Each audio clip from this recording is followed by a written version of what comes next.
Hi, buddy. How are you all doing today? As you can see, I have a little Christmas on me since Christmas is on Sunday, so I can't stream on that day. So this week is Christmas week. Even though I don't know, we're talking about Halloween in Umineko right now, so not super Christmassy, but you know. We can pretend. But yes, hopefully everybody's had a good week between now and last stream. Me, I figured I would decorate too. Yeah, let me get the game open. Hello, Sensation. How are you doing? And hello to any lurkers who may or may not be here. And also VOD watchers, because I feel like there's a lot of VOD watchers nowadays. A lot of people are very much into Umineko. I'm excited. I'm very glad. Let's see. Let me get it all open and ready. Oh, and it might be in my card. I don't remember if I added it yet, but I've been adding I've been queuing up a lot of past VODs onto one of my YouTube channels. So if anybody just misses me during Christmas break, I have a bunch of videos. I think I know I have queued up to like Satoko's chapter in Higurashi. I don't know. I think that goes up next week. But that's how far I am so far in uploading those. Hello, Sensation. How you doing? Let me see. Let's go over here. Oh! Thank you for the resub. Perfect timing. Heck yeah. That was perfect timing. Oh my god. Oh my gosh, it is already into 12 months. Oh my gosh. Hello, Rocket. How are you doing? Thank you for the resub. Man, that's so wild to me. But like, I guess it makes sense because we did hit affiliate in like the start of this year, so it makes sense that this is the 12th month to be able to do that. That's really cool. I'm excited, no students tomorrow. Nice! Because you're on winter break. Good, what about you? I'm doing good too. I'm getting all flustered and distracted. Yeah, hopefully the little stars that I have on the top of the screen aren't gonna get in the way of anything. If they do, I will maybe move them somewhere. Because that might be where some text shows up. Yeah, Yeah, let me move the stars. Because I don't want it to interfere with the text too much. Let me see. Moving it off screen, and then I will change it to be on screen. So let's see, what happened last? I know George and oh, that needs to be scooted down just a little bit. George and why am I not remembering her name? Shannon. I remember they're dead. Pretty much everybody is dead except for Battler, Rosa, Kinzo made it this time. And then of course Maria is still alive. I think some other people are still alive. I don't know. First time I've listened to someone without flirting. Because it's wild to me. It's been a whole year. I'm like, yeah. I'm flustered, but also like proud of myself for like sticking to streaming for like more than a year actually. But okay, let's start. Battler's figure was in the dining hall. He didn't feel like going back to the guest house in the middle of all this rain, and wandered half-heartedly around the mansion in search for any place where he could sit, before setting up camp in the dining hall. Hello, Bailey! How are you doing today? He didn't even lock the door. He thought the shapeless murderer, or maybe the Golden Witch, might come to kill him now that he was isolated. but he no longer had any desire to resist. He didn't even feel like using a locked door to hold off the culprit. He wanted that person to come at him openly, from the front. If it was the killer, he wanted to ask him of some of the wonderful closed room tricks as a parting gift. If it was the witch, he'd hoped she'd at least take his life with some spectacular magic. Oh no, you're sick, oh no! And a lot of sicknesses have been going around, I think, cause Peach is also sick. Hopefully you get better soon. Yeah, get better soon. Now I'm worried, like maybe I'll get sick soon. I don't know. It's like I was just sick not too long ago, please. Definitely better than yesterday. That's good at least. However, ironically, neither of these two came to meet him. Battler opened the liquor cabinet on his own and enjoyed the liquor to his heart's content. Oh my gosh, he's underage drinking! I'm a little worried and same, yeah. Because I know usually with my luck, I get sick after people are done with their sickness. I have a delayed sickness. So as long as my elf is okay, I shouldn't get sick. No longer was there anyone to scold him for drinking alcohol. He boldly rested his legs on the extravagant tablecloth and savored the high-quality liquor, which probably had a mind-boggling price, drinking it down straight from the bottle. Then, someone knocked.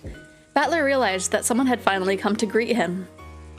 Hey, it's not locked. Whoever you are, please come in, and go ahead and introduce yourself. If you're human, please give me your name. If you're Beatrice, please tell me your bust size. I may not look it, but I'm well known as a breast sommelier. What? You see? Sommelier? I think I mispronounced that word, but I'm not sure. Still have work tomorrow. Oh no. Yeah, I have to work on Christmas Eve, and it's just like, man. It is Genji, Badlesama. Genji-san, huh? Sorry, but I've got no interest in your bust size. Please, come in, it's unlocked. Excuse me. Genji-san opened the door and bowed. So, is Genji-san the criminal after all? Or maybe an accomplice? That theory would probably explain most of the tricks. Did you come to give me your last rites? Nothing of the sort. I apologize if I am disturbing you. Hey, sorry I'm saying I'm sorry without even telling me what you want is actually pretty creepy. What do you want? Are you gonna tell me that drinking alcohol is forbidden for minors?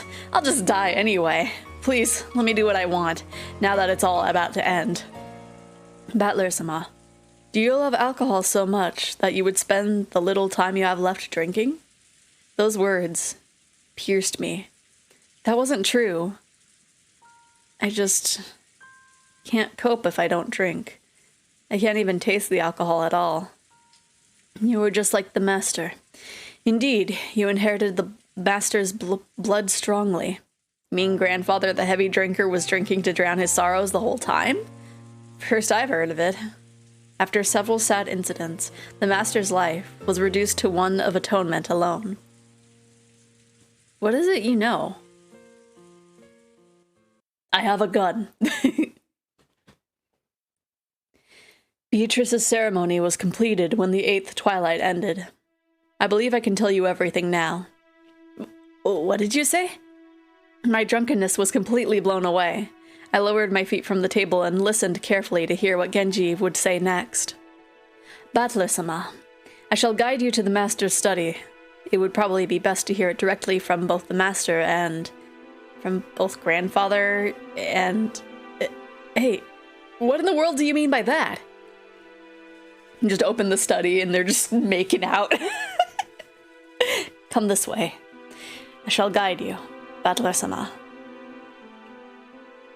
Hey, when life is nearing its end, do minor things like drinking laws really matter? Probably not. It's like if it's a thing that you're gonna die anyway. I don't know. I personally probably still wouldn't. I mean, I think it would depend. Man, I don't even know what I would do if the world were ending. Cause my brain was about to be like, oh, I'll take like little things. I'll go take Pokemon cards. And then I was just like, if it was ending on like a large scale, I think I probably wouldn't leave my house. Like I would want to stay away from other humans as much as possible if the world was ending at such a large scale. After Genji-san told me to follow him, he started to walk down the corridor. I threw my drunkenness off completely and went after him. Insert saxophone noises. We climbed a big staircase towards the 3rd floor. Genji-san stopped walking halfway. He then turned back and spoke. Butler-sama, from here on, you will probably see things you will not be able to understand. Don't think that'll scare me. I've already seen enough incomprehensible things today to make me sick. If the world was ending, I'd likely disappear and wind up somewhere weird, right? Same introverts part strong, yeah. Because it's like, I don't know, if it was like the world ended and then it's like me and like a small handful of people still existed, then maybe I would go to shops and like take little things. But if it's a thing of just like, oh, everything's gonna be ending in like 24 hours, I would be like, I'm just gonna not leave the house. People are gonna want to try to purge. I don't want to be a part of that. Please. Accept what you see as you see it, and accept what you hear as you hear it. Why? What? There is no need for questions like that. You will learn the truth, that is all. I will leave it completely up to you, Butler-sama. Whether you accept it, believe it, or deny it. Genji-san checked one last time to see whether I was prepared to know the truth. The 8th twilight had already ended, and on the 9th twilight the witch would revive and nobody would be left alive. It meant that Beatrice had already been revived, and it probably also meant that none of us would be allowed to return alive. If I was going to lose my life anyway, I wanted to know the truth in the end. It didn't matter how hard it would be to accept. Yeah. Not if it was a zombie apocalypse, it would be real... Ugh. See, I feel... If it was like a zombie situation... I feel like I would find like an easy way out. Like not of just like escaping, but just like I would not want to live. I would not want to live in that kind of situation because I know that I would die very fast. Like I do not run, and I would probably look delicious to a zombie. So yeah. Even if a demon or a witch shows up, I'm prepared. Indeed. You are just like the master in his youth. Butler-sama, please be diligent in your studies. In the future, you will surely have great aspirations. And when that time comes, see to it that you are never forced to regret a lack of study and training. I'd be happy too, assuming I ever got a chance to work hard in my studies. Genji-san's silence felt like it was further confirming a certain resigned feeling I had. Just because the world is ending, that doesn't mean the world has to end. Well, like I said, I don't run fast. I don't run fast, and I probably look delicious to a zombie. So I know, like, if I last, like, a long time, it probably won't be for much. I will probably be a very soon victim. And then... the door to grandfather's study, surrounded by a sweet smell, came into sight. Genji-san took a gold key with an elegant design out of his pocket. The master key had been confiscated by Aunt Rosa, but he'd kept the key into his study alone on his person. He put it in the keyhole, and it made a very heavy clunking sound. Master, it is I, Genji. I have brought Butler-sama with me. There was no reply, but it seemed that permission to go inside had been given. Come, Butler-sama. Please, go in. Okay, I'll go in. I readied myself and threw the door open.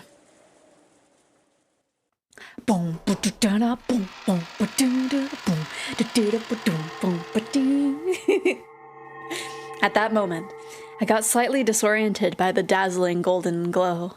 It was, unbelievably, a swarm of butterflies that shone gold. The gold butterflies that completely filled the inside of the study poured out all at once. What is this? It was almost like golden leaf confetti. The interior of Grandfather's study was filled with a golden glow. And on a sofa like a reception chair in front of the study desk, I could see Grandfather's back. There was someone on the side opposite from Grandfather. It was in shadow, so I couldn't see it well. Master, I've brought Battler somehow. Battler, is it?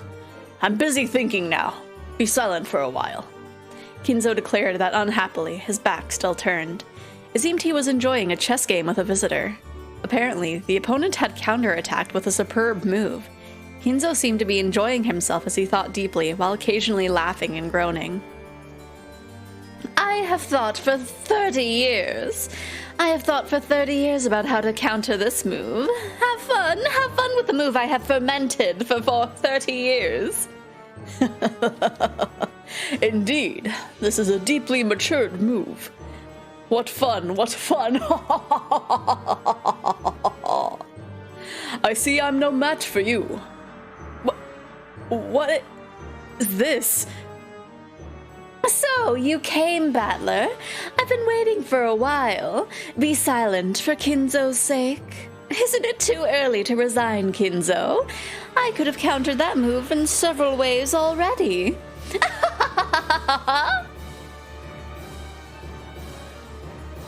It should have been my first meeting with that witch. However, I knew this witch. Even though it was our first meeting, I knew her from the portrait. Genji, serve some alcohol for Battler. What would be an appropriate liquor for this man? That which the master has loved since the days of his youth. Good, serve it. You did well coming here, Ushidamiya Battler. First, sit down. You called my names many times, did you not? In deference to that, I allowed you to meet me. So, what will you ask me?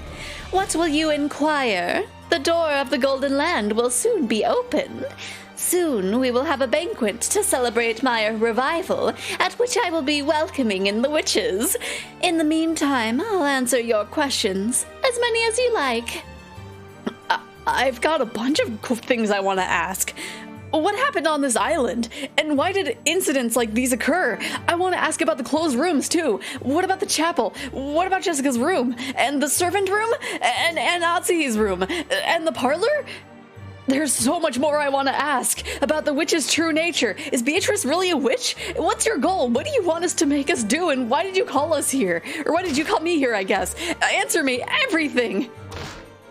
And I just X'd out my game. Oh no! What game did you X out of? Oh no! Be quiet. You think you'll get answers if you ask? Don't say that, Kinzo. A fragile and fleeting spiderweb did offer protection from King Harold once. Just like there are no useless things in this world, there are also no useless questions. Very well. I'll answer all your questions, but only on one condition. What is it? If you hear everything and are able to accept my existence, then you will kneel and kiss my shoes. I called you here because I wanted to make you surrender to me. I accidentally closed Minecraft. Oh no! Kinzo and I made a bet. We bet on which would come first, Kinzo thinking of a new move, or me making you surrender. I don't think I'll lose. Damn you, talking so tough. Yeah, alright, try and convince me. Try and convince me that you're a witch who can use weird, awesome, powerful magic. If I surrender, I'll kiss you or do anything else. The witch cackled gloatingly. Then she glared at him unpleasantly with eyes that said a man can't go back on his words. Well said. So, from what question shall I begin? I'll answer everything. Come, what will the first one be? Doom, doom, doom, doom, doom, doom, doom. Oh, that was the end of that chapter. Okay. voice is perfect for this. Thank you. I finished this chapter much faster than I thought I would. But we do have the side stuff between the chapters, so that is okay. Then the witch started to tell everything. She began answering all of Battler's questions. Everything made sense. He was convinced by all of it, and then Battler had no choice but to admit it. The witch certainly did exist. What followed is a story that needed no retelling. When the king falls and you are defeated, it's time to start reflecting on your finished game, and then all you can do is set up the pieces one more time. She just answered everything perfectly, and he's like, yo, know what? Yeah, that makes sense. Yep. Second game, Turn of the Golden Witch. Result. I mean, the result is going to be the same since it's kinetic. Died on the first twilight, chosen by the key of the Golden Land and offered up as a sacrifice. Doom da da doom doom da da doom doom ba da doom boom. Doom ba da doom. That's gonna be for all these people. Klaus, Natsuhi, Ava, Hideyoshi, Rudolph Clay. And then it's gonna have a different thing. Jessica died on the second twilight, pierced through the back by the stake of Asmodeus, and then Cannon died by the stake of Satan. Doom, doom, doom, doom, doom. Shannon, forehead gouged. Wait, where's the... I guess it has it in a different order for the third. Mammon, Beelzebub, Lucifer, Belphegor, and Leviathan. Revived on the 9th twilight, she finally opens the door to the Golden Land. I guess we don't get to see the Golden Land quite yet. Missing on the 10th twilight, after he acknowledged the existence of the witch and prostrated himself, the witch invited him to the Golden Land. The witch did not invite this woman who denied the witch's existence. After she acknowledged the existence of the witch and prostrated herself... Okay. Rosa was just left by herself. Will he acknowledge the witch's existence and be invited to the Golden Land? I mean, he did, didn't he? The witch shall praise the wise and bestow 4 treasures in the Golden Land. There, they chose to revive the dead souls and the love that was lost. After all, if their desire had been a mountain of gold of any size, they would not have been able to receive it. Kinzo chose the person he had loved the most. Maria chose the lost love of her mother. Genji chose a peaceful sleep. Genji's just like, I just wanna sleep, man. Sleep peacefully, Beatrice. Let nothing disturb your slumber ever again. The winner is the Golden Witch Beatrice, because time ran out before any of the 18 could solve the riddle of the gold. All 18 died. When the seagulls cried, none were left alive. So wait, they revived people and then they died again. Imagine getting impaled by the demon of lust. Oh my gosh. That will be lewd. That will be so lewd. Okay. So we get to see how much the extra stuff will take up in time. I think it'll take like half an hour each. I'm not 100% sure on that. But I think that's what happened last time. Wait. Is it not over yet? I don't remember if it did that last time or not.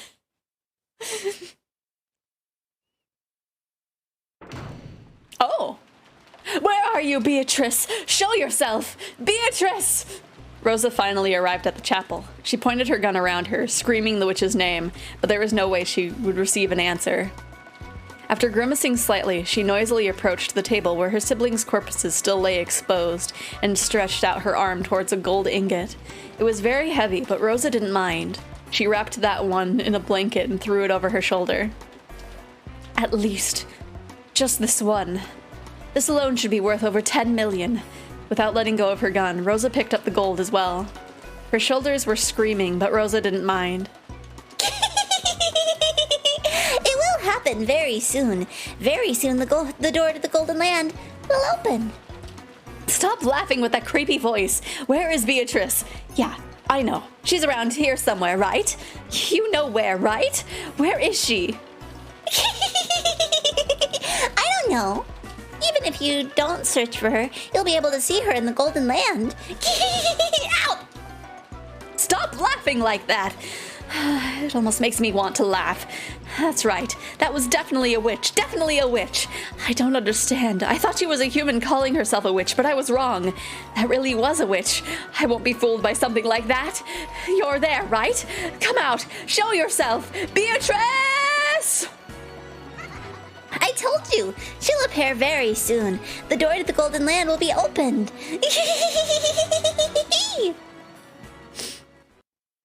Kind of implement are you thinking? I was thinking of getting stabbed. Well, yeah. But still. Because they're all that, like, pick thing. That's right. Isn't that splendid? I care not. I abandon the rook.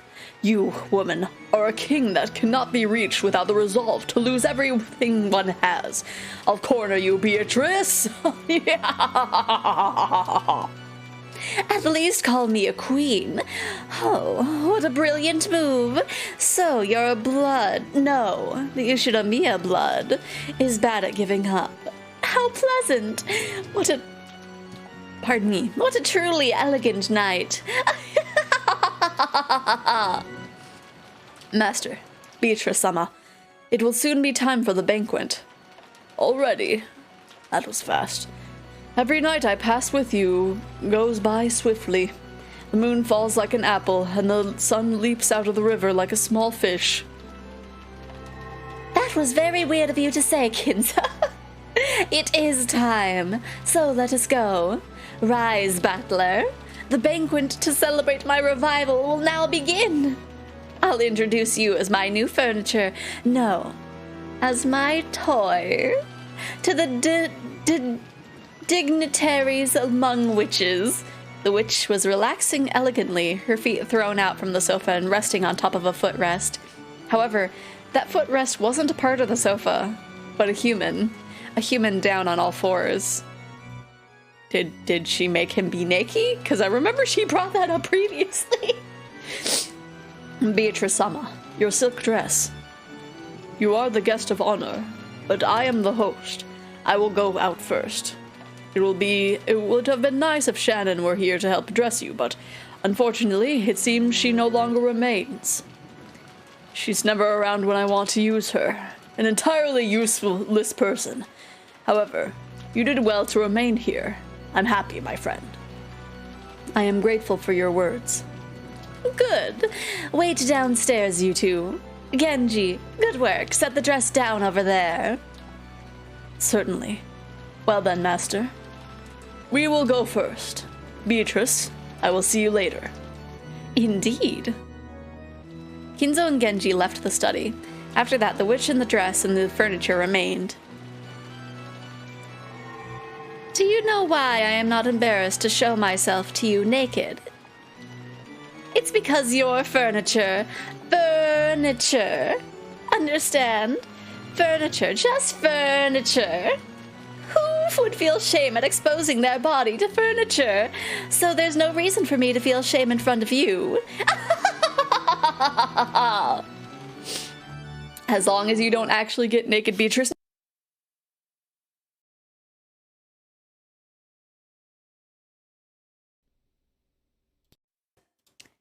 Razor, we are half an hour in. We are a whole half an hour in, and you're already killing my sound. You're already destroying the vibe. You're already making me close and reopen the game. How dare. How dare ya?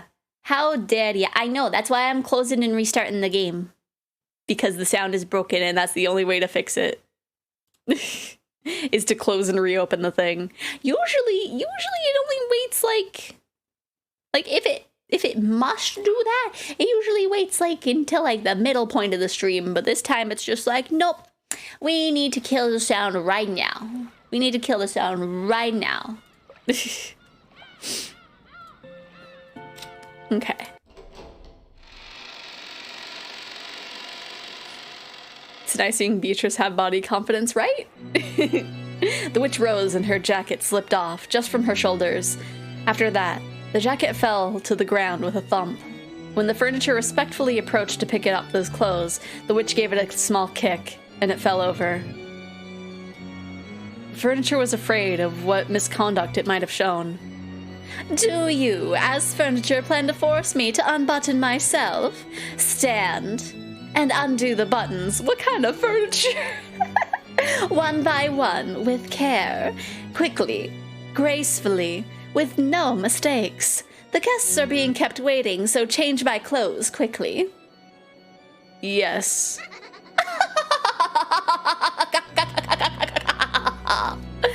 Undo them with care. Those buttons are each worth more than one of your eyeballs.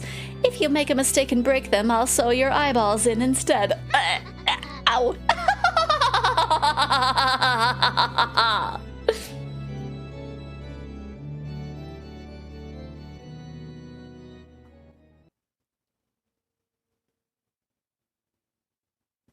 Okay, hopefully the sound doesn't cut out again. I did the thing that worked last time, so hopefully it works again this time.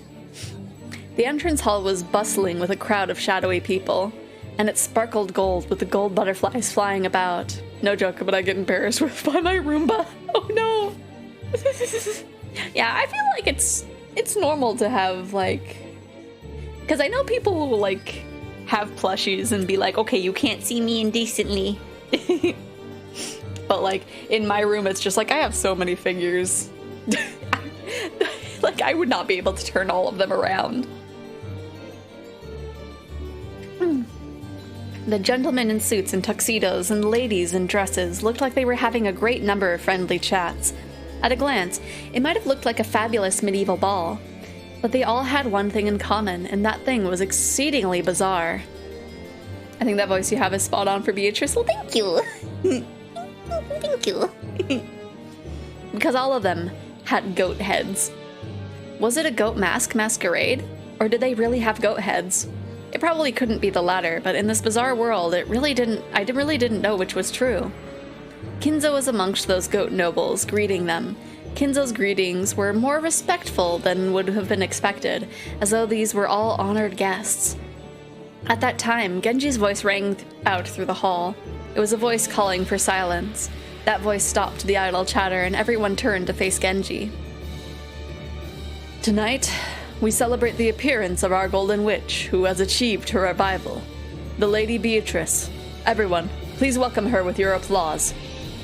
When Genji began to applaud, it quickly spread throughout the guests and became a roaring ovation. Then, the Golden Witch appeared from the top of the large staircase. As she gracefully waved her hand, followed by a piece of furniture she was fond of, she slowly descended the staircase. The goat nobles offered unanimous words of celebration in some long-forgotten language, and those who were deeply intimate embraced, filled with joy at their reunion. As the witch offered greetings of reunion, the witch's furniture followed behind her the whole time. There was a chain around his neck. Ooh! The other end was gripped by the witch's hand, like it was a trained dog. It wasn't there to restrain him. Those chains were a restraining device whose only purpose was to wound the furniture's dignity, or wound it, rather. He wasn't permitted to wear anything else on his body. Oh, he do be naked, oh no! No problem with my collection, it's just a little Roomba. I'm guessing it's because I consider it to be animated. Possibly. Yeah, that would make sense.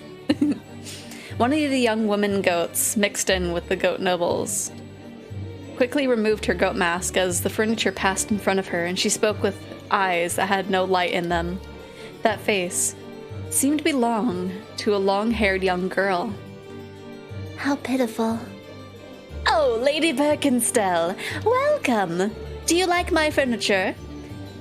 That's a nice hobby. After saying only that, the witch called Birkenstell once again put on her goat mask, and was swallowed up by the shadows of the other tall goats. Sore loser. She's ticked off, isn't she? Or, oh, that was somebody else. You're not wrong. The young women goats giggled, and the witch once again let out a high-pitched laugh. Thank you for gathering here for my sake. Why don't we enjoy to the fullest this banquet of the witch, where old friends have gathered from past and present, east and west. Come, we will eat all night, drink all night, slurp all night, and chew to bits all night as we enjoy ourselves. Look at the clock as it marks when the ending hour and the beginning hour melts together. Come, let us begin the banquet of the witch. When the witch announced the beginning of the banquet, the large clock pointed to 2400, and the sound of a bell began to ring out. Come, now is the time. Open the golden door.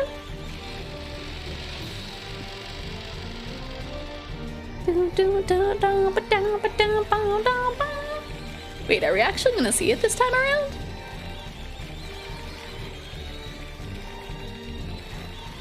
Eh? All at once, the butterflies leafed in gold flew all around the inside of the room. Amidst the golden storm and the brilliant gold-colored light, the barrier between this world and another was cut open. Surrounded by the goats' delighted voices, the mansion of the human world and the mansion of those not human overlapped, and the members of the household who praised the resurrection of the Golden Witch scattered into golden butterflies and poured out of the depths of hell. It was a golden tornado, a rondo of golden demons. Come, tonight we will put aside rank, throw open the wine cellar, drop the snake's head into the liquor pot, throw cows and chickens into the furnace alive, drink and eat and sing and dance, sneer and kill and desecrate and degrade. Ah, Beatrice, take me to the Golden Land now! To the Golden Land! Oh! The goat nobles were suddenly crushing in around Kinzo, almost like they were kids demanding the signature of some famous movie star. There are only two differences. First, these were witches, not kids. And second, what these witches demanded was not a signature. Do you think I'm lagging today? Oh no! Sometimes ISPs like to lag every now and again. I think it was like... Was it like November? No, it wasn't last month. It was like... I think August or something that just all... Like half of my streams were just like, let's just disconnect after this span. Let's just disconnect an hour in. That was rough. That's gonna be rough to edit for my VOD account. Oof. Right, it does sound like a fun party. The sea of goat nobles began to drown Kinzo. Only Kinzo's laughing voice echoed throughout the area.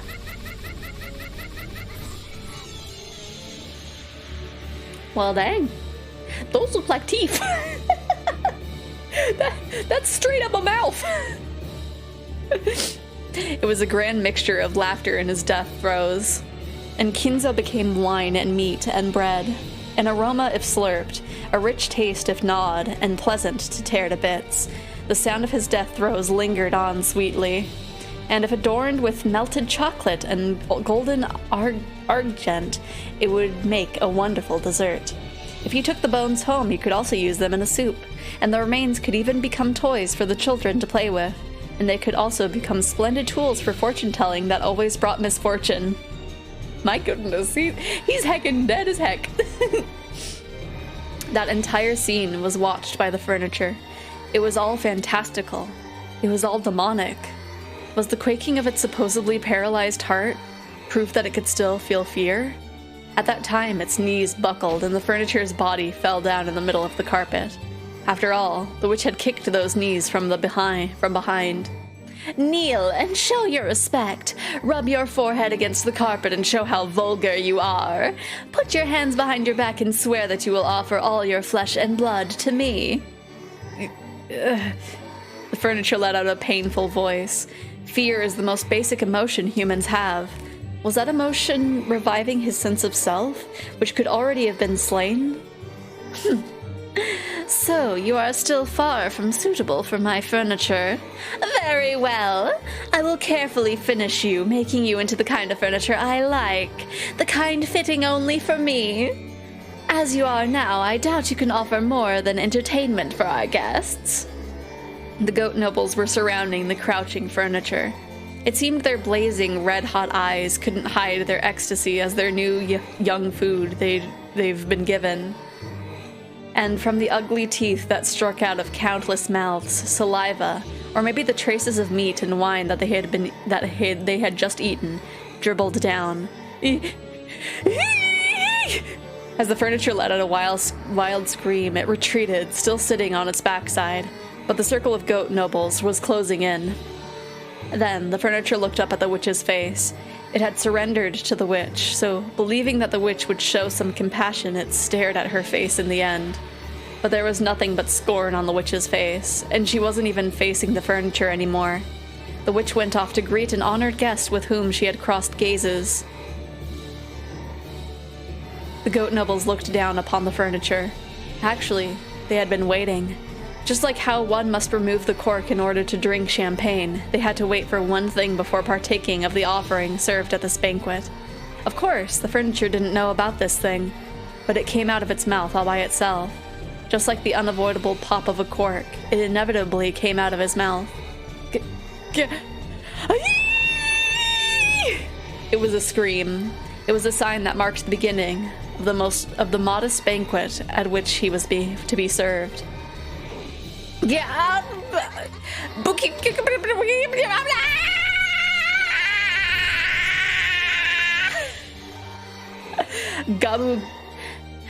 bogya gugi gabu bogya gugi gugi bokyuryu. I don't know if that was a word or if it was just sounds.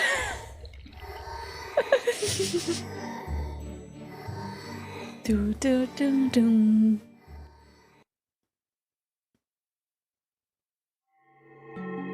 By now, the garden was one of both roses and gold. A gold-colored garden where gold butterflies, gold fairies, and gold lizards rampaged and flew about wildly. Maria, quickly, run! Quickly, quickly, quickly, quickly! Rosa grasped her gun and the blanket wrapped around the ingot, and ran at a speed Maria couldn't match, sometimes pausing to call out Maria and to run faster. So she saw it every time. She saw the golden pursuers chasing them from the mansion. The massive gold butterflies was chasing after them like a massive crawling hand, and strange-looking shadows with goat heads were chasing after them. There was no need for her to strain her eyes, because those blazing pupils told her what would happen if she was captured. Mama, wait! Mama, wait! Ow! Maria fell down. For just an instant, Rosa was ashamed by thoughts of abandoning her daughter and running away, and at the instant her feet touched the ground, she ran back. It was a pretty good death rattle, right? The goat head that had sprinted over to get the first bite grabbed hold of the back of Rosa's old child's hair and pulled. Mama! No! Rosa rammed into the goat head with her shoulder, spun, bashed the back of her elbow into the goat's jaw, and buried her knee into its protruding chest. And she thrust the barrel of the gun inside the goat's head's mouth as it doubled over from the pain in its gut. Just try laying one finger on Maria in front of me. I'll show you just how lukewarm the hell you came from is. Oh, damn. The blast from the Winchester .45 caliber long Colt bullet exploded inside the goat's head's throat, and its medulla oblongata was instantly pulverized. The goat head hadn't understood. It had thought women were like pre-opened wine bottles. It had thought that turning them upside down would immediately make their deep red contents come out. What? Mama! Mama! Maria, who had been released, hugged Rosa. But the pursuers were still coming. They could see the giant goat heads, who had given up pretending to be human, running towards them from across the rose bushes. Rosa spilled several extra bullets, which had been in the pocket of her coat, all over the place, and told Maria to pick them up. Yes, pick up. Maria, if Mama falls down, run. Go to the shore. And swim, and swim, and swim. There's nowhere for us to survive on this island. No! I'll stay with Mama.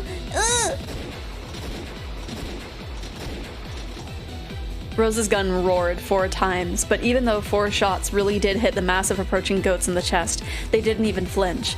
The goats ran into a violent vigor, as though they planned to crush Rosa and Maria with those massive bodies.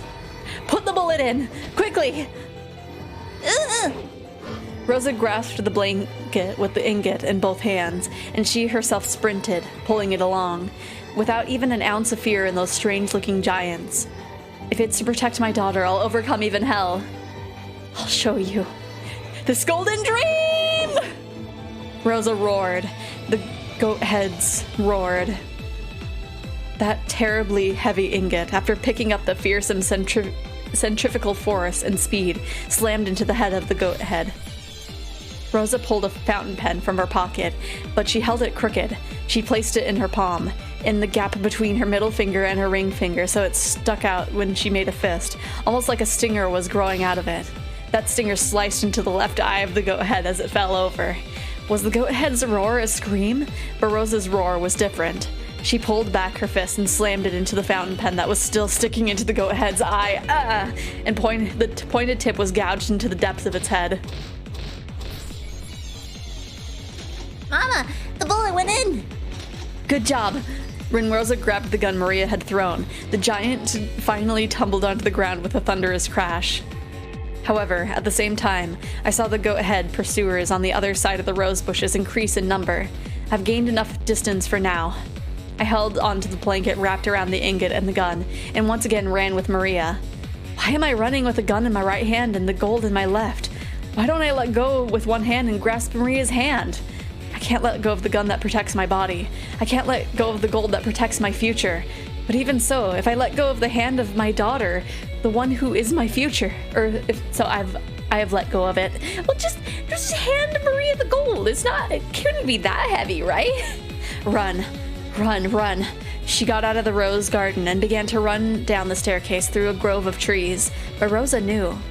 The path through the grove turned and twisted many times, and only seemed to be long. She tore straight through it. She had played here often since her childhood days, so she knew. To the beach, to the beach, to the sea, to the sea, to the sea.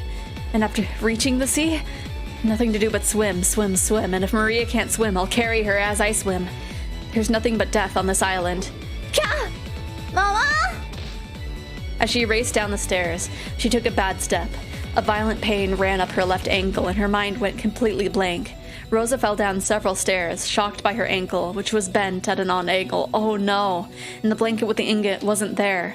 She had let go of it in the instant she fell, and had disappeared somewhere into the darkness. Only the gun was left. Tremors in the earth were getting closer. It was only a matter of time before the goat heads flooded in. She didn't want to imagine how many there were, or how strange they would look. The lightly dancing gold pursuers arrived. The gold butterflies surrounded Rosa and Maria, waving and clamoring as though saying, "The prize is here, the prize is here." Rosa couldn't even try to get up. The violent pain from her broken ankle was so great that she couldn't ignore it, even in her last moments. What am I doing? I had the gold, which would have been worth several million yen. I might have been able to start over with that. And yet I fell, lost it, and now my own life is in danger, and Maria's too? What has my life been? I was born into an incomprehensible family, and with irritating older siblings since the day I was born. What did I do? No matter what I did or didn't do, I was always in trouble and bullied and made fun of. What has my life been? Mama! Mama! Mama! The roar inside Rosa's heart shriveled away and disappeared. It disappeared when she heard Maria's crying voice as she sobbed and clung to Rosa.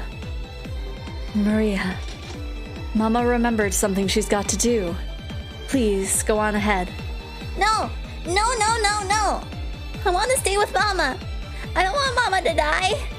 Maria, even though I'm such a bad mama, you still say you want to stay with me.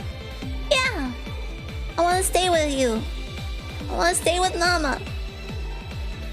I made it look like I was putting you first, but I was always putting you off. I went to your athletic meet, went to Parents' Day, but I was always thinking about how I appeared to the world, and you were never in my eyes. Are you saying that you want to stay with that kind of mother? Even though I've been such a bad mother? Hey, Mama. Did you know? You're my only mama in this world. There's no good mama or bad mama. There's just one mama. So I don't need any other mama in this world. And I want to be your one and only Maria. The Maria you want to spoil when you're in a good mood. And the Maria who's a nuisance and you don't want to be around. Aren't different people. There's only one Maria. So the scary mama and the nice mama are the same. So, to me, they're my one and only mama. I was such an idiot. I didn't need gold. If only I just pulled you by the hand. I was such a stupid mama. The shadows of the goats covered the sky even more thoroughly than the trees of the forest. Their roars blotted out the world with fear. Rosa, still hugging Maria, readied her gun with one hand. Maria, let's go together. I'll never leave you. Let's always stay together so that Mama never gets lost again. Yeah! We'll be able to see each other soon. We'll be together forever. We'll be able to see each other in the Golden Land. And then we'll play together. Play with the wolves and sheep puzzle. Mama hasn't solved more than one of those puzzles, but I've solved them all. So I'll be the riddle giver. She had bought it as a birthday present and then hadn't played it with Maria after the first night. Yes, we'll play together. I promise. Mama! Those eyes, sparkling like red-hot lava, looked just like a group of fireflies. They danced, closed in, and attacked. Ah, come on! Let whoever wants to eat the bullet Maria chambered for me step forward! Ah! They did. Oh. When the seagulls cried, there were no survivors. Oh, that was so cool. I mean, it's sad because they're dead, but like, dang, I'm really enjoying this. Da da da da da da da da da da da.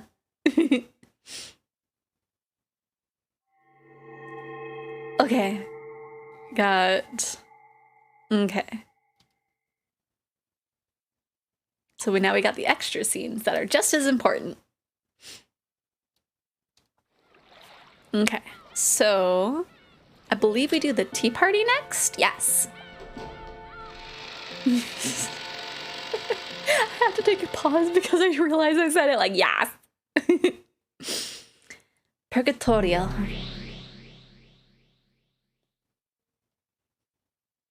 It's like Bergenstell shows up. It's like, Wow, you really messed up, huh? Rosa awoke from her doze. It must have been a very deep sleep. Her mind was hazy, and she wasn't thinking clearly. Where is this? It felt like some mansion, but it didn't seem to be the Ushinomiya mansion.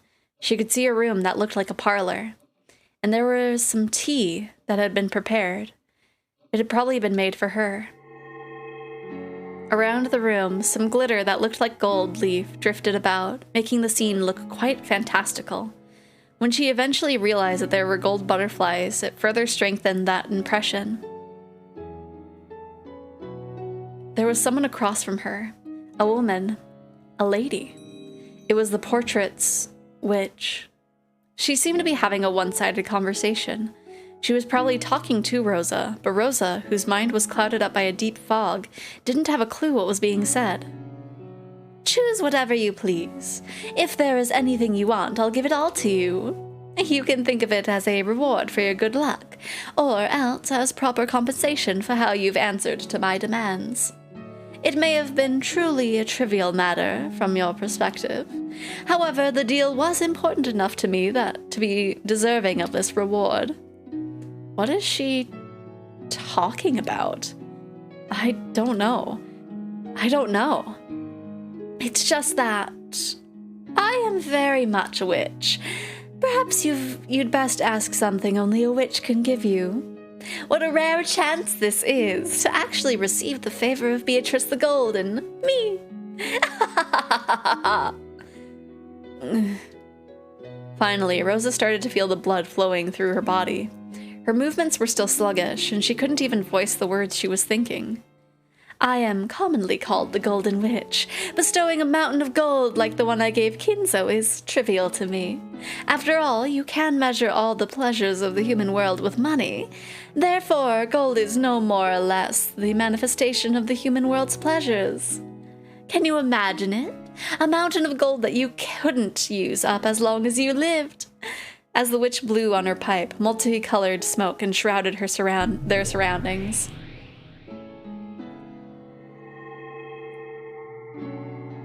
As she did this, the inside of the parlor was suddenly filled with stacks of gold ingots. It looked like a shining gold-colored wall. If each ingot was worth several 10 million yen, how much would all of this be worth? It seemed sinful to even think of such a number. However, the human world is difficult. I know there are some things that cannot be settled, no matter how high into the sky you pile up gold. I know there are cracks that cannot be filled. I won't make light of that, which is why this is a gift that only a witch such as I can give. Why don't I fill those cracks in for you? Yes, how about this? It's something only I can give. You should be very happy. No need to thank me out loud. I can tell right away. It's written on your face and in the corners of your heart. Rosa felt a touch of discomfort at this witch, who kept on talking even though Rosa hadn't uttered a single word. But since she still couldn't manage to speak, and was so helpless that it was difficult to even move a finger, she couldn't do anything but listen. How far must the deep wounds in your heart recede before they can be healed? This is deep. Quite deep indeed. Sometimes wounds close up while a fragment of foreign matter remains inside. Even when such wounds appear to have healed, they continue to throb for all eternity. Sometimes you have to open the wound once more in order to heal it completely. As the witch spoke, she stared deep into Rosa's eyes. What in the world was she peering at? Rosa felt uncomfortable, but she couldn't look away. So, your pain was already fated by the time of your birth. How heartbreaking. You don't have to say it. I understand. Rosa was gradually being sucked into the witch's eyes. Same, Rosa, say. Then the world grew dark, spinning around and round as she was sucked in.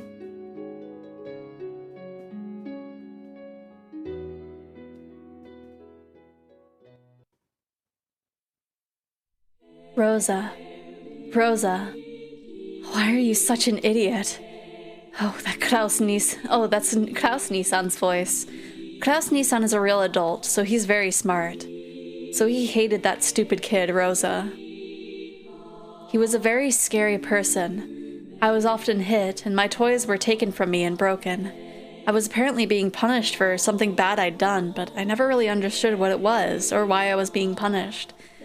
I was always punished suddenly and then later told what the punishment was for, in a forced manner, but it was always something I didn't remember doing, so I really hated Klaus Nissan.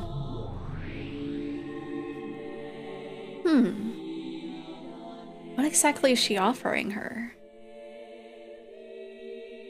Rosa, why are you such an idiot? Oh, that's Eva Nissan's voice. Eva Nissan is a real adult, so she is very smart. So she hated the stupid kid, Rosa. She was always a very sly person, and she often lied to me, tricked me, bullied me all the time. Apparently I was stupid, and she said it was only natural for stupid people to be swindled by those smarter than them. So I wanted to become a wise person like Eva-ne-san, and listen to what she said. But when I obeyed her, for some reason, someone always got really mad at me. So I really hated Eva-ne-san. So it was Rosa or Maria that broke their ankle? It was Rosa. Because Rosa fell and tripped and was like, okay, honey, you run on without me. And Maria was just like, no, I'm not gonna leave you. Rosa, why are you such an idiot? Oh, that's Rudolph Nissan's voice. Rudolph Nissan really knows how to get things done, so he hated the stupid kid Rosa. When Klaus Nissan was around, he would be friendly with Klaus Nissan. When Eva-ne-san was around, he would be friendly to Eva-ne-san. And when Klaus Nissan wasn't around, he would be violent like Klaus Nissan. And when Eva Nissan wasn't around, he would play dirty like Eva Nissan. And even though he was also bullied most of the time, when Klaus Nissan and Eva Nissan weren't around, it gave me 2 people's worth of bullying. So I really hated Rudolf Nissan. Oh, but those were my memories from when I was a kid. It's common for unfair things to happen between kids, and you mustn't hold on to grudges for such things forever. With time, those memories get buried away, and forgetting them bit by bit is supposed to be part of growing up and becoming an adult. Is it? Is that part of an adult? So that explains why I'm still kid-like. Haha. I'll never grow up. I'll hold all those little scratches. Anyway. So becoming an adult is the same as separating yourself from all those memories. And because of that, no matter how much time passed, Rosa couldn't become an adult. Even though she had been blessed with a daughter called Maria and was called a mother, she didn't at all feel like she had become an adult. The witch pitied her for that, and she smiled, saying that she could heal the pain herself. Heal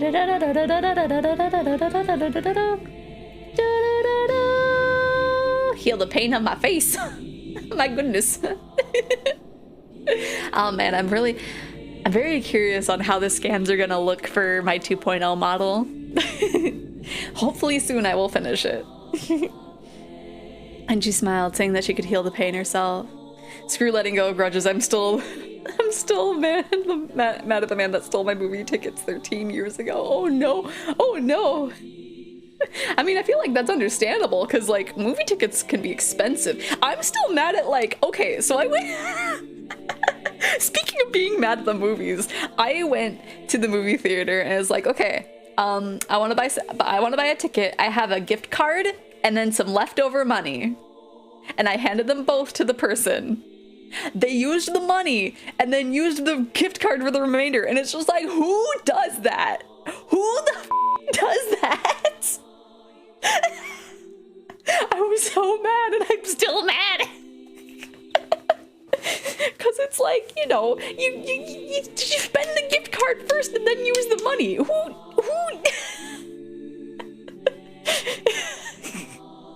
It's like, who in their right mind would have it in that order? Right? Do you know what a gift card is for? It's like, what? You expect me to use the leftover gift card on concession snacks? Why did you use all the money first? Anyway. How can I heal you? It's possible, but not easy. I might rewind time and give you a world where you have no older siblings. But that way your memories of being hurt by your older siblings wouldn't remain. And in that sense, while you might call it a gift, you wouldn't be able to accept it. A person is only satisfied when their starvation is healed. But if you make it so they never starved in the first place, none of them will thank you.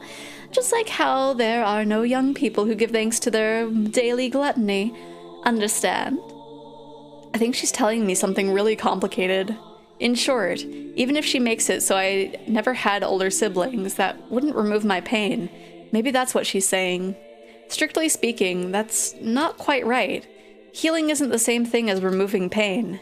It's the pleasure we earn as compensation for withstanding pain. Therefore, removing the pain isn't healing. To know the joy of healing, you have to know the pain. Which means you must know joy in order to compensate you for your pain. You should be proud of your past sufferings. After all, they are what make it possible for you to know pleasure that those without pain will never experience. Those who experience this pleasure cannot help but pass on the same joy to others. When the witch snapped her fingers, even though the room was still filled with a mountain of gold and had already lost all semblance of reality, a fabulous tablecloth appeared on top of the table. "Hello, Mal, how are you doing?" And a wonderful meal was laid out, almost as though it was the opening of a banquet to the castle from some fairy tale. For an instant, Rosa truly did feel a pleasurable surprise at how fabulous it was, but at the same time she felt a bit of an anticlimax. After all, she didn't think being bullied by her siblings could be wiped away by just one meal, no matter how delicious. Food is the source of many human pleasures. You simply must eat like a pig as long as you live. If one meal isn't enough, then have as many as you want. Until the pain in your heart is healed, why not continue this gourmet banquet? Begin it, furniture. Oh, doing okay myself. How are you doing? I'm doing good. We finished the second chapter, so we're doing the tea party for the second chapter, and then we'll do the question marks. You missed the part, the party started in the mansion, and then Birkenstell looked at Battler in nothing but a leash and was just like, That's a pretty neat hobby. As the witch clapped twice, there were suddenly 2 goat-head servants there, and they began to prepare the meal. From the beautiful dishes adorning the table, they efficiently took some food and began to pile it up on Rose's plate. It really did look delicious, but Rose's body still felt as heavy as lead, and there was no way she'd be able to eat. Maybe they also understood that. The goat-head servants tied a napkin around Rose's collar, and gallantly brought a glass of before-dinner alcohol to her mouth, tilting it for her. She remembered an old servant who had once carried rice porridge to her mouth when she was laid up with a high fever. She couldn't drink it well, and it dripped down from her mouth, but she felt the fragrant sweetness spread throughout her mouth. It's a sweet aperitif of noble wrought German-made wine. A wine cocktail of white wine mixed with a crimson golden drop. Is the golden drop blood? If I had to give it a name, I'd call it a bloody Klaus. Soaked with just a golden drop of your brother's blood that was squeezed out of the compressor. Nice, I knew it. Rosa coughed violently, and the bright red that stained her face made it look as though she had coughed up blood. You know a lot about black tea, so you should know what it means, right? Golden drop refers to that last drop in a drink. It is called the most precious drop in black tea. So a golden drop of blood is the same. The last and most precious drop of blood squeezed out of a human. We squeeze it using that. As the witch snapped her fingers, a bright red veil that had been set up before something large was removed. The solemn and massive machine there was just like a coffin for a large-sized person, with many large bulb-like things stuck to it, and it looked like a sinister torture device. By its unnerving shape, she could tell that with a human strength, it could be used to tighten and compress something. And it seemed like there was some... Let me take a drink of my drink. We are an hour in, I'm already tripping over my words. Why did I have an accent there? Hello? Am I okay? I'm being taken over by a Texan spirit. Yeah. And it seemed that there was still some squeezed dregs remaining because of the bright red remains that stained it. But you can't take more than one golden drop at once. No matter what kind of human you take in from, you can't get more than one drop. But I am a witch. Reviving a person is easy for me. When the witch snapped her fingers, the human compressor suddenly began to shake. No. She could also hear a groan. It looked almost as though someone sleeping in that man-sized coffin had woken up and was now struggling to get out. But that was wrong. What was inside definitely had been squeezed dregs. Using her magic, the witch had once again revived the squeezed dregs to how they'd been before they were squeezed. 3 goat-head servants with muscular physiques approached the compressor and forcefully started tightening the large bulb. As they did, an unearthly moan came from inside the coffin. Rosa thought she knew the owner of that voice. Oh, dang.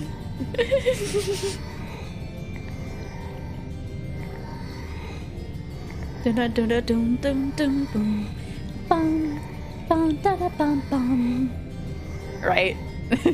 I'm glad it's Klaus. I mean, a lot of the adults sucked, but mostly Klaus. It is fitting for cooking to be done in the kitchen. Enough. Stand back.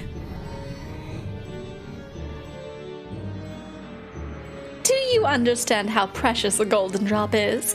To have it stained this crimson requires that several dozen people's worth be squeezed. The witch definitely said that only one golden drop could be taken from a single human, and yet she had dozens of people's worth of golden drops from a single human. Only a witch could do this. The Golden Witch Beatrice could kill a single human endlessly. In other words, before Beatrice, even death did not mean freedom. Hello, Risa. How are you doing? Do you need me to put it in a different way? Have you forgotten the day this man hit you when you swallowed the blood that ran into your mouth? That's right. Remember that taste. Remember the taste of the tears that you spilled until you were dry. I believe that aperitif will be sufficient to heal that regrettable memory. Once again, the goat-head servants tilted a deep red glass against her mouth.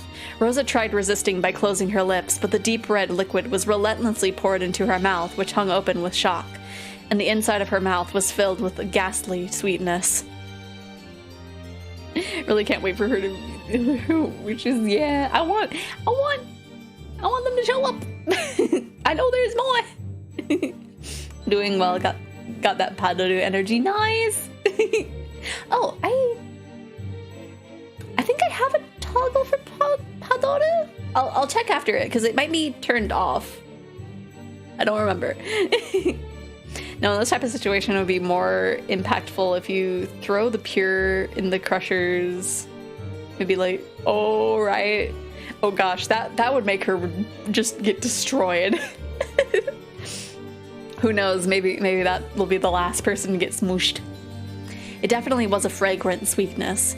The living blood of her brother, who had given her such hateful thoughts and made her soak her pillow so many times, had been collected from his death, repeated dozens of times. How could the crimson-stained wine not be sweet? But Rosa tried to spit it out. Because of that, the deep red wine that spilled out of Rosa's mouth looked just like a bloodstain. Now that she knew that this ghastly substance wasn't a simple aperitif, Rosa couldn't help but feel uncomfortable about what could happen if this banquet continued. This is a double-tongued salad made from vegetables in season. On your 9th birthday, you made a wish that you'd someday get to chew this to bits, this salad made from Ava's tongue. Huh? When Rosa heard the true nature of the pink-colored meat piled up in the salad, she had a sudden impulse to vomit her guts out. Furthermore, the goat servants stuck a fork in it and carried it to Rosa's mouth. How does your double-tongued sister taste? It must be quite soft and enchanting, right? It probably would be quite sweet, soft, and enchanting in her mouth. After all, Ava's lies were always sweet, and young Rosa had always listened to them. And you might say the stimulating pepper seasoning expressed the truth behind those lies well. As the tongue salad that kept being pushed into Rosa's mouth was covered with saliva, she spat it out, but the goat-head servants carefully returned it to the plate and carried it to Rosa's mouth over and over again. It goes without saying, but I made the salad liberally using 5 of Ava's tongues. You can't give more than 1 tongue out of a person, but I can get them over and over.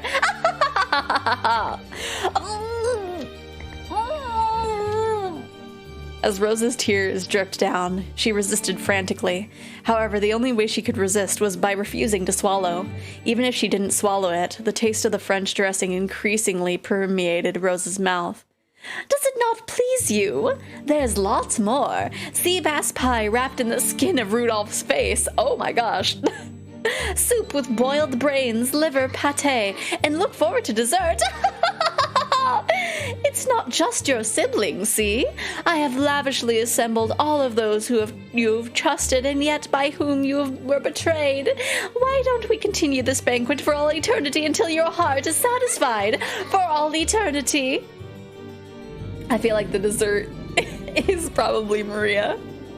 You're happy, right, Ushinomiya Rosa? Don't pretend you hate it. I know you're actually happy, Kay. If you want to laugh, then do so. And if you won't feel better until you've heard a raw performance of your annoying older sibling screams, I'll let you hear them as much as you like. Fear not, your reluctance doesn't trouble me. That's just your personality, right? On the inside, you're actually so happy that your skin is crawling all over, and yet on the outside, you're merely pretending that all this causes you pain, yes? It's all right. Here, there's no need to worry about honor or your public image or anything, so laugh as much as you want and chew it to bits. Isn't this the best banquet, Yoshida?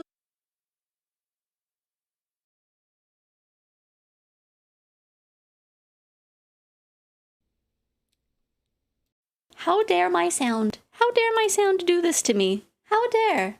How dare? How dare? The thing that worked last time did not work this time. Okay, let me unplug my headphones. I might get muted.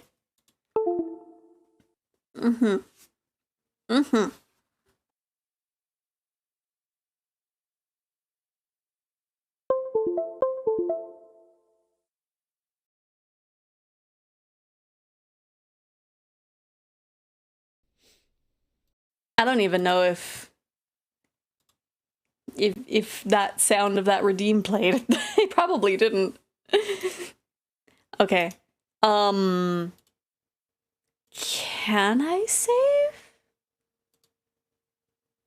I guess I can. Knowing my luck, that was like probably the end of the tea party. But we will see. We will see. I really hope that my audio doesn't keep breaking on me today. Because the thing that fixed it last time did not fix it this time. So that's a little bit worrying. That's a little bit worrying, don't you think? I think so. Anyway, I am in the way. Da da da da.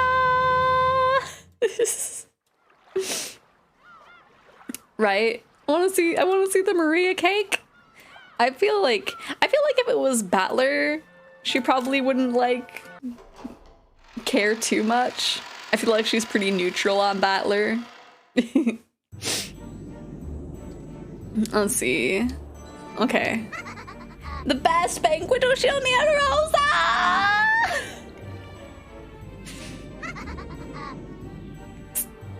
Please stop.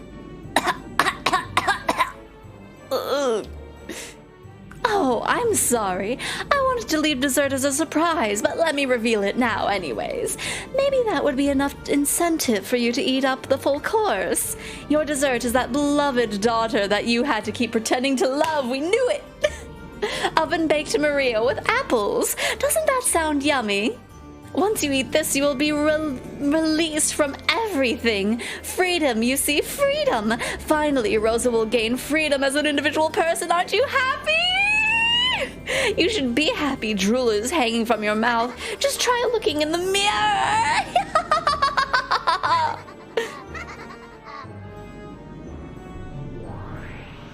Oh no. Oh no. She's not a pie yet. Suddenly, a muscular goat cook was holding Maria under his arm, and Maria gazed at Rosa with a face that was only slightly sad. Mama, was I a burden? You aren't a burden. Let me try something just in preparation, just in case the sound wants to die again. I really hope it doesn't, but you know. As Rosa spat out the food that was continuously being carried to her mouth, as she was covered with filth and saliva and blood, she resisted filthily and screamed. If you think I'm a burden, I don't mind if you eat me. After all, I'm always doing horrible things to you. Even when you bring a man over, I can't stay quiet. When you spend the night out with a man, I get lonely and unruly and make a mess of your room. When I go to search by myself, I get lost and the police pick me up and you're ashamed. When you don't come home for several days and I cry and have to be consoled by the neighbors, you're shamed. Because I'm like this, I'm a burden to Mama. Sorry for being bored. So I'll become delicious oven-baked apples for Mama's sake. And then Maybe Mama will be happy I exist for the first time. Maybe she'll leave me and think I'm delicious. Isn't it delicious? Be choked up with tears of gratitude. Your daughter is saying this much for you, right? Oven baked apples in your... I don't know if Maria or... I don't know if Beatrice or Maria is the one talking here. Oven baked apples and your delicious daughter, your beloved daughter, make for the best dessert. You managed to raise such delicious ingredients. Are you the best mother? Rosa? I think it's Beatrice that said it. Oh gosh, Flashy. Mama, thanks for everything. Bye-bye. Wait, Maria, that's wrong. Stop it already, no! I don't want something like this. Please stop, please forgive me. No, stop it already. Don't put it in my mouth. Have you been satisfied with my hospitality? Then I'll have you accept it, that I am a witch. Proclaim it. Urshiromia Rosa accepts that Beatrice is a witch. I accept it. Urshiromia Rosa accepts that Beatrice is a witch. Maria! So give Maria back! Release me! I finally made you acknowledge it. That crafty battler has already surrendered, and I made Rosa, the fool who denied me even after being invited to the Golden Land, accept it. Perfect! It's perfect! I've accomplished my perfect victory. Come, bring Maria. Prepare a delicious oven roast for Rosa. No, Maria. Looks delicious.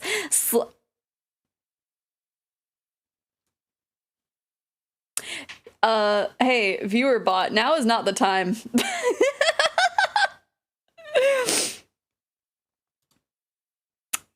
Looks delicious. Slice up your... and take me inside. What is this? What is this? Maria's meat will be lean and the food will likely have a sweet taste, so I'm guessing she'll be made. Maybe it's something with apples. It's a dessert of some kind.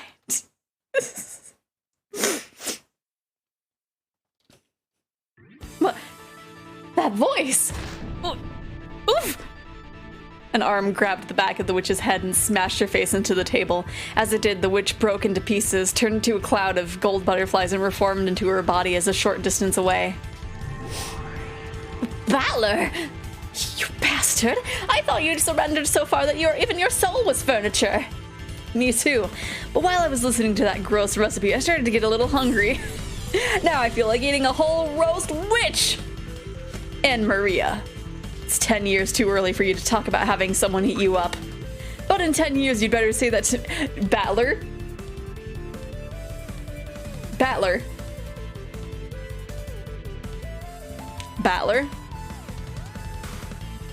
Please think about what you just said. This is your cousin.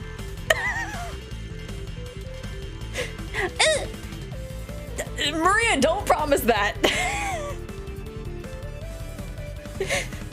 Battler-kun, sorry to keep you waiting, Aunt Rosa. I'd forgotten. This is a one-on-one fight between me and this woman. It's totally wrong for me to give in. Thanks to you hanging in there, I've gotten my will. To fight back. This person, he gave up down to the depths of his soul and surrendered to me, didn't he? I see. He doesn't know when to give up. Just what I'd expect from Ushinomiya Kinzo's grandchild. So, the chick of a phoenix is a phoenix after all. Hello, police. I'd like to report a case of Sweet Home Alabama, right? Phrasing Battler. Maria, don't let him be. He's a creep, right?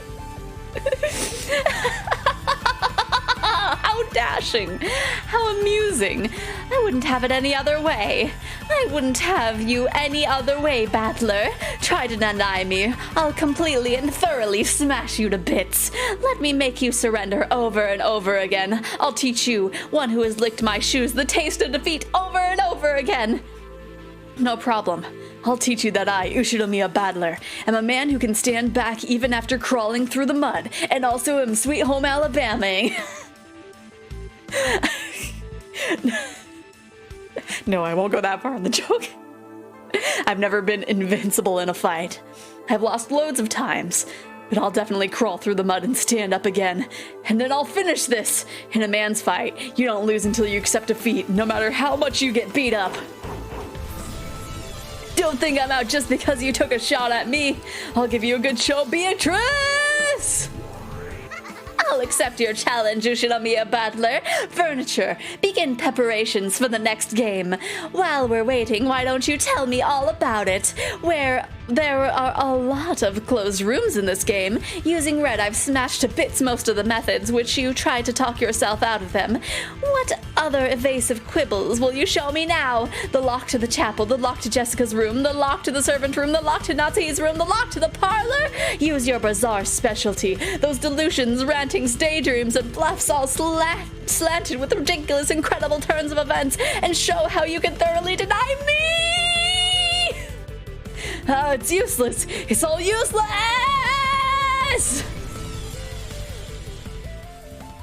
100% I trust Battler to defend people, but I don't trust him around girls, right? Absolutely not. Okay, now we've got the tea party done. Wee woo, we got a room full of two freaks, a cannibal, and a Floridian! Oh no.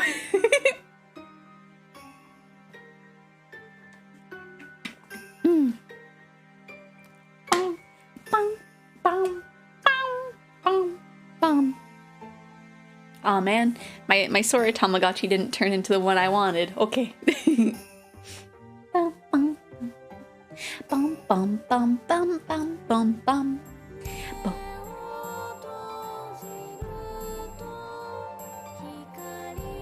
Did we get lyrics the last time? I don't think so.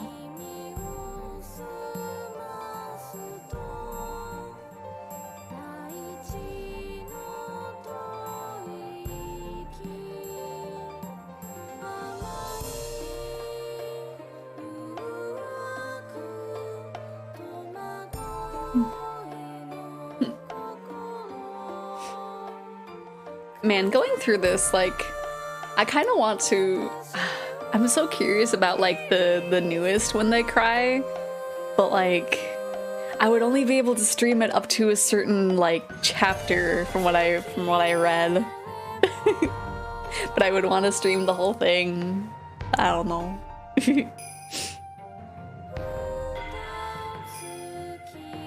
But I do understand, like, why there's a thing of, like, oh, you can only stream up to this point, so that way, like, all the mystery and stuff will still be, like, you know, tantalizing for other people to play it.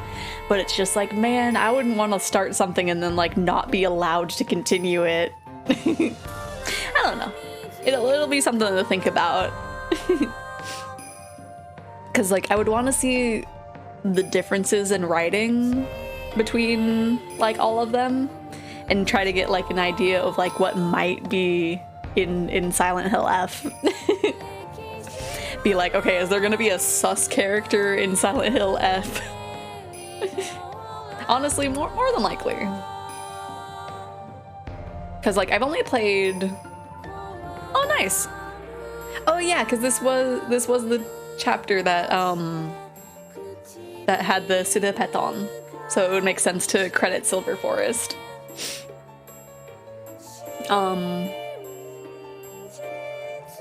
But yeah, I've only played 2, and, like, thinking of the characters that you meet in 2, I guess it would make sense to have, like, a kind of sus character. But I don't know. I'm very curious. We'll eventually see what's in Silent Hill F. It's like, if I have to buy the game first before I buy a PS5, then so be it. Still think the only stream unfriendly game should be the one that forces full screen mode. Yeah.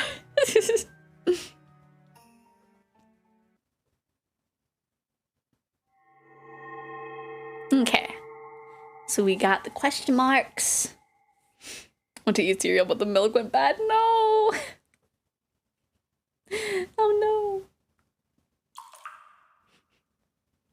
you have eggnog to put in. I guess there's not really like a good replacement for milk for cereal. I don't know. I feel like depending on the cereal, eggnog wouldn't be too bad. I'll take the milk. No, don't have bad milk. Don't have chunky milk unless you're gonna like turn it into cheese, I guess. I don't know, what process? Could you do anything with like milk that's gone off? Would you be able to make cheese out of bad milk? Oh, you threw it away. Makes sense. Okay, so now we got the question marks. So in theory, we might see more witches. That or we'll just see Beatrice and Birkenstyle. Gamer subs with Seer. Oh my gosh, that would be, oh my gosh. That would be so, I think it would really depend on the combination of cereal and which Gamer subs flavor that you have, because I got Misfit Melon right here. That's what I've been sipping on.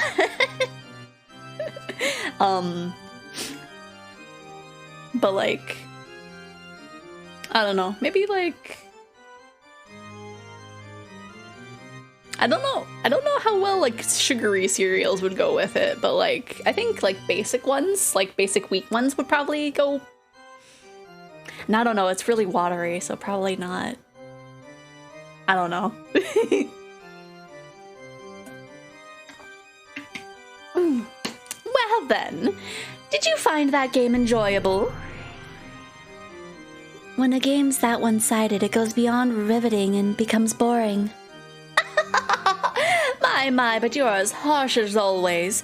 Considering how proud I was to have created a development so impactful that it might satisfy even the boredom-hating Lady Birkenstell, this response is quite harsh. It was a sad waste of Fruity Pebbles. Oh no!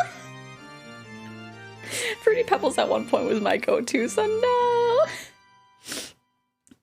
Well, I'll admit it was impactful. However, it was horrible as a fair game. Unless you make the conditions a bit more even. Are you saying there's no way to win? Not even for Lady Birkenstell? I wonder what you mean by that, Beato. There's no need to try and fool me. I already know that you're no bystander. Were you planning on hiding it? You're an outrageous person to come into someone else's territory for such a grand distance to work against them. You came to watch from the sidelines and probably to push strongly for my defeat. I've guessed right, haven't I? And if so... Truly amusing. That I should be granted a chance to fight against Lady Birkenstell, the strongest of witches who defeated Lady Lambda Delta, is truly a pleasure. Yes. I am also pleased. I came all this way because I really wanted to see you, brimming with confidence, fall apart and lose. What an honest person! Even so, it would be a shame if the contest between me and the great Lady Birkenstell was resolved without at least one observer. You called her here, didn't you? That kid. Ooh?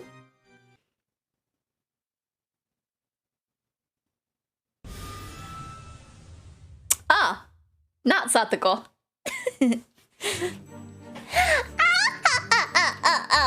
I found you. I finally found you, Birkenstell. That doesn't sound quite like my Satoko voice, but whatever, it's close. How are you, Lambda? It looks like you've got lots of spare time, too. I wonder if it's fate that a pair who hates boredom should run into each other again. Stupid kid. Can't you see you only won against me because of a little luck and a problem of compatibility? After that, you became such a brag, and now you're even picking a fight with Beatrice. Couldn't you learn your place? Beatrice is strong, and she's even more brutal than I am. Just a bit. And by the way, don't go shortening people's names without their permission.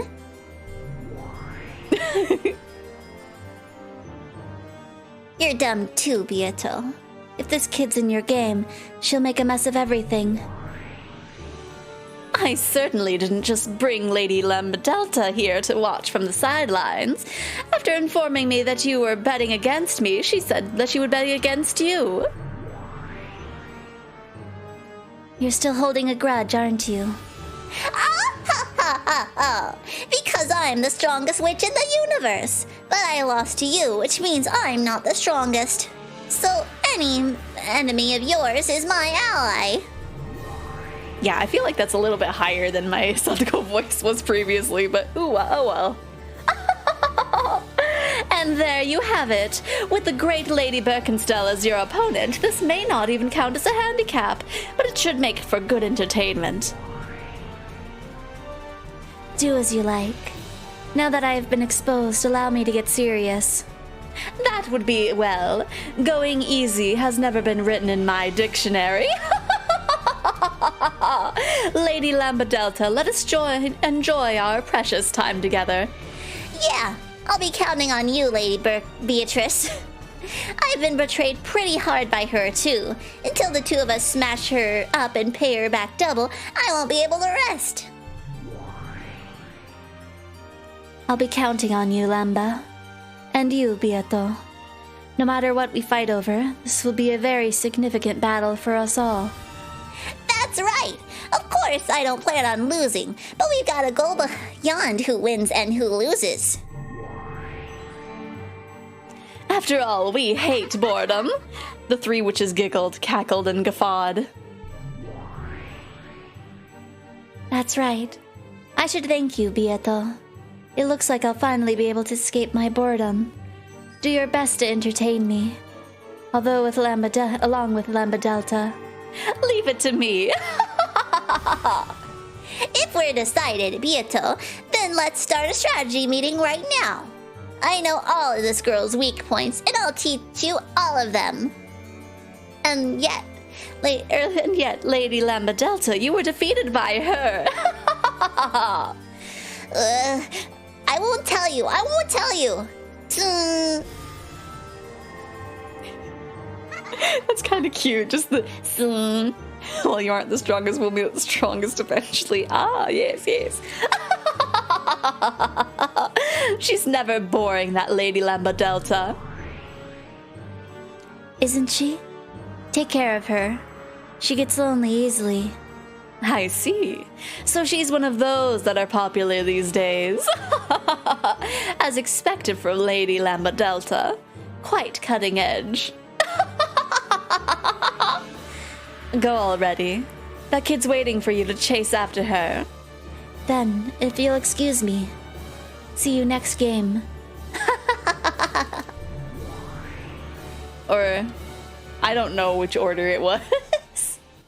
Okay, is she gonna talk to us? I'm sorry. That troublesome one came, but don't mind it. More importantly, things sure got ugly. I thought I experienced a very tragic end in Lamba's game, but this one is exceptionally horrible. I can't say I don't understand why you're hugging your knees and closing up your heart.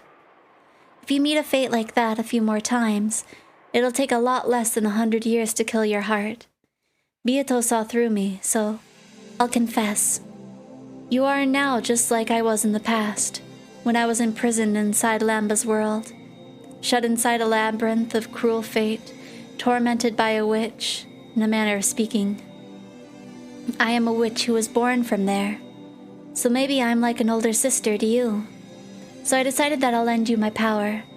However, even compared to my fate, yours is truly brutal. So not only do I sympathize with you, I'm almost brought to tears by your tragic fate. But please, don't lose heart. Please don't submit to Beato, no matter what. Certainly, that child's game is quite unfair. I've only been allowed a glimpse of the game board, but the unfair and clever devices set up on the stage are so disgusting that I imagine they far surpass those on Lambda Delta's game board. And what's even more frightening is that when that kid moves a piece, she doesn't always make the best possible move. This is where she's very different from Lambda. Lambda always uses a overpowering number of pieces to make the best possible move in order to win. But Beato sometimes intentionally goes easy on her opponent when she moves her pieces. Since, when we're in trouble, we try to seek out our opponent's strategy by looking at their moves. This creates a very formidable amount of noise in our information. That might cause a troublesome amount of disorder. However, as in chess, though a player might be able to create some noise for their opponent with a useless move, they'll still miss out on the more valuable move they avoided. In other words, it's not like your opportunities to take the advantage of this are zero. Although you may not be able to believe it, that analogy holds true for this game as well. Even though those developments looked so overpowering, there actually was a weak point.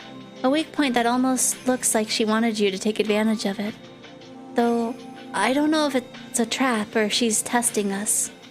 Anyway, don't surrender. Stop thinking.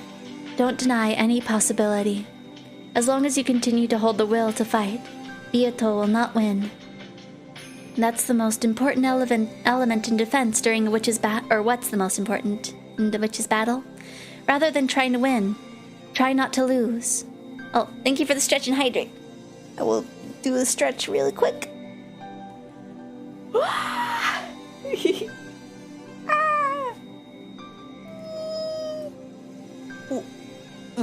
And then the hydrate with actual water. Instead of hydrating with gamer subs. If accepting her means your defeat, then you definitely mustn't accept her. Making you accept witches. There is no longer any doubt that this is one of Beatrice's victory conditions. Now that I have announced that I'm your ally, I too will make as great an effort as possible to lend you my power. Make an effort yourself as well. If you're still hugging your knees, quickly stand back up. In times like this, what did I used to say again? Go for it. Yay. Me pa. It's so embarrassing doing this. I've done this much for you, so quickly stand back up.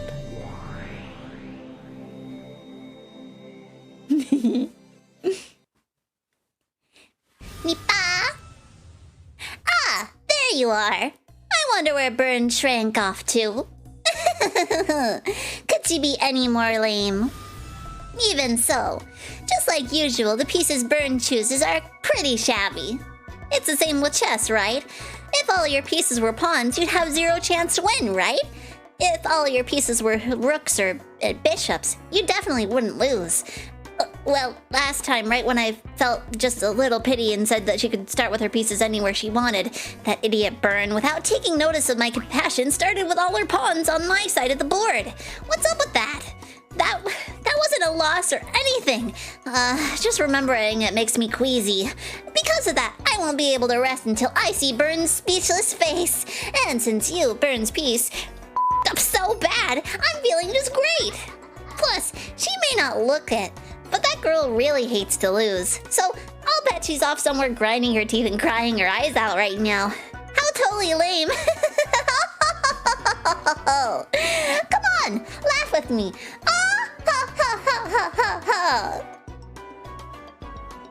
Wait a sec. Are you still hugging your knees? You're already like this just because Beato got a little serious? Could you be any more pathetic? You're so pathetic, I'll help you out just a little bit. I, the great Lady Lambda Delta, the Witch of Certainty and the strongest in the universe, will bring your helplessly low chances of winning just a little bit closer to certainty. You should thank me. You know, Beatrice may really be a cruel and powerful witch, but she's no match for me. Why? Because she's soft. Though she'll set up the board in a way that'll let her win with just a few more moves, she'll intentionally avoid cornering you. She'll do things like take worthless pieces and place excess pieces on the board and make things more one-sided. Simply put, she's got a bad habit of playing around as soon as she thinks she's won. Oh Almost all the various attacks that hurt you and Burn look like utter waste and overkill to me. In other words, she's got a weakness, and you've got a chance. See, she isn't an opponent to be afraid of, right? Remember, Brave One, let me try that again. Remember, Brave One, guerrilla warfare is effective against the enemies that don't expect it. Did I do it okay, Rocket? Pink frilly bows and a little pumpkin accessory, right? It's so cute. Just got back. What the heck is this dress? It's awesome. I feel...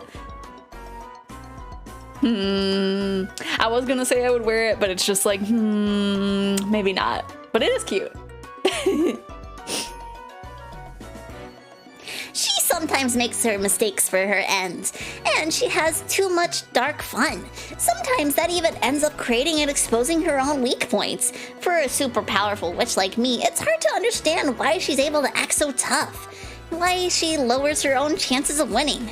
But, well, because of that, a witch like Burn, who likes to thoroughly read her opponent, has a really bad affinity with her, because reading her doesn't work. Maybe it's really easy for Burn to read and handle a straightforward and honest type of like me, annoyingly enough. Well, still, a super firepower type like me can flat out beat up a light, wide-range barrage type like Beatrice. So it's kind of like rock, paper, scissors. If I'm paper, Beto is rock, which means Burn is scissors. Well, maybe that doesn't matter. Even though my paper loses to Burn scissors, if I was a sheet of super paper, which is way more awesome than normal paper, I could beat even scissors, right? Basically, I, Lane V Lambda Delta, am super paper. Uh-oh. It looks like you've regained a bit of your color. That Beato, she's having fun torturing some beast called Rosa. At a glance, you'd think she has really nasty taste, right? Wrong. She's just killing time, hoping that you'll stand back up and return. It's a move to fire up your righteous indignation by intentionally doing something detestable. Aw, man, I hate kids like that. Anyway, I'll head on back.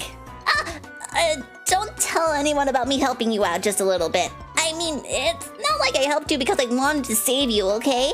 I, the strongest witch in the universe, had my throne stolen away when I lost to Burn.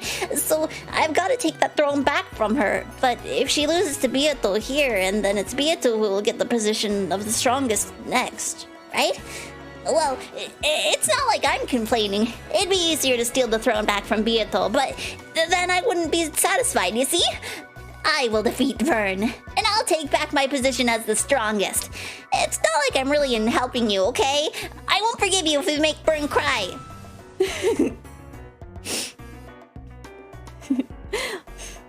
What's been going on? I've been gone for an hour. Witches. If you know about Higurashi, Lady Lambda Delta is essentially Satoko, I think. And then Birkenstell is basically Rika. Like she did the whole Nipa.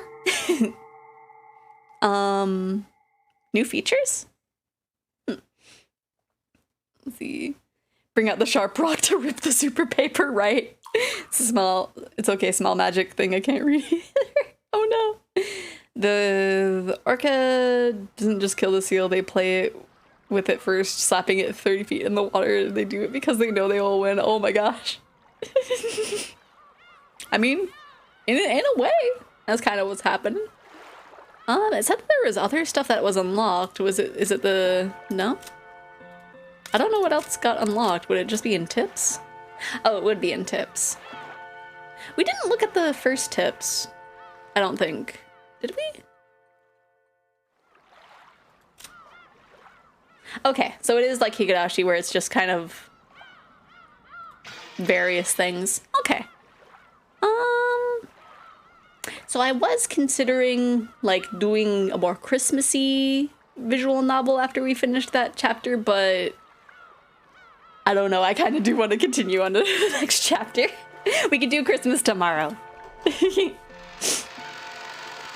Today we do round 3. The story is very obviously fictional and fantastic in nature. Any resemblance to existing individuals, organizations, locations, and incidents are entirely coincidental.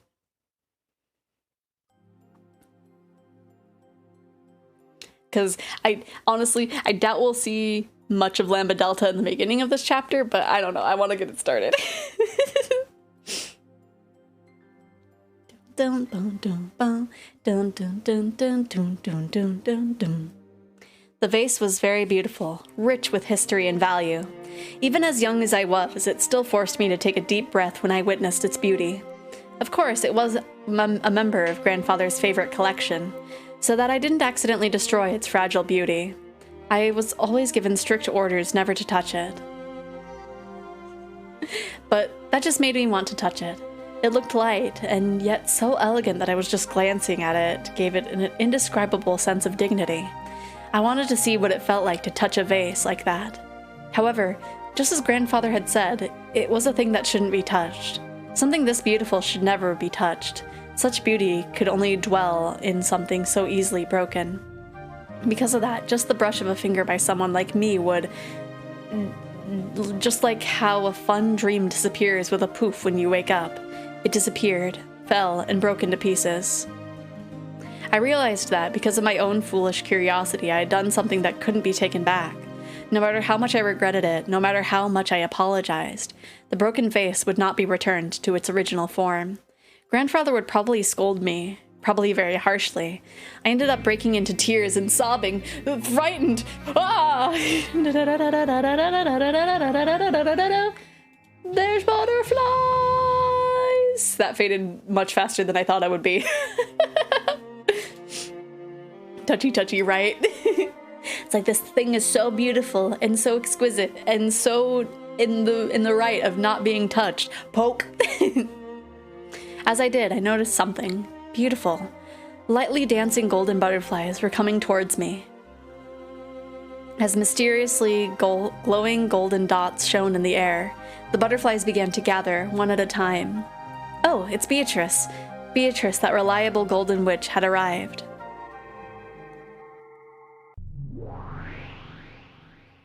Hello? Hello? Who are you? Who are you? You're not Beatrice. Virgilia? I've never heard that name. The butterflies kept gathering until they formed a cloud, and then she was there. She was always there for me. Whenever I was in trouble, she'd always appear and save me. Good day to you, princess. Beatrice. Oh my. Why are you crying so, and on a day so well suited for a tea party? I broke Grandfather's precious vase. Grandfather's gonna be mad at me. I don't know what to do. I don't know who's talking. I think if a mystical, depressed sound of voice matches this, yeah. I see. That is worrying. The master really treasured this particular vase, didn't he? Imagining how he'll punish you scares even me, Beatrice. What? Are there multiple Beatrices? Grandfather was a very frightening person. And when you failed to follow something he said even once, he would become so mad with a rage that would make even the fallen angels in hell quiver. Since I knew that down to my bones, I couldn't do anything but tremble and cry. Beatrice? Maybe. I possess no magic that can scoop up your fallen tears, princess. But if you need magic that will prevent the master from scolding you, I might be able to manage something. Really? Yes. If you'll be gracious enough to believe in my power, princess. The power of belief is the source of magic. Miracles only appear before those of great faith. I believe. I believe in your power, Beatrice. So, please, fix this vase. Please.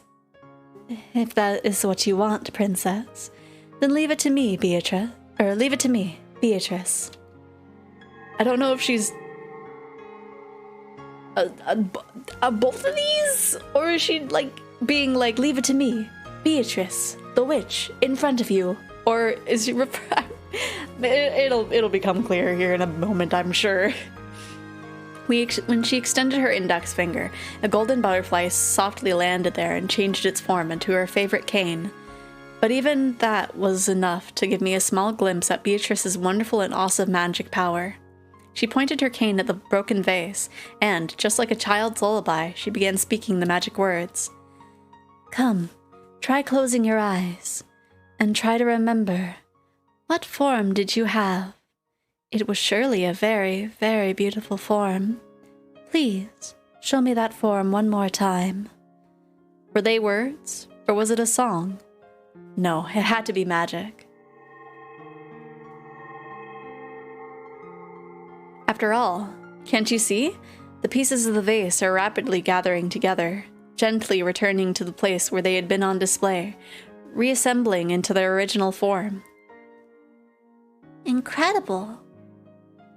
See? Now it's back to normal. This way you won't have to get yelled at by the master.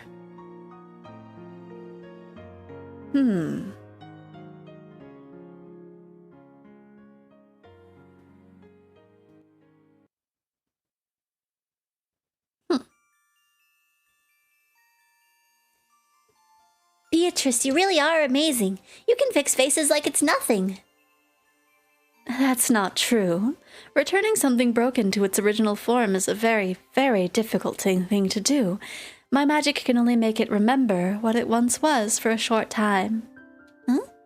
But the vase really turned back to the way it was, right? Correct. But that doesn't mean the vase has avoided its fate of being broken. All I did was temporarily get the broken vase to remember its form before it broke. I have not yet attained the high levels of magical power that might be used to restore a broken fate to its original form. At that time, the high-pitched scream of a servant could be heard from inside the mansion. When I went to see what had happened, I noticed that several of the servants had gathered and were cleaning up the remains of the broken vase. From what they said, it seemed a black cat had sneaked in from somewhere and had climbed up on the vase, causing it to break. I understood the meaning of Beatrice's words. At the moment I broke the vase was broken. Beatrice let me see the vase being restored, but that was a temporary thing. It didn't mean she'd changed the fate of the vase being broken. And so, the vase remembered its true fate and broke.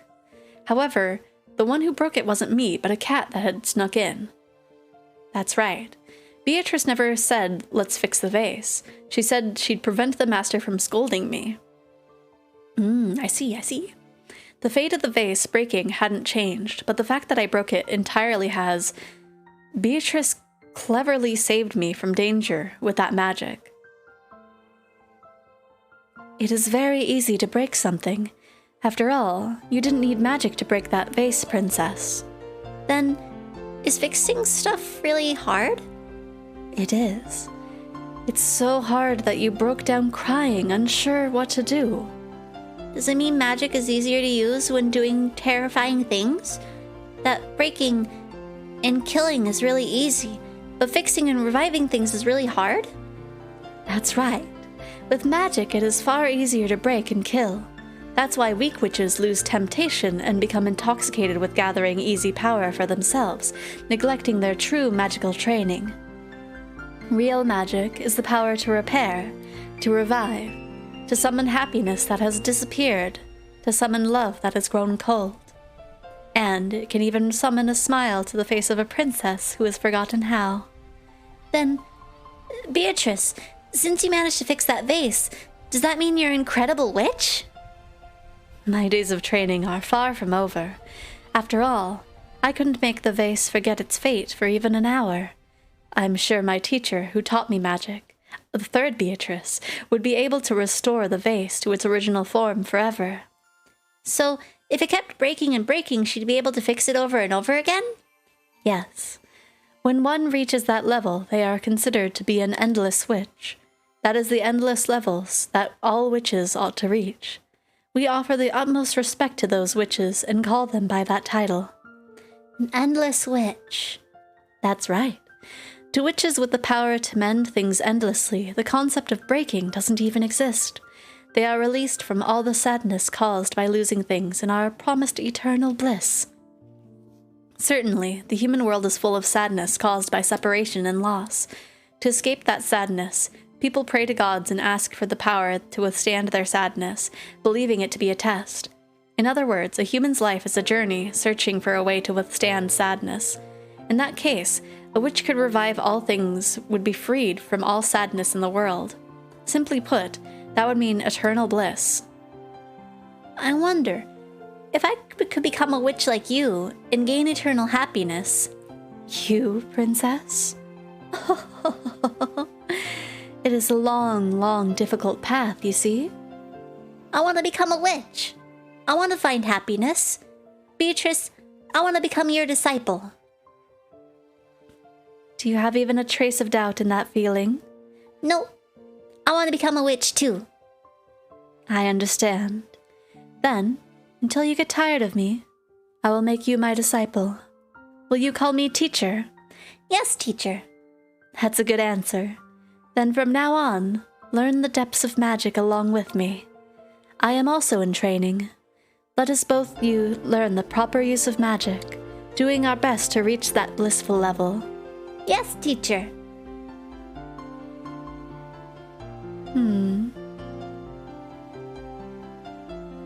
Now zap the child, it knows too much. Oh no! I was thinking the magic in this world works off belief. That's the same as the orcs from Warhammer 40k Power of Imagination work. She's using orc magic. Oh no. That's the real answer. All witches are orcs. A dream. That face takes me back. An endless witch, was it? That rank I'd yearned for in the past as the highest possible achievement was now just another one of my titles. No, you might even call it my calling card. Every once in a while, being called that can be quite satisfying. I trained so many days to achieve that rank. It'd be a bit of a waste if I never got a chance to appreciate it. She shook her head lightly. If it's the highest possible level, that means there's nothing higher. An eternal dead end, the beginning of eternal boredom. Boredom? What? What word came out of my mouth? I remember what teacher told me. When one is released from all sadness, it is the same as eternal bliss. That's what makes me think that teacher couldn't ever had reached that level. Did you kill and eat your teacher? Eternal bliss means eternal boredom, and that's the beginning of eternal torture. But it all depends on how you look at it. Eternal boredom is the same as a sketchbook that doesn't run out of pages. It means you can draw whatever you want, can try to have as much fun as you want. Boredom is the worst sort of poison, which kills all witches. Even those great witches who are given the title Lady fear it. It's the eternal poison that tortures them because of the eternal bliss they've reached. Now that I've earned the name of Endless Witch, I truly wish I could speak with teacher again. Is happiness really what lay at the end of our training? And just what is happiness? I wish I could talk with her about that now. Training has no end. When you think you've reached the eternal level, that's exactly the time to bemoan your own immaturity. I recalled those words as though she'd answered me directly. I see. So I'm immature, am I? How amusing. How truly amusing. The sound of painfully shrill laughter rang out. It was coming from my furniture. What? Did they break their toy again? Oh, hi. Beatrice-sama. This guy stopped moving again. And I haven't had nearly enough fun yet. What a pathetic man. But I haven't gotten a chance to play at all yet. Let me play! Be silent, filth. If you keep devouring him like starving dogs, of course he'll come breaking right away, or keep breaking right away, no matter how well Beatrice-sama fixes him up. You broke him the most, Setne. If you just don't know what holding back means. My apologies, Beatrice-sama. Please forgive my stupid little sisters. Fix him quickly! I'm next! There's so many of them. Must you keep up that infernal racket? Eep! A single yell was all it took to make the noisy sisters of the Seven Stakes vanish. All they do is mess around, having as much fun as they want breaking him. They only come to me to clean up afterwards. Truly, this furniture never leaves me bored. Once the furniture hid themselves, all that remained was a sloppy mess, the last remnants of a broken toy. It had no form anymore. It's hard even for me to remember its original form in this state. Better to make it remember for itself, perhaps. Oh well. I waved my golden pipe. Then I spoke. I chanted. I made it remember. Come, try to remember. What form did you have? After all, right now you pretty much look like a huge lump of scrap meat. I have no idea which part of you is your arm and which is your leg. Unless you remember, I won't be able to recall your face. By the power of magic, the pitiful pieces of meat began to remember what their form had been. Which part should go with which part, and where should join with where. That's right, just like that. No, you should be a finger on the left hand. That's the right hand. That's it. Good. Good morning. Have you woken up, Ushinomiya Butler? How ironic that your true nightmare begins after you awaken.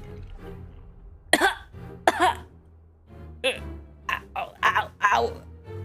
If you would just accept that I am a witch, you'll quickly wake up from this nightmare and I'll send you to heaven. I am the king of Mount Purgatory. There is no escape from this hell without my approval. You call this hell? That's just useless. It's all useless. Okay, which one is Lucifer? I forget. I don't remember. Do you have the stupid? I'm impressed you still talk like that after experiencing the pain of death not once, like any normal human, but more times than I could count with one of my fingers. This is why I never get bored. I never get bored of you. Yeah, no boredom problem here. After all, I get my pick of those massive tit-nichans with the dazzling asses in my hair. Thanks to that, I'm not likely to get bored for a while. Of course, Battler would be like, yeah, I get titties and booties and thighs. I'm good.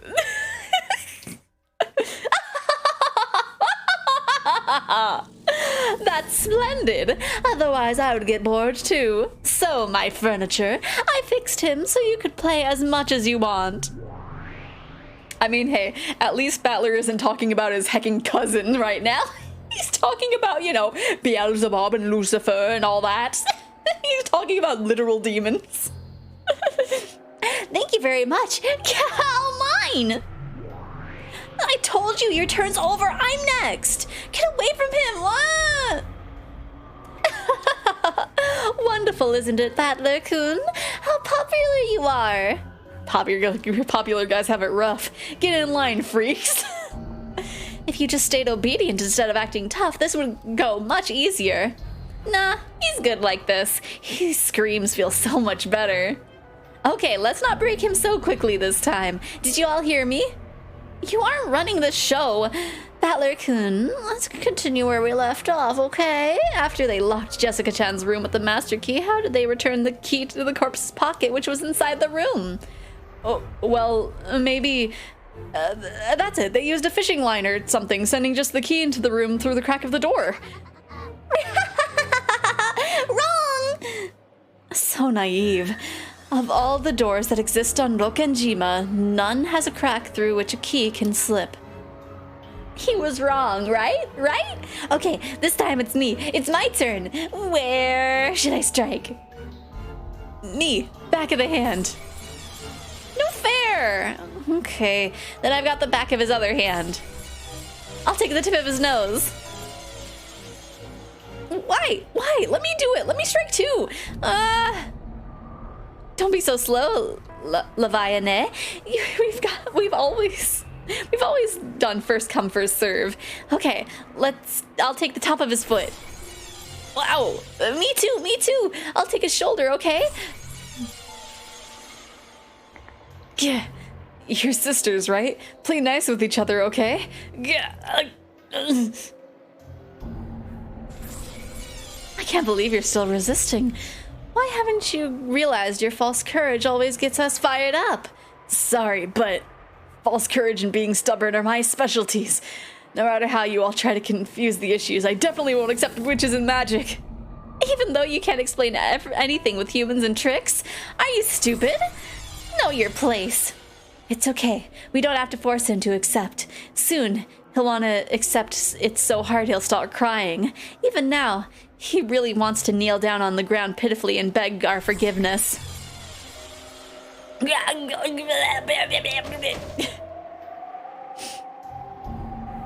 See, would be funny is if Asmodeus was the only one Battler is into. Oh no. See, the creator is really into that style of closing with Angel more, right? Just something about it. Leviathan the Envious. Oh, he's broken already. Beatrice, Ama. Ah, well, since they know I can revive him over and over, my furniture won't even hesitate to break him. Good grief. And giving eternal rebirth and eternal death at will. Before the endless witch Beatrice, all death in life has no meaning. Even death can't become the key to escape from my cage. Come, Battler, remember your original form again. I'll toy with you to my heart's content, understand? I see. How truly pleasant to have a toy to play with for all eternity. Ah, could this be the endless bliss witches gain at the endless level? I see. Yes, this bliss certainly is amusing.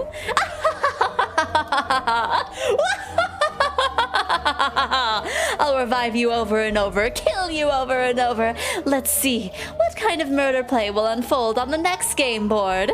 Come, bring it in. Let the next game begin, Ushinomiya Butler!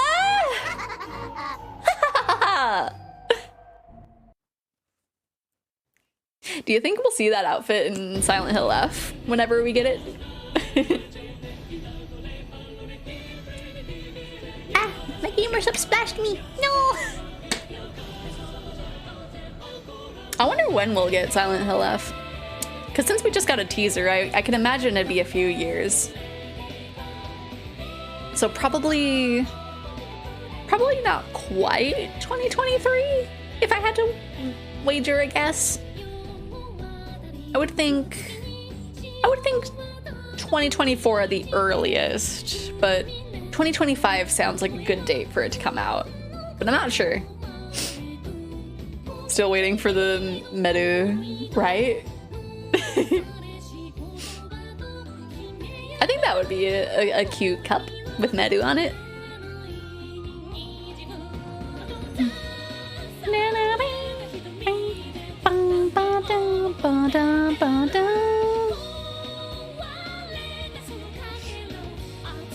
Also, I'm so upset the last order that I did, I forgot to use any discount code, and it's like, man, I could have saved like 10 to 15%. But that's okay.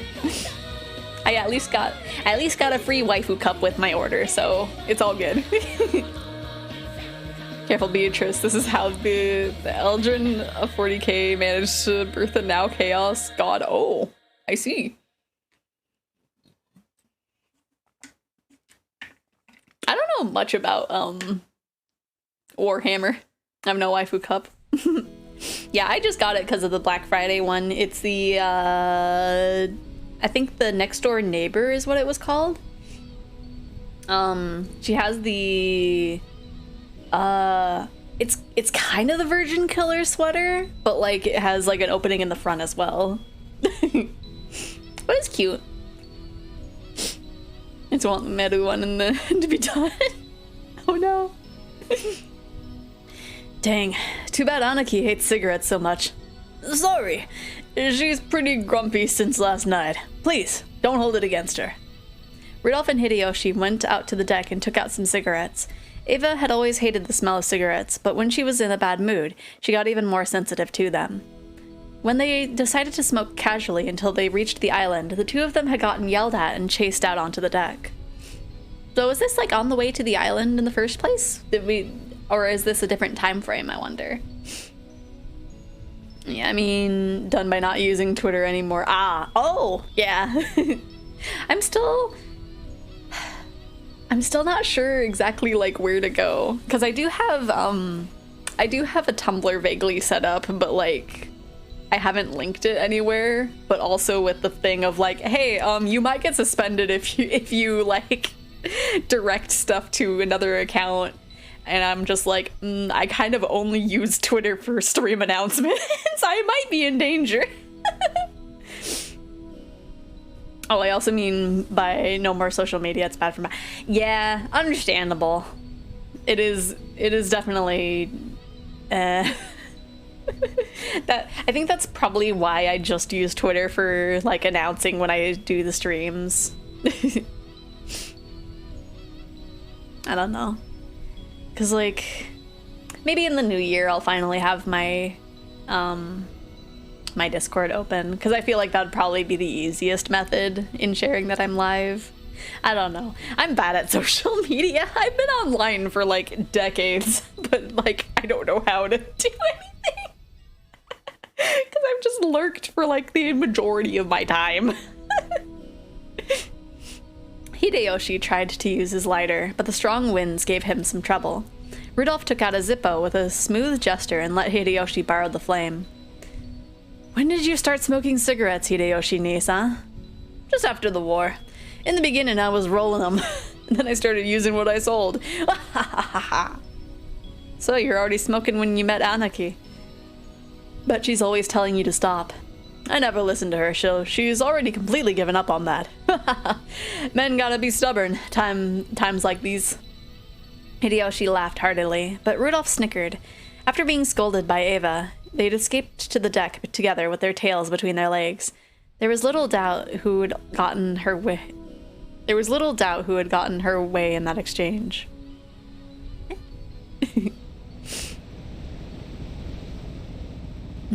Interrooted stay apart, yeah. I use Twitter for general buffoonery. Tumblr is where I go to trick other people into believing I'm a bot, so it throws others off when I say something cryptic. Oh no. Yeah, I used to be like very much on Tumblr. Like I remember there were just days in my life where I would get home from school and then just like make sure that I was caught up on literally everything on my dash. Like I would scroll for literal hours to be caught up on every single post. It was bad. Although like the only thing that keeps me from doing that on Twitter is that just it just breaks sometimes. I'll be scrolling and it's just like, nope, no more feed. She isn't usually so short-tempered. In fact, she's usually a more gentle, quiet woman. Every year, she changes when this day comes. Is that so? To me, she looks just like the Anaki we've all known for so long. That's just it. She's back to being Eva of the Ushinomiya family. But that ain't the Eva I know. Well, I know why she's grumpy. This family conference is gonna be a pain. Got that right. There's that plan to threaten money out of Klaus-Nisan. We may call it a family conference, but it's gotta be just a sibling fight at this rate. Before the family conference, 3 of the siblings had made a secret pact without Klaus. They were all facing urgent situations and needed a lot of money fast. And the only one that they could turn to was Klaus, who had spoke to the Ushinomiya head now that Kinzo spent his time shut up in his study. Okay, so this is on the way to the conference. Twitter keeps showing me things that get me heated. Oh no. I keep getting like weird suggested tweets and it's just like, why? No, I'm not interested in this. I was on Tumblr before Not Safe for Work stuff was banned. Then I moved to Twitter, but I'm going back to Tumblr because Not Safe for Work. Yeah, it's such a silly situation because everybody was leaving it and it's like, I think for that stuff, I've heard from those artists that it's just like, it's kind of a gray area on if it's allowed or not. Like, it's not as strict as it was when they were like, you know, taking away everything and the bots were just flagging everything. But like, I don't know for sure. For a long time now, they'd vaguely sensed that Klaus was taking advantage of the fact that Kinzo had lost interest in his own wealth, and they suspected that he'd started embezzling that wealth to suit his own purposes. Despite being disgusted by this, they turned a blind eye to it while everything was still going smoothly for them. But now that they needed money, they really couldn't afford to let it slide. Ava had asked Rudolph and Rosa to form an alliance, and they were now scheming to take that money away from Klaus. Rudolph-kun, both you and I are company presidents. We're responsible for the livelihood of our employees. Rosa's a president too. Well, as a hobby. That's right, sorry. Basically, we've all got responsibilities. Now that I've thrown down the gauntlet in front of the executive board, I've got to bring in the money, even if it means getting down on my knees or drinking mud. Same here. I can't betray the employees who've trusted me and followed me for so long. That's why I need to get some money out of Klaus Nissan, even if I have to grab him by the neck. Anaki and Aniki have always been at each other's throats. And now she's got to challenge Aniki head on. It's no wonder she's on edge. So, Ava really had a bad relationship with Klaus Nissan since long ago? Hasn't she talked about it? They were always at each other's throats. She never talks of the past, even if I ask. She probably doesn't want to remember. So there are regrets, possibly. She's always been brainy and shrewd. Her grades were good too. Compared to that, Aniki was just average. The simple fact she existed would have been pressure enough, but she kept boasting about it and driving him into a corner. That fool. Why drive him into a corner so openly? I'd hardly call that shrewd. No kidding. Aniki regretted being born a woman, so she probably couldn't forgive Aniki, since he was chosen to succeed the head just because he was a man. She'd always boast to Dad, letting him see that she was better at every little thing. Father really is an old-fashioned person. Gender discrimination was part of his system of values. I'll bet Eva's eagerness to prove herself made him dislike her a bit.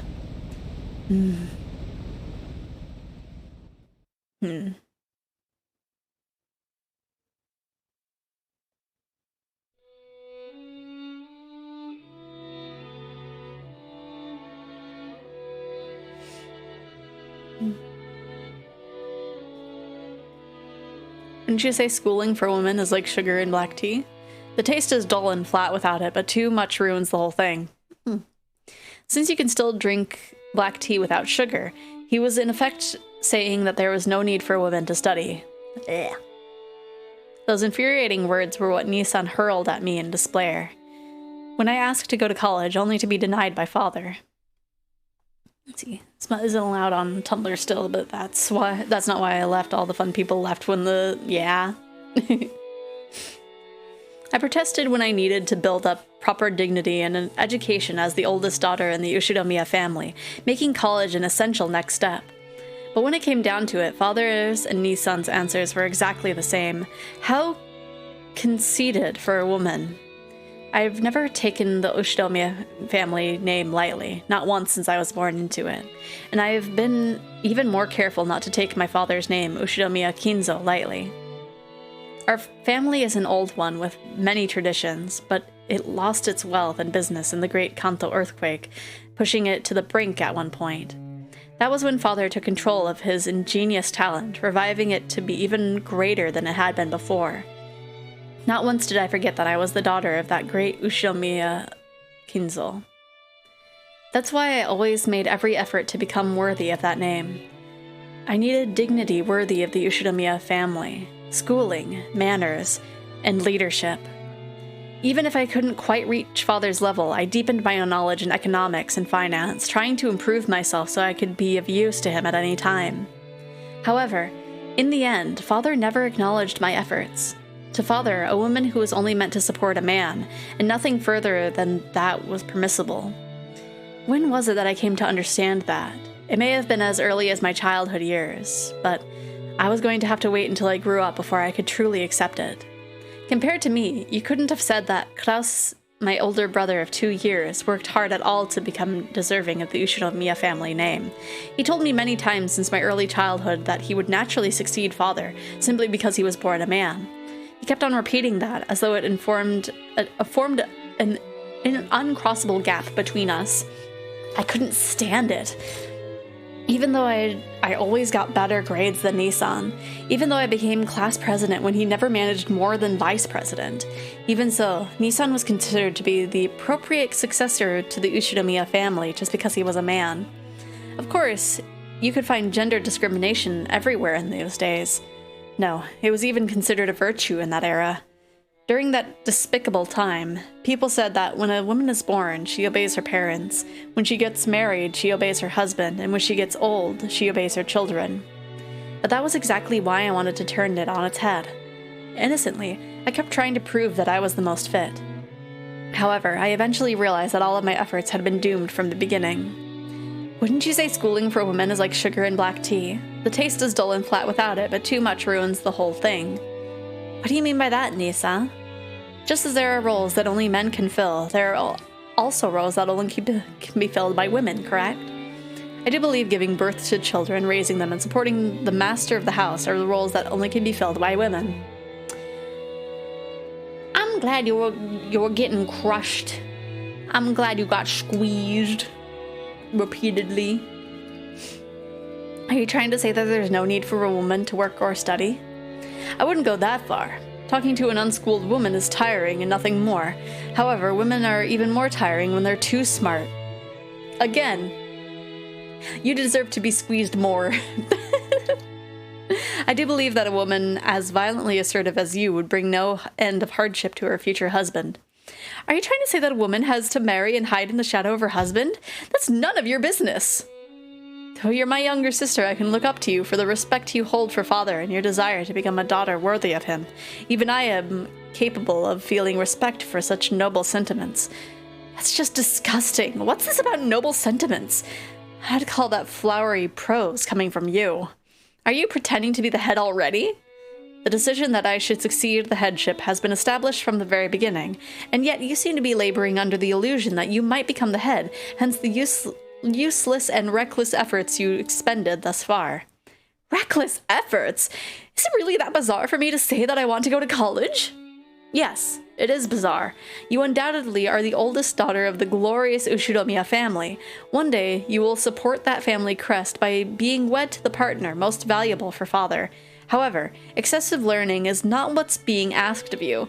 What you need are gentle feelings that would allow you to care for your husband, the ability to handle housework, and the humble demeanor that will reflect well upon the master of your household. These are all the skills you lack utterly. In the end, can you really call yourself a suitable daughter of the Ushinomiya family? Wow. Same here, I'm happy I got sent through the press right multiple times. I have no intention of being some secluded lady. I just want to become the person most capable of assisting father at his work. Then you shouldn't do so in a matter befitting the Ushinomiya family daughter? What is with you? You're still mannish enough even at your age, and you've never learned how to wear makeup in a way that will please men, much less how to cook and do housework. I hear you've even been learning how to brawl.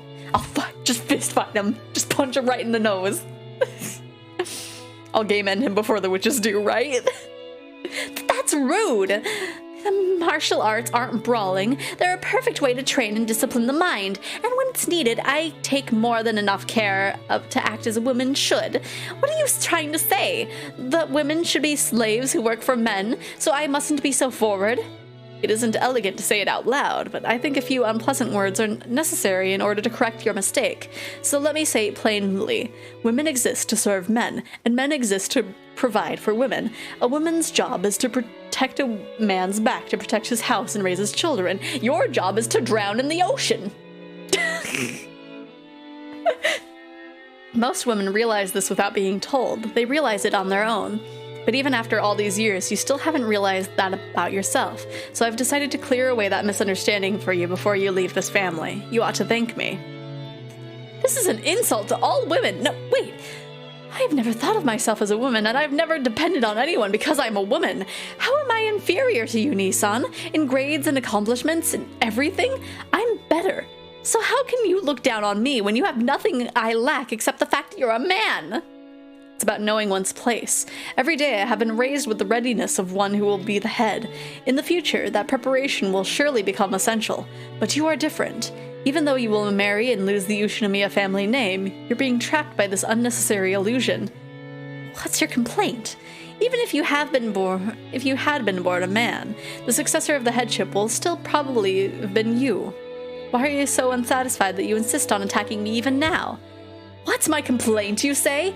Nisan, You're always like that. Looking down on me because you succeed the head, even though... That's my complaint, you say? I've got a billion of them. Grudges, hard feelings, humiliations that I'll never forget keep floating through the back of my mind. They all built up the same time, coming out of my throat as a shameful moan. What's all this noise? God isn't the only one who holds silence as a virtue. Father! Father! He'd probably overheard our sibling fight. Father entered it with a clearly unhappy face. Klaus, are you fighting with your siblings again?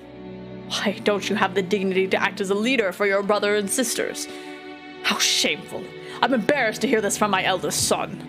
In a flash, he struck Klaus's face. Yeah, hit him! Punch him! Knock him out! I readied myself to be struck in the same way, but I wasn't hit. My apologies, Father. Dignity isn't the only thing you lack. There's much more.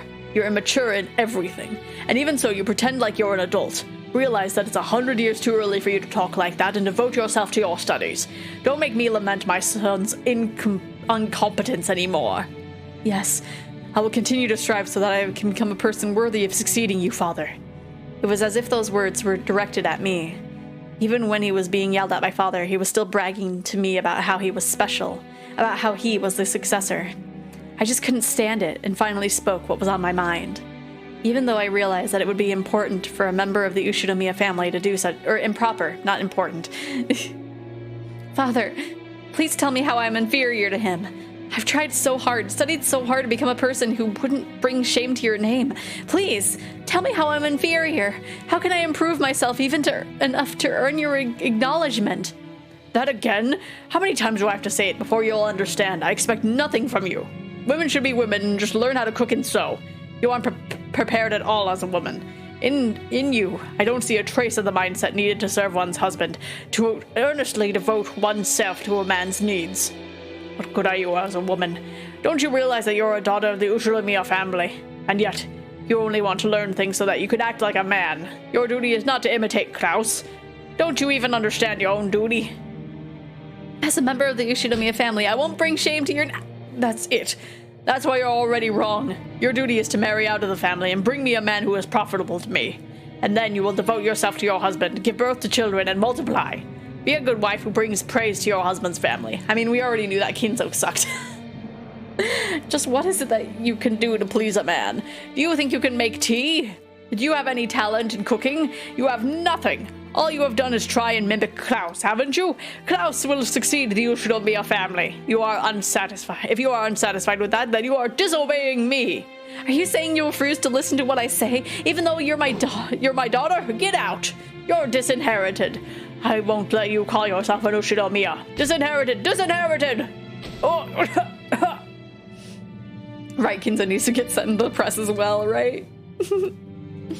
Like, Klaus and Kinzo just need to be put in, like, that little playset thing for Play-Doh that you just, like, squeeze it in there and then just press it down and they come out as, like, Play-Doh spaghetti. They need to be put in that. Father, hang in there. Please, calm down. Kenji-san, can you bring some water? Yes, immediately. Ava, leave this place. He doesn't mean what he says. I will calm him down. Disinherited. If you won't listen to me, you're disinherited. Father was coughing pretty badly, and Nissan patted his back, as if it was the duty that was naturally his.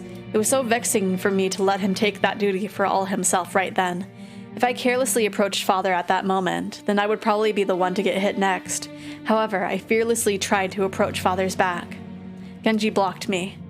Eva-sama, perhaps it would be better if you stepped outside for now. The master is not in a good mood today. But... Why are my children so incompetent? Klaus is lacking in dignity. Eva is always a stubborn tomboy. I have no son who's like a man, and not even a daughter who's like a woman. Where did I go wrong raising them? Why, Genji? When and where did I go wrong? Master, you haven't done anything wrong, except everything in your entire life. Klaus-sama has grown into a sturdy son, and Eva-sama into a lovely daughter. You haven't made any mistakes. How can you say that? What's so lovely about her? Far from a lady, she's always acting like a man. Disinherited! Disinherited! Father, that's just what I'm always telling Ava. Ava has promised that she will have a change of heart and act like a lady. Couldn't you postpone that decision for just a little longer? Who's a lady? Disinherited. Oh. Go quickly and leave this to me. Klaus gave me a look telling me that. We're just slowly learning that all of the siblings are as terrible as we initially thought, if not worse. But also that there's a little bit of trauma in the family as well, emotionally. Sounds like an old man needs to visit tomboy mines, right? Or femboy hooters.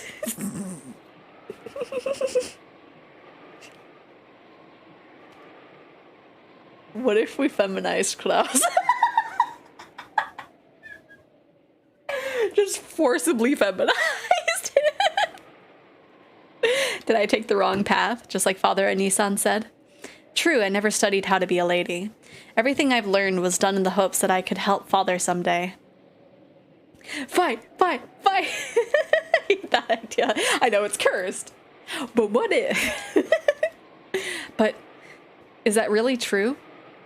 Haven't I always been trying to compete with Nissan, with whom I've had a bad relationship since I was a young girl, because I wanted to steal his position as a successor and show him a thing or two? Every chance he gets, Nissan tells me that men should be manly and women should be womanly. I've been tormented by this unfair discrimination just because of my gender, something people are born with and can't do anything about. I resisted, endeavoring to this very day to study and prove that I'm not inferior, despite being a woman. But because that means my love of learning comes entirely from a stupid complex I've got against Nissan? What do you mean? What do you mean I'm killing? What? I'm just having very cursed ideas of, like, forcibly feminizing Klaus. Put him in his place, Put him in his place. Father wanted me to become a lady with whom he could go out in public and not be embarrassed. Did I betray his hopes, earning good grades and threatening Nissan just to satisfy a childhood resentment? Is Beatrice going to show up right in front of you and be like, hi, I can help with that? Hello? Hello?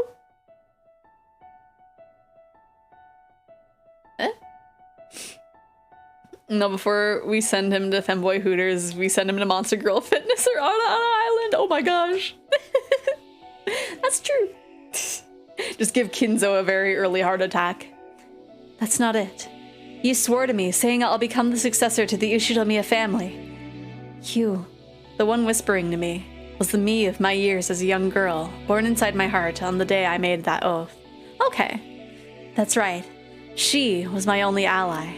When things got difficult, when I felt like I was about to get crushed by it all, she would always quietly appear and support me. When I ran into roadblocks and despaired, she would always appear and support me. When I grew up and the memories of my childhood years faded, I also started to forget my conversations with her. I, Ushinomiya Eve, will definitely become the head of the Ushinomiya family, and I'll triumph over that irritating, arrogant Klaus. On that day, we promised to do our best together to achieve that. That's right. We promised. On that day, I promised that I would become the successor to the Ushinomiya headship. On that day, when I had been overcome with sadness, wondering why I was even alive, you appeared from inside me and lent me your strength. Father didn't accept me. I wanted to teach Nissan a lesson. I believed that doing this would let me say goodbye to the wretched creature I once was. For a time, I truly believed that my life had no purpose other than to be looked down upon by Nissan. It's painful just remembering those days. There were a wound, a crack inside my heart. She taught me how to sew up that wound. I turned my anger into effort and improved myself, trying to become a person more worthy of the headship than Klaus was, trying to triumph over him by making Father accept me. It was my perfect revenge. I was vaguely aware that a woman couldn't possibly become a family head, but I thought that maybe if I could prove myself valuable enough to overturn that premise, then surely even Father would select me to be his successor. If that happened, then I'd be able to have the greatest and most perfect revenge against Nissan, who always acted like his succession to the headship was completely inevitable. That's right.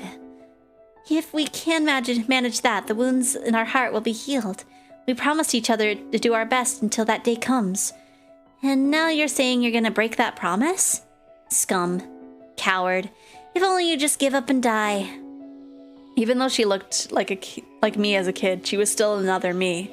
Her tongue was sharp because it was mine. Makes me pretty mad hearing that, even from myself. You have no right to speak of me like that. Then let's use that anger to fuel our learning. Changing anger into power is my magic. I've saved you from a bunch of tight spots with that power, letting you succeed when you shouldn't have. As long as you have my magic, there's nothing you can't do. That's right. Anger has always been my driving force. I wonder when I forgot that. Ava just out here talking to herself. He'll either get a heart attack from culture shock or walk away with a better taste in partners. True. One or the other. If you can remember me again, that magic will become ours once more. Come on, let's turn that anger into power and study even harder, okay? I know we still got a lot to learn. Let's go to college, study more and more, and get excellent grades and drive Klaus into a corner. That guy acts like we're nothing, but I'm sure he feels pretty well cornered on the inside. If only he'd just learn his place and die. If he did, we could become the head. Rudolph won't take the job. That kid can't go against us. Stop that. No matter how much more I study, Father still won't accept me. Why not? Father told me to be womanly.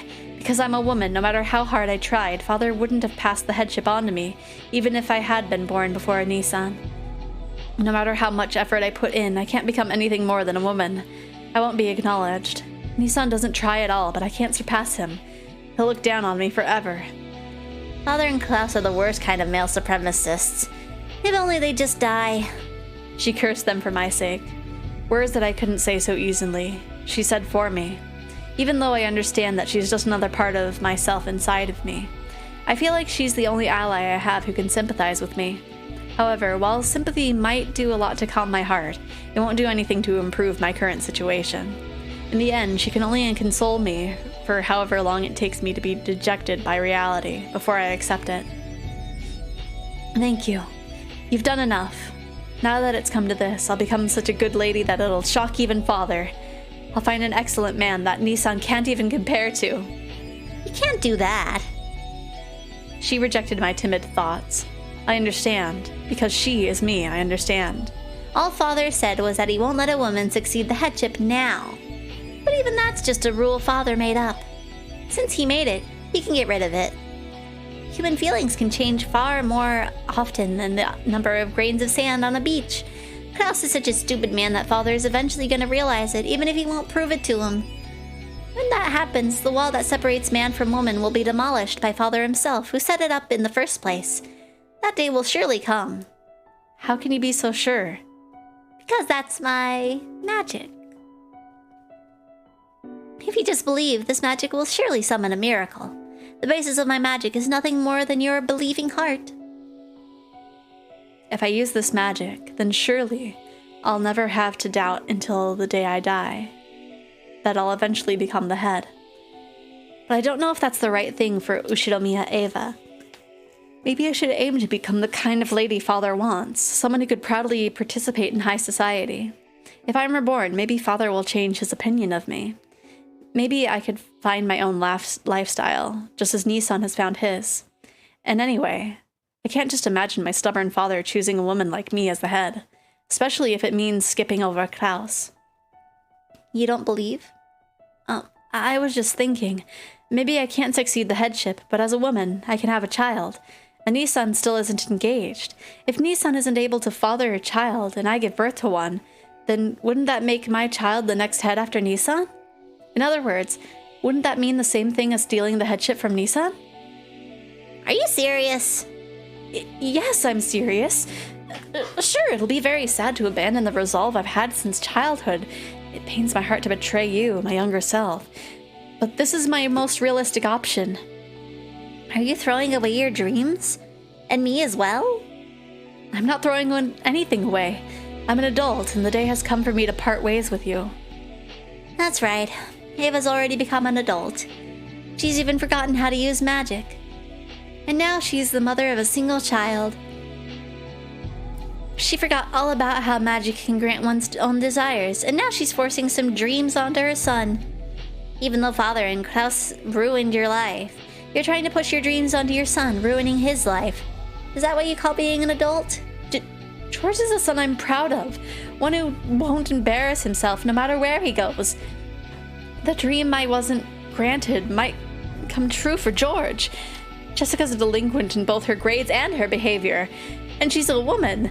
If only Jessica would step down, George would become the heir. Even saying it was painful. Am I just forcing my own regrets onto George? It's not like I have any right to look on Jessica with scorn.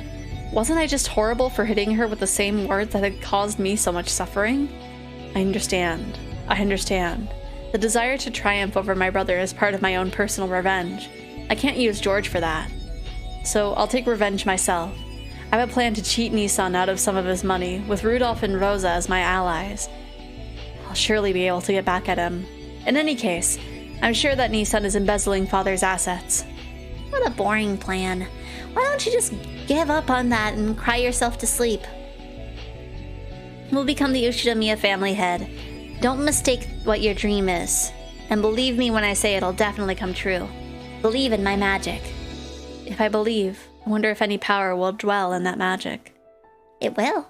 My magic can grant any wish with certainty. I'll believe. I'll believe, so create a miracle with that magic. If you don't, the hole in my heart will never heal. Okay. Then listen well. Listen to my magic words. And understand. If we can solve the riddle, we can become the Ushidamiya family head. So lend me your ears and listen carefully. What if you kill your father and brother... slash this is your joke? Or this is a joke? Dun, dun, dun, dun, dun. She might be talking to Beatrice, yeah. Behold the sweet fish river running through my beloved hometown. You who seek the golden land, follow its path downstream in search of the key.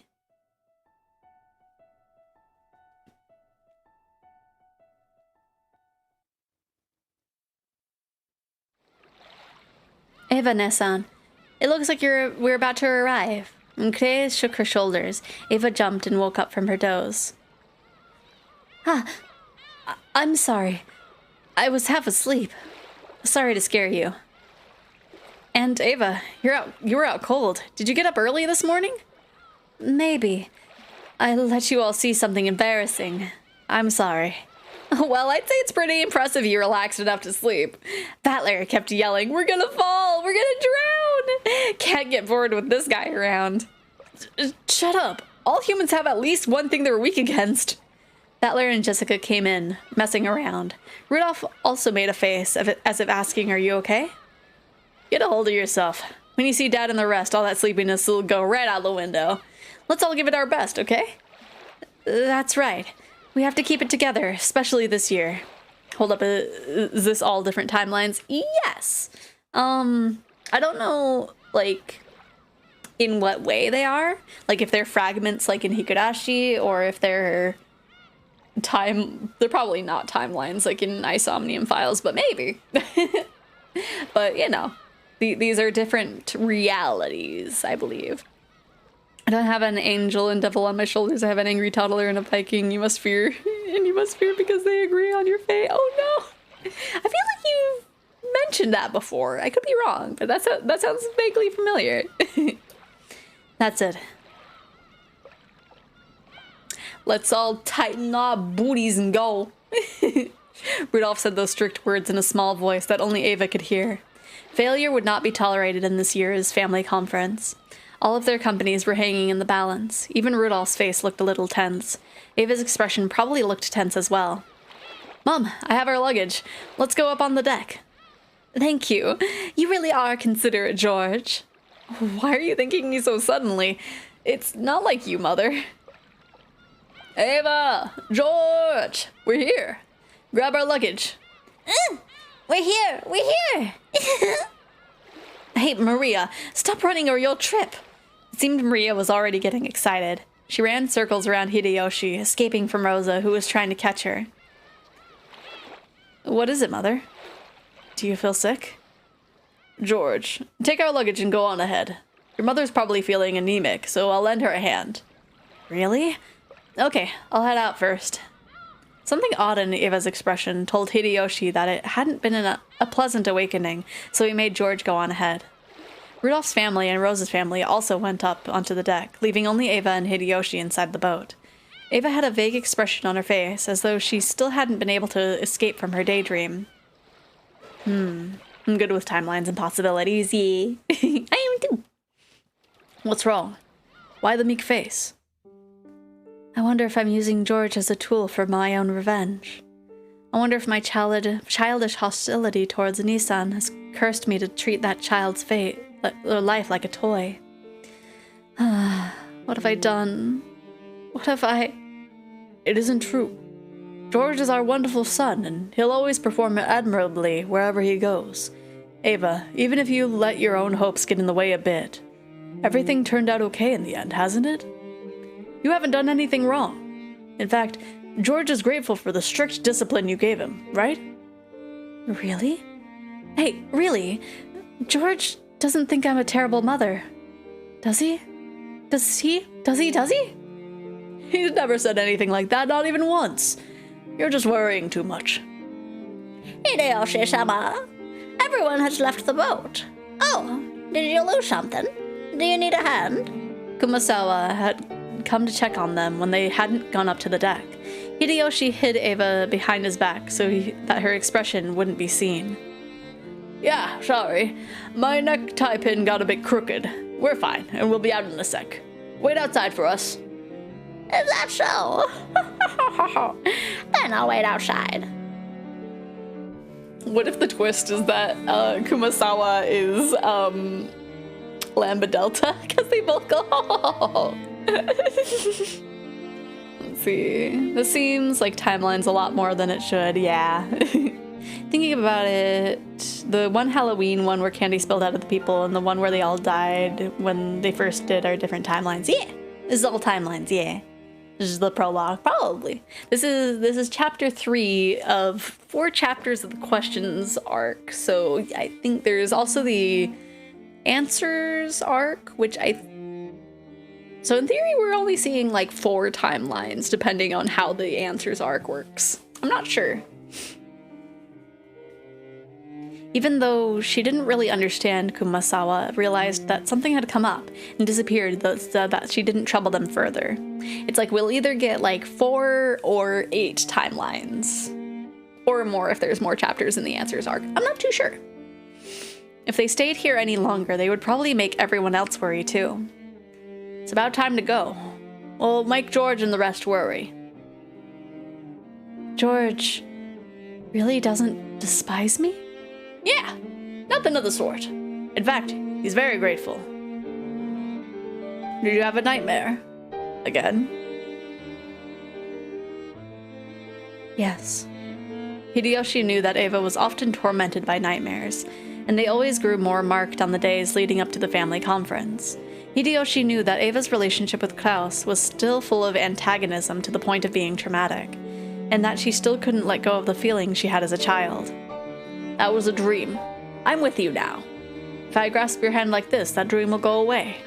Right? Look, I'm holding tight. That hurts. Thank you.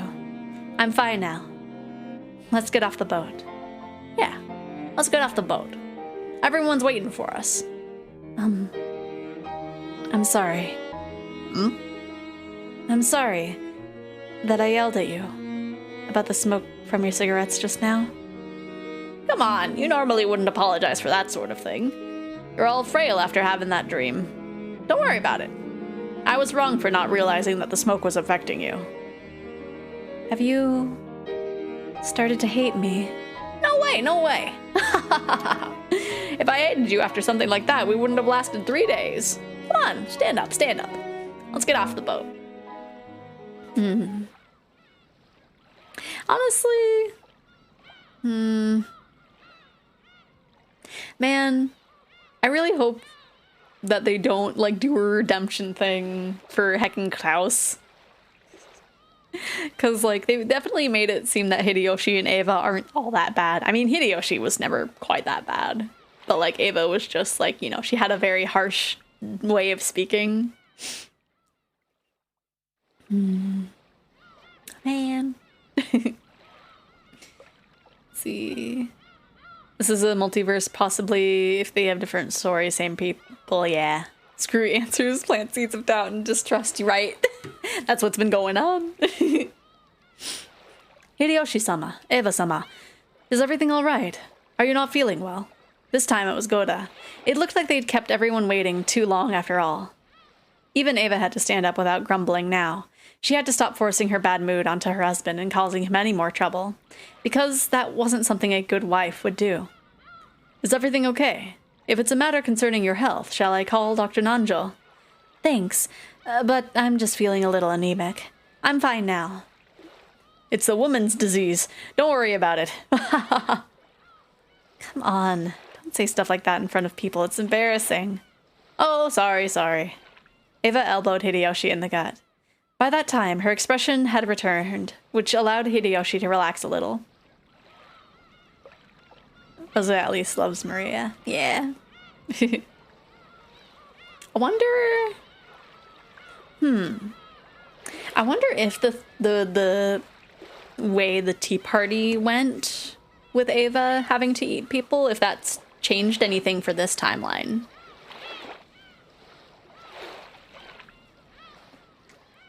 Because I feel like with the tea party after the first chapter, that kind of was the start of like the game that Beatrice and Battler were doing, and so that's why it kept like kind of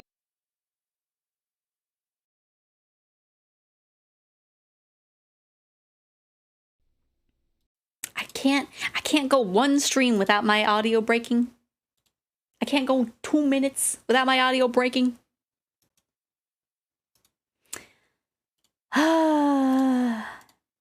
Okay, I'll save, and then I guess since the game sound is broken, we might as well take our little break early. Okay, hopefully it'll be fixed. Hopefully fixed. What was I saying?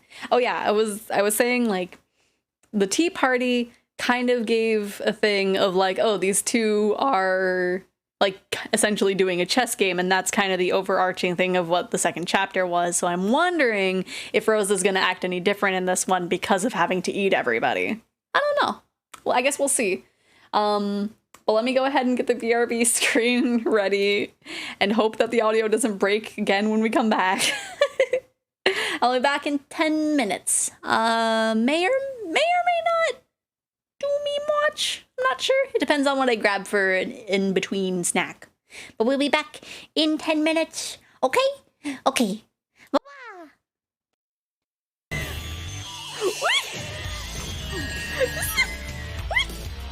What?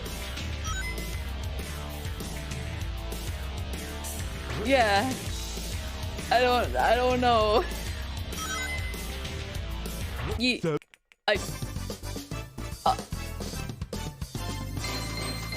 I did it, I guess. Here, slide down a little bit. No!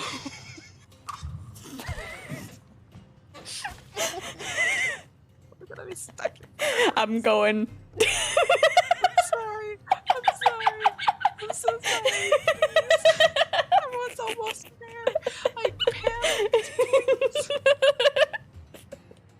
It's so bad. Okay. This is for real. Is there a gem in the fridge?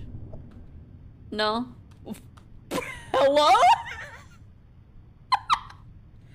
Okay, bye. Is there a man's in the oven? I wonder. Nope, just the fridge.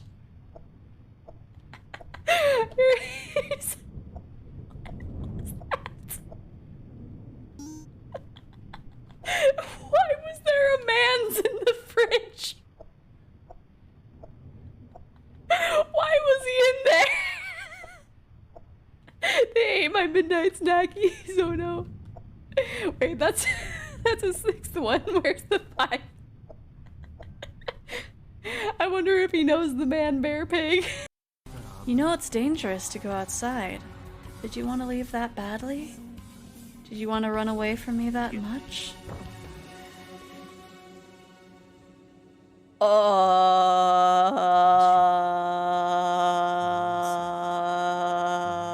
Hey, baby. Are you lost? Whoa. They'll ask how much you pay. Let's try your shoe size. I wish this were the stock market. At So, least I know how you that's here hoping to get a baby? No, I just love the sound of children crying. Okay. Goo goo. Goo goo. That was just too horrifying of a thought. I recalled the tales Oishi-san told me.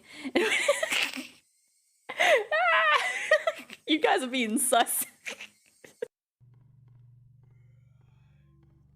Stop going here.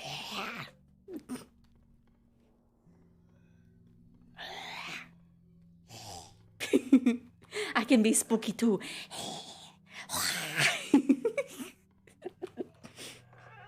Wow.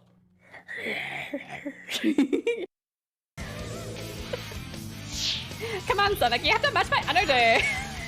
Come on, Sonic, stop running into things. Yum. Oh yeah.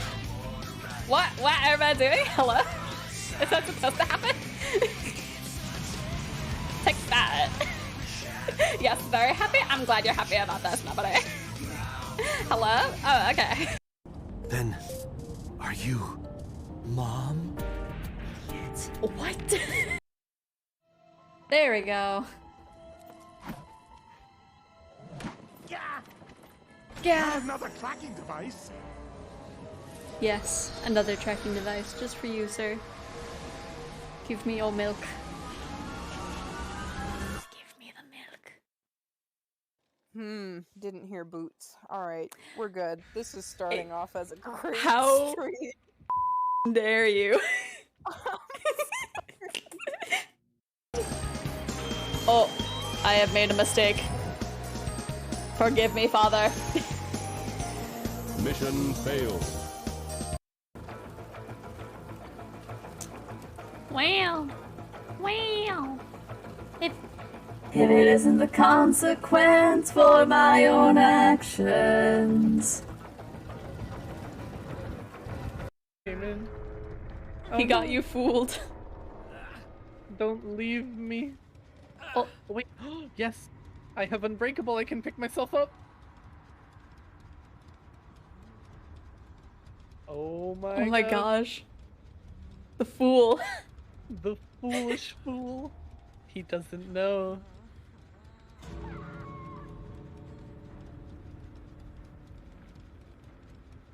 He doesn't know. Nice. Gonna heal just in case.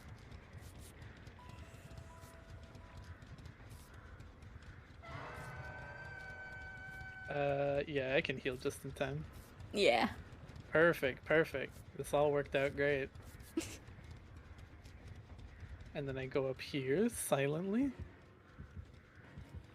He doesn't know. He doesn't know. Come to me, K-pop! Murder! Oh my god, I snorted. And we have that on stream. Oh no! If it gets clipped, I'm gonna be the new DLC murderer. You know what to do, Crimson. Crimson, I swear to heaven. Ugh. Let me adjust my position real quick.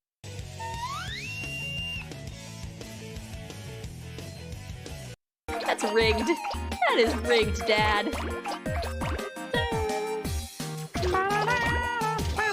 I didn't mean to fall down here, but it might be in my favor. Definitely.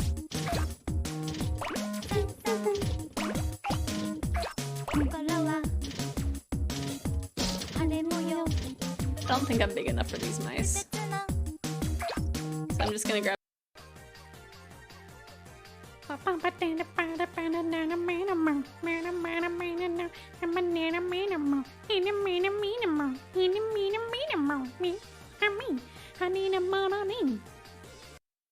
on, just grab it and I can get you out of there. I am stuck in the corner, you're stuck in the corner. Here we go. I looked away for a second and he was gone. Hello? Froggy? Where did Froggy go? Okay, there he is. Oh, that's way too close to the wall. I made a mistake. He did get endgamed. He was just like, I can't.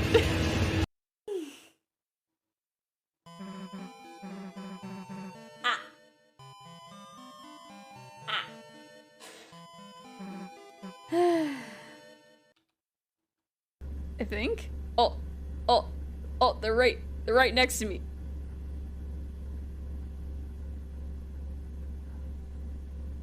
Oh, there's a door there. There's a door. Ah, they're right on my tail. Ah!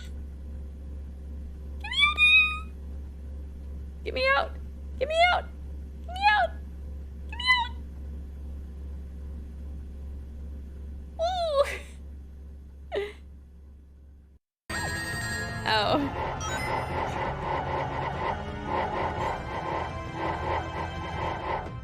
Hey, Eggman?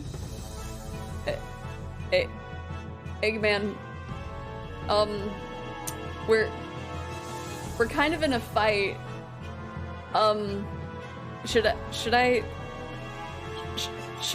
go, Eggman? Or Eggman, Eggman.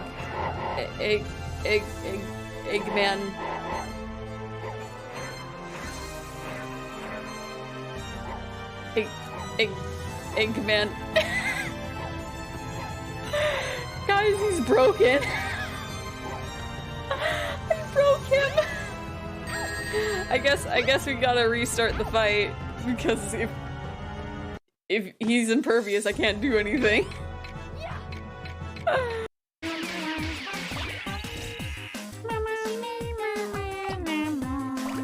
There's so many people.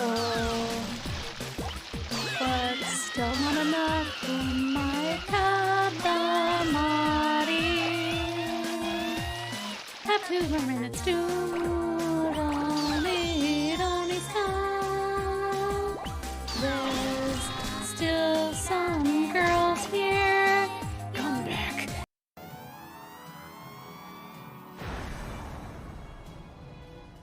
That's right, baby. All points, no quills, no pillows. Looks. He pissed on my wires against me.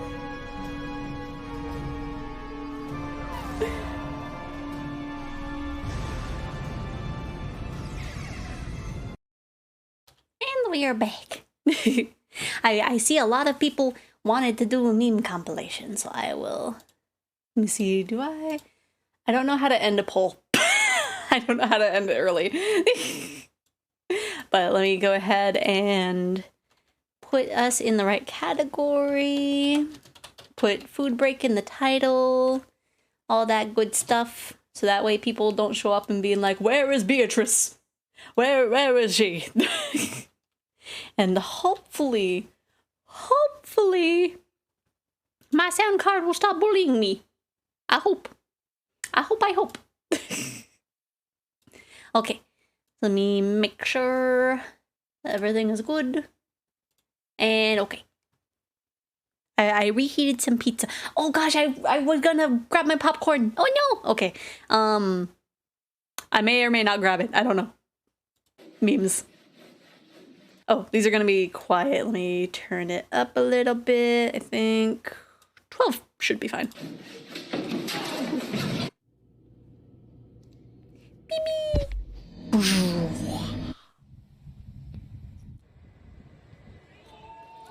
Same.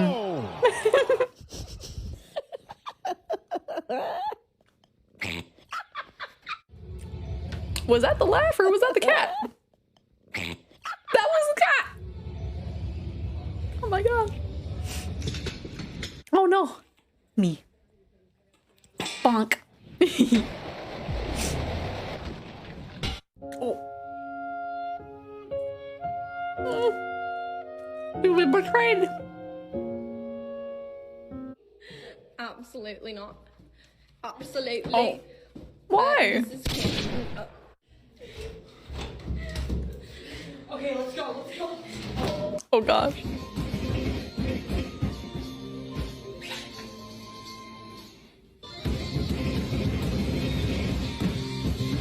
The poor screen. Why the fuck do my dog walk sideways, boy? Like, he don't walk regular. The pit walk horizontal. Heterosexually. What? Walk regular. The pit walk horizontal. Heterosexually.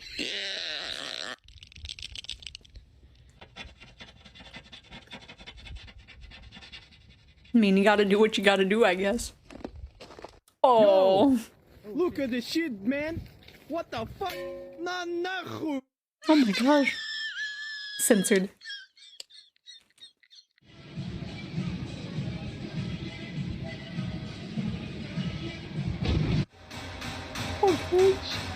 Okay.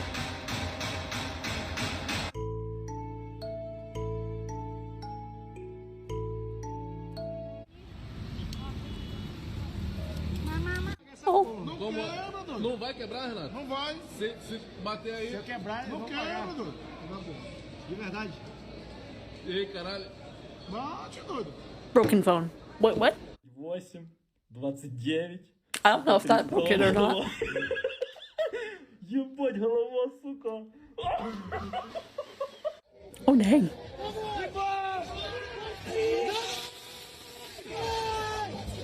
Yo!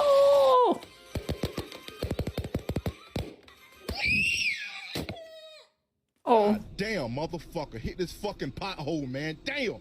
Knock my whole radiator fucking loose. It's some fucking bullshit. Oh. Oh. So small. Oh.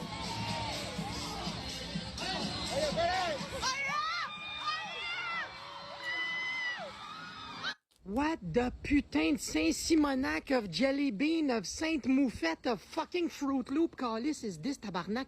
I tourne le coin and look at this. What I'm looking at it. What the fuck is that? What the Oh my god. Oh, that was just one whole car. I thought it was just freaking float. Hey, come here. Oh. Oh. This one, no bueno. This one, I'm confident.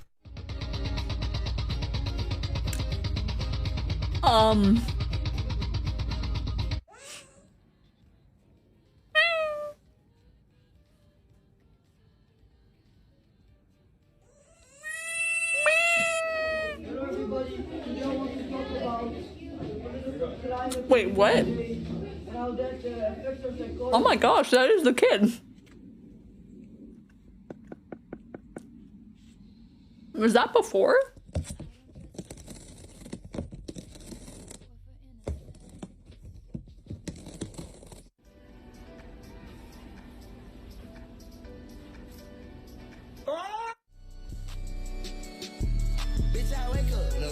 Oh no.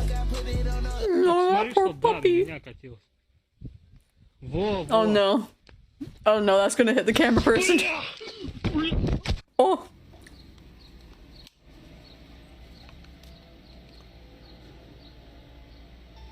Here we go. In the sun. Oh. In that sun. Oh. What a chill cat. A little bit out. Okay. Here we go. We'll just leave a little bit of your towel out, eh? So we can cover your towel. Now you're just a head. Or should we bring a little bit of your towel back? Oh.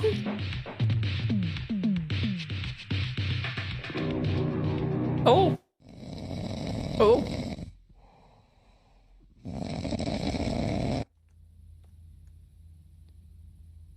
Is It's Bird there, he knows what's good.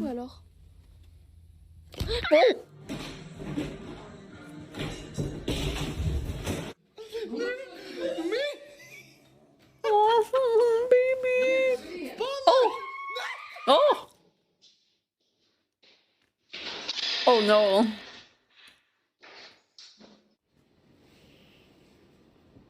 Just using stairs with any kind of shoe is scary. Oh. I did cut my swag on 100 down in Ohio. Swag like Ohio down in Ohio.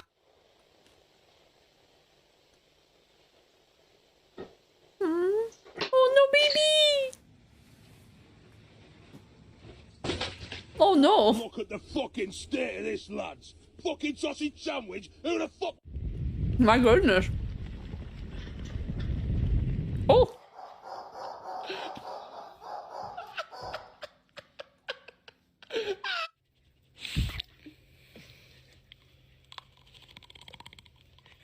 Just the tiniest bite. Oh.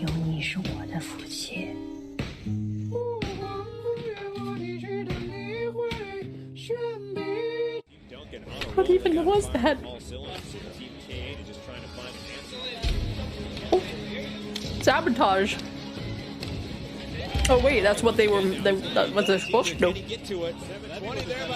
I accidentally recorded half of Germ's set in slow-mo, and he sounds like a cargo boat horn. We didn't take Scoville's blood pressure though. Oh my gosh.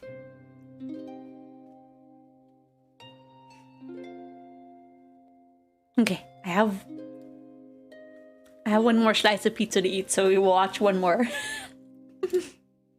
Let me just hide it so that way I can find the next one. Here's one that we didn't watch. And then we should be able to continue after this one. Yeah. Oh, there we go. No, it's cold where you are, Rocket. Oh yeah, because it was snowing the other day, wasn't it? Or snowing last week. It still hasn't snowed here. It rained like all day yesterday. Oh! Man, I gotta open Pringles can though. Oh! I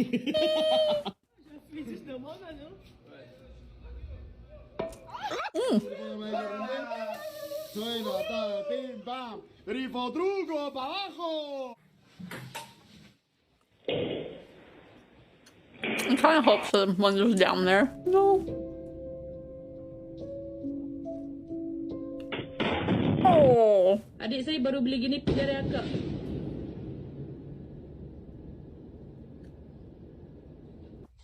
They were so in sync. Das macht mich glücklich.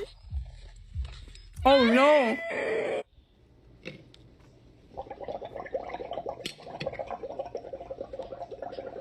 I mean, same. No! Oh dang! Oh! The mad hops. Oh, that's gonna hurt. That's gonna hurt if you hit it. Okay, maybe he was unbothered. Nice.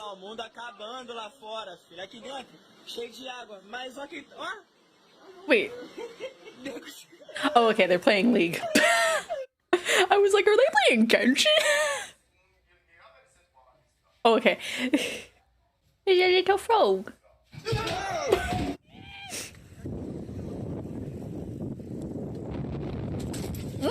What? Where'd it go? Where'd it go? What? Oh, okay, he never had it in the first place. Okay. Oh no. Oh no. Oh no. Oh no. Oh no.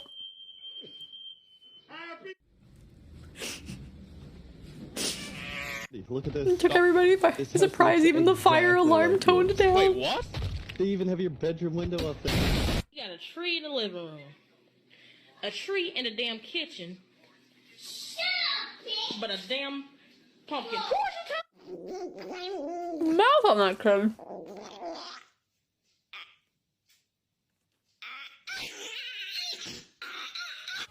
I think your chihuahua's broken. Oh.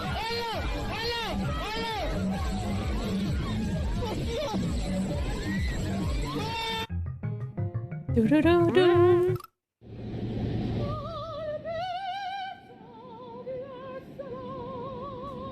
What a power move. Just absolutely.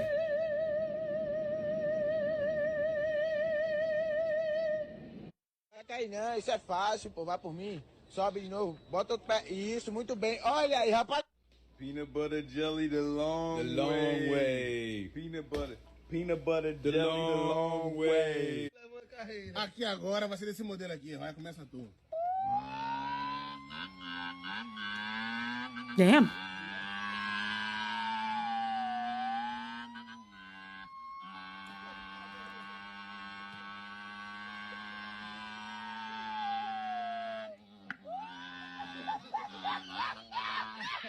Pretty convincing. Oh no. Oh no. That was the seat.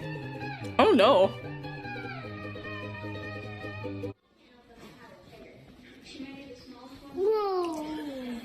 Battler as a child.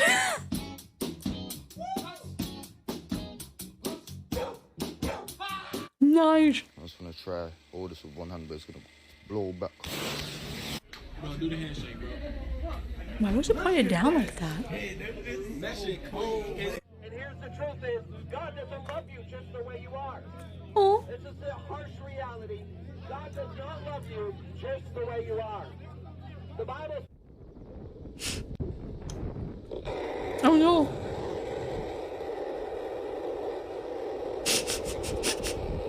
There's like, well.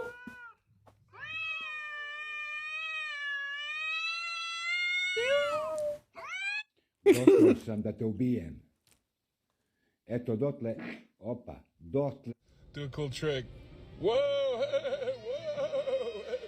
Alright, do a sweet spin move.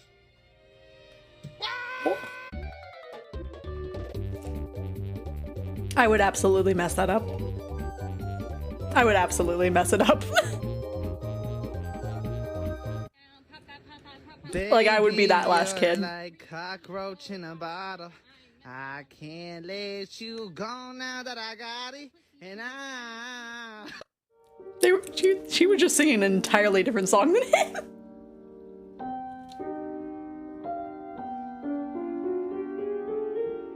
Wiesz, jakie to pyszne? Ja nigdy w życiu takiego czegoś nie jadłem. Ja nie wiem skąd tutaj w sklepach nie ma takiego czegoś. Man, fuck, my pants on fire and shit. What the fuck? My pants on fire, yo. Why? Aww.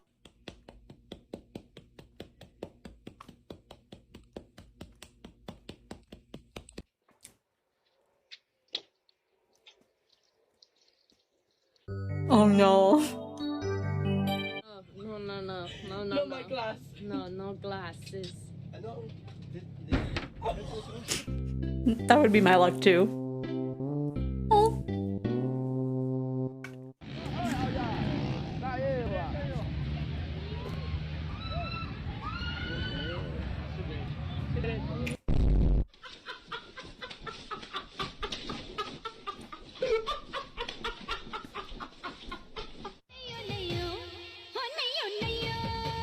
He's just vibing. He's just vibing. Oh. Yo, right, it's been 20 minutes. Can a white boy play League? I need LP.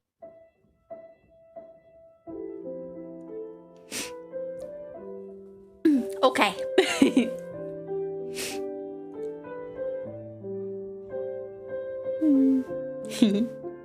The little animal things are very cute at the end. Okay. The dog just vibing. Okay, so let's get the game back open and hope with all our hearts that the sound doesn't break again. because I have expended all my ideas. Okay, let's do that, and okay.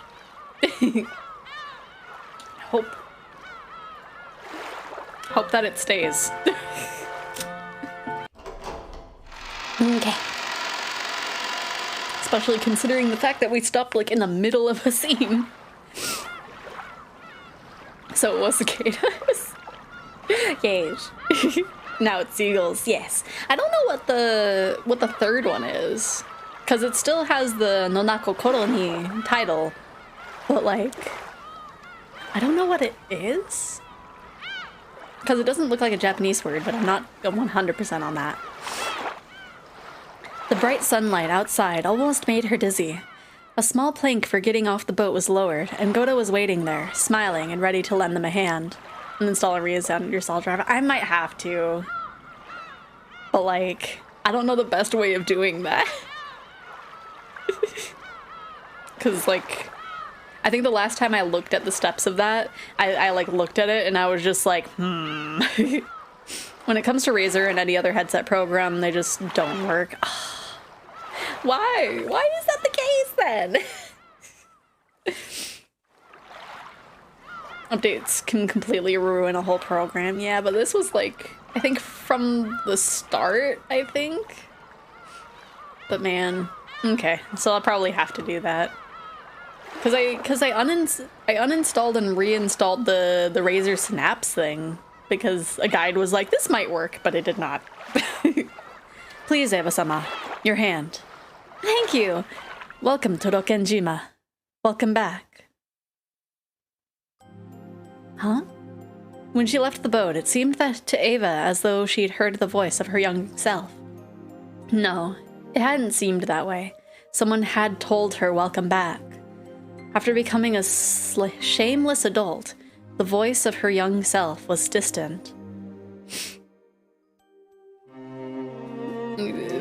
4 Fahrenheit and expected to get cold. It sounds like I need to turn up my heater. Oh no. Yeah, thankfully it doesn't get that cold around here. I think last year it got to like just about 0, but like this year so far I think the lowest it's gotten is like 25. So still pretty cold, but no snow yet, which is upsetting. What am I living for? What can I do to release myself from this obsession? Hideyoshi heard her talking to herself. When Hideyoshi held on tightly to Eva's shoulders, his firmness alone told her that there was no need to say any more. Maybe it was because the typhoon was getting closer. The lively cries of the seagulls, which usually greeted them when they arrived, couldn't be heard at all. Take the snow, I hate it. Yes, give me the snow. Give me that snow, hand it over. We at least had rain yesterday, which rain is nice. But I would like some snow. Sick and also in physical pain, yeah. Well then have someone send me the snow. Okay, so about 2 p.m. I would say? And then it rained on the snow, making it dangerous. Oh no. See, we get like a little bit of snow, and then it rains and it washes us all away, and it's just like, man, I didn't get to enjoy this at all. If my weather app is correct, it's going to hit -14 when I get off work, so I may be forced to call off for tomorrow. Oh no. Ciconia is storks. Oh. Interesting. Huh, okay. What do you mean 6 years ago? I mean, I was still in elementary school back then, right? It's pretty unfair to expect me to remember everything, don't you think? True, especially because we were so young. We've grown a lot in these 6 years. If I hadn't been introduced, I may not have even remembered you. Really? I figured he was Battler right away. And when he opened his mouth, I was sure. I just met him for the first time. Didn't know him 6 years ago. That's right. Maria-sama was only 3 years old then. Well, the same goes for me. I only knew Maria when she was 3 years old, and since she's grown so big, of course I wouldn't recognize her. After lunch, we had all gone out on the beach to walk around, talk, and take it easy. Our parents were apparently having a suspicious, complicated discussion, so we ended up leaving them behind. Well, just as I guessed from the start, the conversation focused on me since I'd been away for 6 years. Still, you've gotten tall. I wouldn't call myself short, but your height really surprised me. That's right, I remember well what Butler-sama was like 6 years ago, but I was surprised even so. Yeah, seriously, I can hardly believe this is the same Battler we knew back then. I'm surprised how much everyone remembers about it. My memory's all hazy. Yeah, I'll bet. Looks like it's taking you a while to remember us. You know, that hurts a bit. Come on, this was 6 years ago, right? I'm the one who has it bad, being forced to remember. Are you saying that you can't remember well because it was 6 years ago? I can remember it as clearly as if it happened yesterday. Well, your memory is great after all. You remember the kind of things Battler did and said that back then pretty clearly, don't you? I forgot to turn down the background noise. I'm glad the song is at least a little quiet. The last few times I've done that, it's just been like super loud. You have to turn on the central heating downstairs too. Oh my gosh. Let's see. You remember the kind of things Battler did and said back then pretty clearly, don't you? Come to think of it, that's right. Shannon's memory can be incredible when it's when you least expect it. Ooh, I'm horrible at remembering. I remember fun things, but I can't remember boring things at all. We all laughed, saying that everyone was like that. Shannon, by the way, what was Battler like 6 years ago? Remember any interesting episodes? Let's see. Okay, I was like, did my sound drivers die again? But no. I'm sure that he said something like this when he left. I'll be back. See you again. I'll surely come for you riding on a white horse. Yeah! Stop it! So embarrassing! Sounds just like something you'd say. Yeah, I remember you always used to be full of those stupid lines, Battler. It really does sound like something Battler-kun would have said back then. Embarrassing? Is that embarrassing? Yeah, horribly embarrassing. Maria, I'm sure that when you're in middle school, you'll want to say embarrassing stuff like that. When that happens, make sure you write it down and read it 3 times before saying it out loud. If you don't, you'll definitely regret it. Don't become a chuninbyo. Still, everyone has to pass through that pitiful period. That's right. That's how you learn your place, learn shame, and become an adult. Yeah, it's one of those bittersweet things everyone does in adolescence as they transition to becoming adults. A memory you just want to forget. After all, this was all stuff I'd let slip out without thinking, so I didn't remember the words exactly. But now that those words were being recited to me, they were just as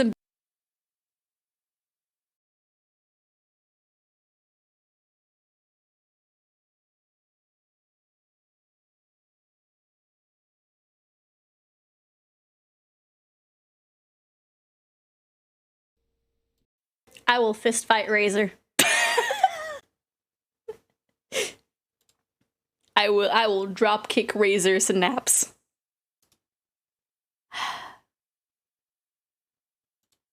Does anyone know of any fixes that don't require me restarting my computer?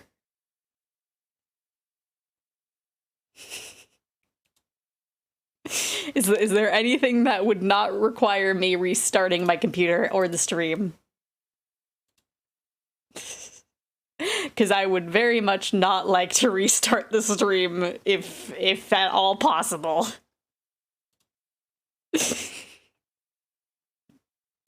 Let me see. I will check if there's an update, but I don't think there is. No. I have the newest version of Razor Synapse. Full Task Manager on any programs. Running sound. Nope, that did not help. the unplugging and replugging it in did not help. I've done it like 3 times. How do I see which ones are running sound?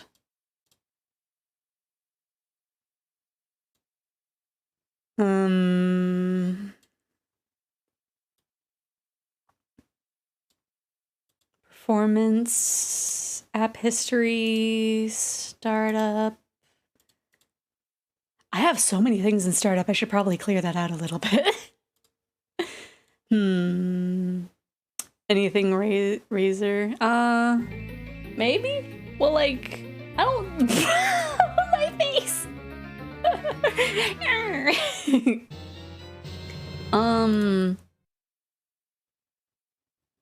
Well, I have... Oh gosh, it keeps moving. There's Razer Snap Service and then Game Manager Service. Those are both Razer.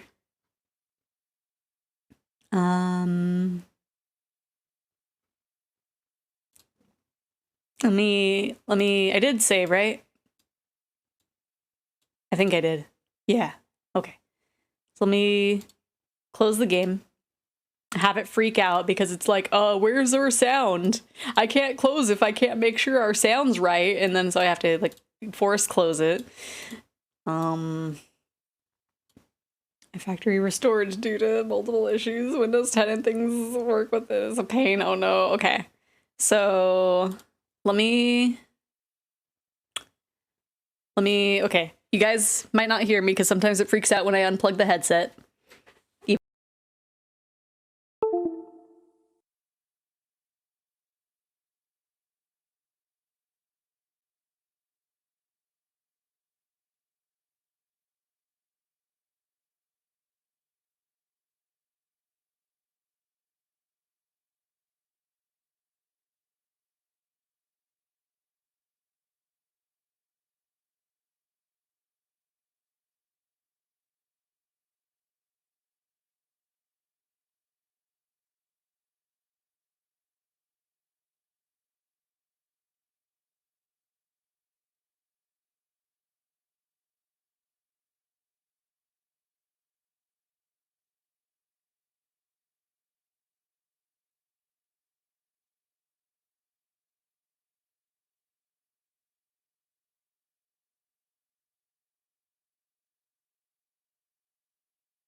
Okay. I went into Task Manager and closed everything that was Razer related.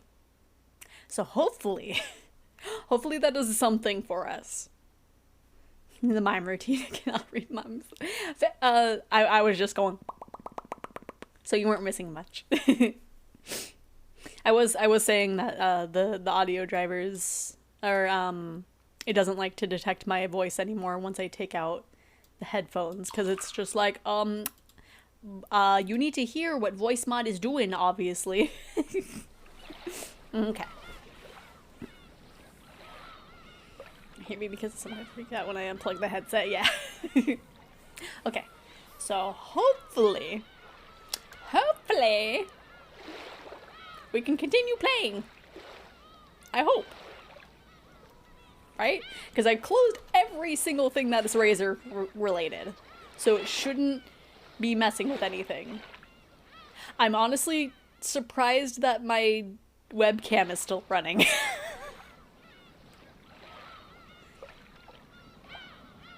Do I have background buzzing now? Why is it showing I have background buzzing? Oh, because the voice changer is off. That's why. That's why. Okay. Okay, but yeah, I'm honestly surprised that my tracking is still working, but you know, that's all I can ask for. So as long as the audio doesn't cut out again. No! I pressed the wrong button.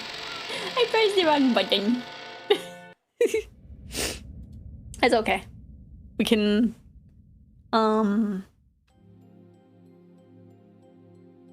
don't lie, we all know you would repeatedly...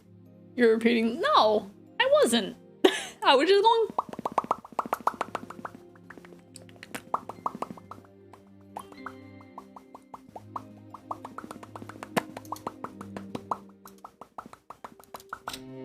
Okay, load. Okay. After all, this was all stuff that I'd let slip without thinking, so I didn't remember the words exactly. But now that those words were being recited to me, they were all embarrassing as all hell. I only recently came to understand this weakness and was working hard to avoid such careless outbursts, but I guess I was just born with the habit of speaking without thinking, and there's nothing I can do about it. Shannon, do you remember any other embarrassing stuff? Well, yes, I remember a few other things, but since it looks like the person in question wants to forget them, I think I'll refrain from saying any more. To be brutally honest, I don't remember this at all. Please don't make me remember. Shannon's bullying Battler? Ugh. Can't. You shouldn't bully people. She isn't really bullying him. Let's leave it at that, okay? But Shannon, you'll have to tell me all about it sometime. Battler isn't around. It sounds pretty interesting. Yeah, the totally say-so dragon, yeah. I'm 100% say-so. Yeah, certainly. No, you can't, Shannon-chan! For a while, George Aniki laughed at me, as though warming up for when Shannon-chan would tell him more about my embarrassing misspeaks. Diddle-diddle. It's okay, Battler. We were all cringe at one point or another. Some of us still are, and that is okay. We embrace it. George looked like he was flirting with Shannon, but he seemed somewhat open and frank about it. He was always that way with his cousins, but he usually took on a reserved, gentlemanly attitude when he came in contact with the servants. When I thought about it, I got the feeling he was being a bit overly friendly, which seemed strange. Maria started scribbling in the sand with a stick, and George Aniki and Shannon-chan joined in. This left me and Jessica off to the side, so I asked her secretively, "Hey, Jessica, is George Aniki, going out with Shannon-chan?" Oh, what the? How'd you guess? Battler, you've got a keener eye for people than I thought. You know, I do nothing in the FF community, but every art I see Medu post in a FF14 character, the person who commissioned it has me blocked. What? Why? That's weird. What? I think, like, that's so weird. Maybe it's like, because I know some people do like block list things, but like I feel that's really weird. Female Vera players hate a lot of things.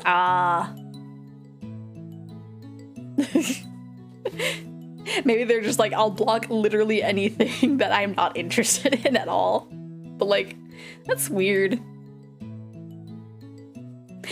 It's like, oh, you're not a Vera? Blocked. What? I was just kidding, but they're actually going out? Shh, your voice is too loud.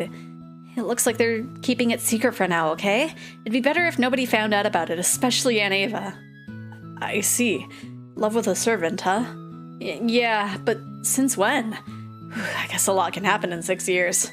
But yeah, Anaki's an amazing person, and Shannon-chan seems to be kind and brave, so they might make a pretty good match. Actually, 6 years ago, I remember taking notice of her just a little bit. I see. She really fits well with George Aniki. Nothing I can do about it. Goodbye, my fleeting first love of 6 years ago. Which means that the collection of embarrassing lines Shannon-chan had just held back on probably had something to do with that. I can't take it! How long have they been going out? That depends on what you call going out, but I think it's been at least a year. But if you count the time they both had one-sided feelings, it'd probably be several years. Before I'd realized it, the two of them had separated themselves from the group and were walking down the beach, talking about something. They looked calm, and rather than a light relationship between two lovers, it looked like a more serious one, as though they were already engaged. Because I'm just too good for them, yeah! She was the person I wanted to commission before I had any art. She was out of my price range at the time, and I got my first job and saved money and finally got something from them. They closed commissions indefinitely. No! For Medu? Yeah, it was weird. Medu just kind of like disappeared, but they like suddenly came back. It's wild. But yeah, I know that there's been like so many times where it's just like I look at an artist and it's like, okay, once I have a big amount of funds, I will commission X person or this person, that person, and then it's just like I am no longer taking commissions ever. And it's like she closed commissions a while ago saying it didn't help her creativity anymore. That's valid. I feel like a lot of people like stop doing commissions because they just kind of get burnt out of it, or just get burnt out of art, and they're just like, And she started doing artwork for people in the FF community, and I was like, how do I get in that, please? Right? Maybe you have to like find her in FF and be like, hi, may I interest you in drawing me? I'm not sure.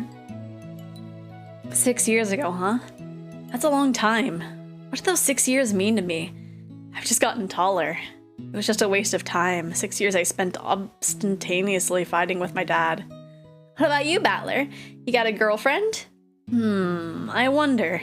There's a few girls that I have fun with, but there's no only one. I guess I'm just a kid. I think it's more fun to be noisy with a large group of people than being alone with one person. That's so you, Battler. But take your relationship with your female friends seriously. When girls get wrong impressions or form a group, it can be scary, you know? They might be having secret feuds over you behind your back with people getting hurt or crying. I feel bad having. I can't be friends with her. I feel bad having it. Yeah. I think that's why, like, I feel weird about like reaching out. Cause it's like, I feel like it would just come off as like, hi, I'm wanting to be friends with you for my own gain. For not being friends with you reasons. So it's just like, I'll just have people come to me, I guess. I don't know. I was having a stroke I was having a stroke trying to figure out how to spell ulterior. Yeah. I probably would have mistyped it. That's so weird. I think I remember getting the same bit of advice from one of the girls in my class just last week. What's this all about? Why can't everyone just have fun together? Do people really want to couple up that much? It's probably because you've never found a partner like that, Battler. Well, you might run into someone sooner or later. You just gotta wait patiently. What? It almost sounds like you've already found a partner like that. What about you? Have you gotten a boyfriend? Huh? Me? No. Come on, that reaction's so easy to understand. From the looks of it, there is some boy you're thinking about, but you haven't been able to confess to him yet. Something like that. No, it's not. Shut up. Who cares about that? If you're the one who brought up the subject, why are you yelling at me now? Women are creatures who always ask questions, yet almost ever never answer them. What cruel creatures, seriously. I remember there was also another artist that like, I think I like sent them a commission request like as soon as they closed their slots, and they're like, oh, sorry, like these weren't actually open, but hopefully you get them next time. And I was like, oh, okay, I guess. And then now they are an indefinite hiatus. They have essentially just disappeared. And it's like, man. That's why I'll get the waifu cup for her when it comes out and just call that the thing I got from her. Yeah. English is a mistake of a language. Let's abandon this mistake and go back to German. But then I would have to relearn German. All I know is ich heiße Xephoria und ich spiele Videospiele. Well, I did try to confess once. Well, I struck out pretty badly. Did you get an I'm sorry? No, my feelings were seriously one-sided and they didn't really know how to respond, I guess. It was just like they didn't view me in that way at all. Well, I can understand that. You talk like a man after all. If you don't act a bit more graceful, you won't be able to catch a boy's interest. I see, this is the sexism chapter. Oof. I'll go into German. I'll go back to cavemen and speaking grunts, just not Latin. Let's just all go for a full weeb. Full weeb. Just here, let's start. いやいや、やっぱりその、私みたいな I don't know these kanji enough. いざわけというかな I don't know enough about kanji. ひどいかな probably is what that kanji was. Maybe. Well, how you talk isn't everything, but when people like you, you usually have a rough style of speech, suddenly start working hard to talk more normally. Well, there are guys out there whose heart'll skip a beat when they see how determined you are. Is that really true? I see. Yeah. Jessica suddenly started talking more meekly, and then her face instantly went slightly red. I see. Even though her confession didn't go well, it looks like she still hasn't given up. But still, I get it. After seeing how close George Aniki and Shannon Chen have gotten, I also kind of want to find a girlfriend. It'll be easy, Latin is structured like English, and a lot of English comes from Latin. That's true, but also like a lot of English comes from other languages as well. like a good handful of it is German. I think there's like a little French in there. Not too much, but a little bit. 6 years, but I guess that's also because a lot of those languages are also structured from Latin. 6 years.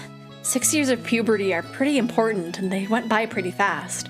As the typhoon approached, the clouds grew steadily grayer, but even so, I had this really refreshing feeling.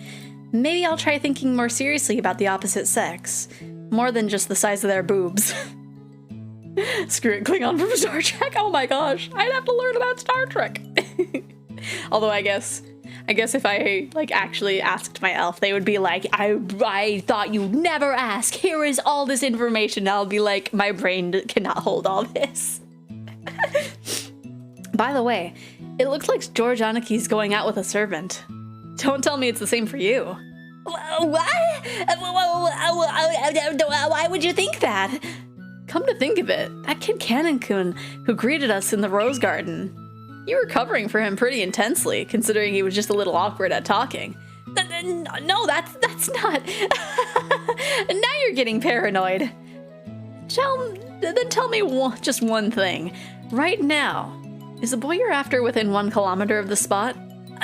Well, about that, I wonder. Cannon-kun was the only boy on this island now who could possibly become her boyfriend. So, judging by her reaction, I was right on. I didn't think of the Ushinomiya family as a noble family, but love with a servant. I wouldn't have dreamed that 2 pairs of Romeo and Juliet would be right next to me. Aunt Ava would probably become an obstacle to George Aniki and Shannon Chan's love. If Aunt Ava ever learned that Shannon Chan was the partner of her only beloved son, she'd probably scream at her for trying to steal away her precious George. And a relationship between Jessica and Cannon-kun would probably be just as full of difficulties. And Natsuhi was also very strict about that kind of thing. After all, Jessica's husband would probably become the head of the Ushinomiya family in the future. If that person had once been a servant working for the family, well, things would get complicated. Well, love is different for every person. As long as you're with someone who's fun to be around, does anything else matter? When 2 people pair up, they don't need anyone's permission as long as they accept each other. Worrying about what your parents or family will say means you've already lost. Don't forget that. You better not go out with someone with mixed feelings. Can't believe you're saying something so philosophical sounding when you haven't even been in love. Don't treat love like a matter of profit and loss. It's about heart. That's all I have to say. Well then, see you again. Have a nice day. George Nissan, Shannon, listen. This guy, he said another one of those lines. I didn't say anything. Don't make fun of me. I heard it. See you again. For a while, we forgot that the wind was getting stronger and played around on the beach. I grew a lot these past 6 years, and being able to celebrate my youth and meet with all my cousins was truly refreshing. It was a bit late now, but I realized that I should have gotten back together with everyone a lot sooner and returned to the Ushinomiya family. English is technically a Germanic language, but it's more Greek and Latin than German and French. Makes sense. Because yeah, there's a lot of borrowed words from German and English. It sure is nice to have all the cousins together every once in a while. I like it too. It's really fun when all the cousins get together. That's right. We're already old enough. It's not like we couldn't meet each other when our parents aren't around. It might not be a bad idea to gather the cousins together and play every once in a while. That's a good plan. Maybe we, should set up something like that the next time we get a chance. Yeah, I agree. I hope we cousins can stay friends forever. Hey, if you make such a big deal out of it, you almost make it sound like relatives usually end up hating each other. George, Anarchy, and Jessica laughed, but it felt a little strained. Did I say something wrong? Judging by how our parents made quiet expressions and tired faces every once in a while during the boat ride and at the airport, maybe I should have kept that to myself. You're right. It's just like Jessica said. Let's always be friends to each other. Me too. We're all friends. That's right. Yeah. We'll always be together. We'll always be friends. Man, we've been saying some pretty embarrassing stuff. I feel kind of awkward. But I think it's very important. People are creatures who find it very hard to stay together, very much less remain friends, unless they truly desire it. That's right. You really can't take everyone being friendly for granted. A witch I know said it. Happiness won't be granted unless everyone believes in it. That's true. Maybe some magic exists in the power of belief. If we all believe in that, I'm sure it'll bring us happiness. Alright, well, if we're doing embarrassing stuff already, let's all swear to believe in this together, okay? Then that will always be friendly, and that will always be happy. Like hell we'll end up like our parents. As if we'd ever search for each other's weaknesses going after grandfather's fortune. Okay, we'll always be friendly and happy. Let's all believe in that. No matter how much we cousins try to nostalgically have fun, dark clouds continue to approach Rokkenjima. I wonder if the typhoon will pass and let us see the clear skies before we leave this island. Who cares about what our parents are planning? Who cares about the inheritance and the honor of our old family? As youthful as we were renewing our friendship. And we all believed together that we could find happiness. That's why I want this pair of days to end without anything weird happening, in peace and happiness, and calmly. No, I don't just want them to end. Please let them end. Ah! Let them end? Damn it! Don't show up! Don't appear! Damn it, damn it, damn it! Sorry to keep you waiting. I've finally prepared a new game. Come, let us begin this tale of tragedy. Come to me, winds, rain, typhoon. Cut this island off from the real world. Throw Rokkenjima into another realm, into the spirit world, into a weird world of fantasy. Instead of chess, Butler, we're going to play Catan. You must give me all of your sheep, Battler! And so, the tale repeated for a third time. However, to an endless witch, what did it matter whether it was the first, second, or third time? It probably didn't matter at all. After all, this was a tale of fantasy, endlessly repeating until the match was settled. Would Battler surrender first, or would the witch?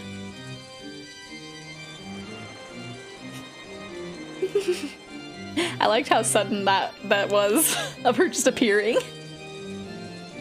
Then the sky grew dark and cloudy, and the rain and wind were summoned together and became a typhoon. Maria could be seen in the rose garden, paying no mind to the rain that had started falling, going around in circles, searching for that single rose that should have been marked. Getting Dominion for Christmas, I'm excited. Dominion, that sounds familiar. That sounds familiar. Fun deck building game. Ooh. Let me see. Cause like, it sounds familiar. Dominion game. Oh.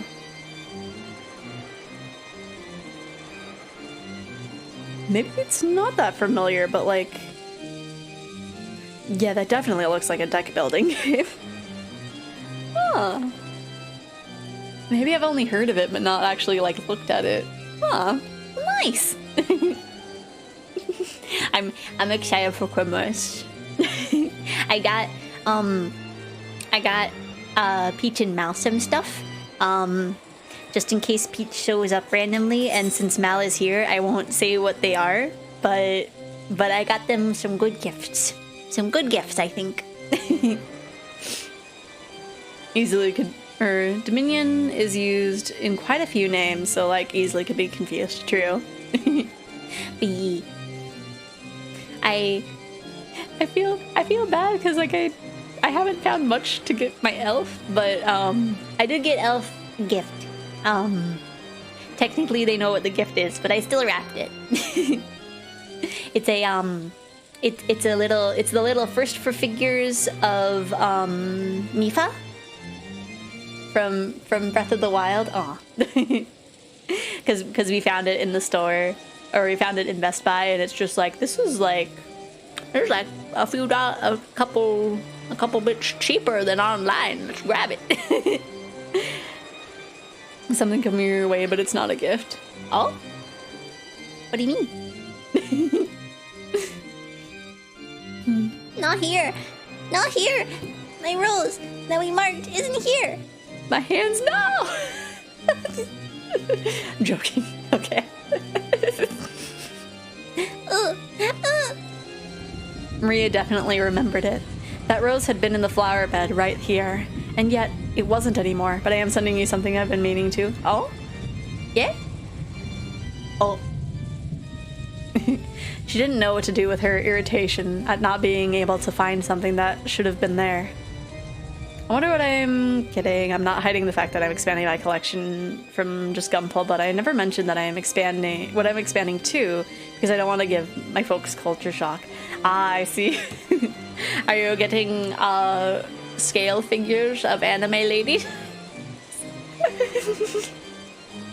Or like the whole plushies? Did I read this? I don't remember. She didn't know what to do with her irritation at not being able to find something that should have been there. And moaning bitterly, she couldn't help but keep going back and forth in circles about the same spot. I'm getting multiple bodies, pillows, noise.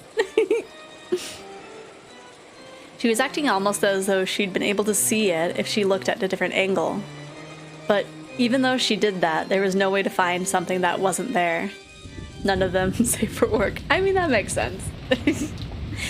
Most body pillows are not safe for work. Don't know what I'm getting. That's the fun part. It makes it a surprise.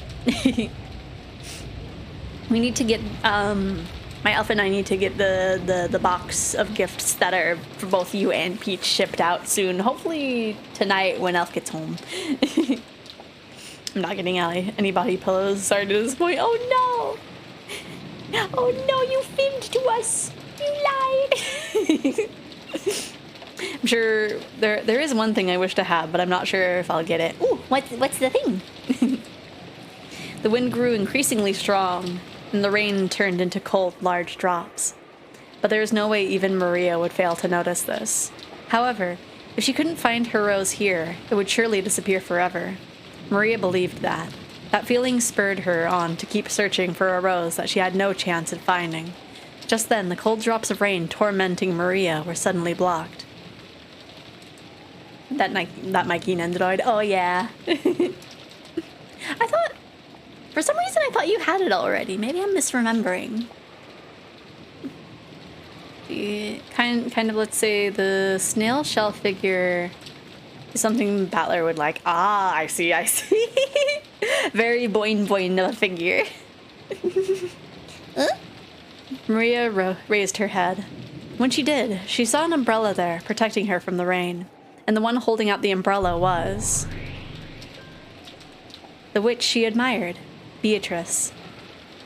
You like boing boing. Just Battler, right? In the liking of boing boing. We all have a little bit of Battler. But not for the weird sus parts of Battler.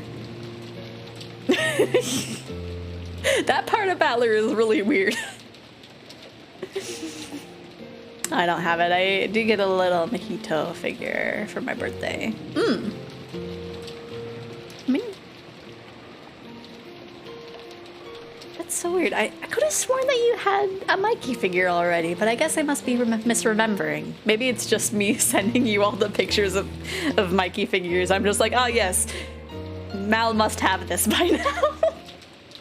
I'm not sure. I have to say, what is with this creator? This creator is sus, right? A little bit. Like, I get he does it as like a comedic bit, But like sometimes if you do it too much, it's just like it's a little too sus. It's Japan, that's true. That's true. Especially with like a wealthy family. Yeah, wealthy family in Japan. Spot the creator's kink. It works right. I mean, yeah, like Mal said, it is Japan. That's just what happens. I mean, I'm not a creep about it. My family is a strict no-go. Beatrice! What are you doing so frantically in the middle of all this rain? You could catch a cold like this. Even witches have to care for their own health. I can't find my rose. No matter how many times I search, even though it should have been here, I can't find it. Maria told Beatrice about how there had been slightly unhealthy, pitiful rose, and that she was sure they had marked it.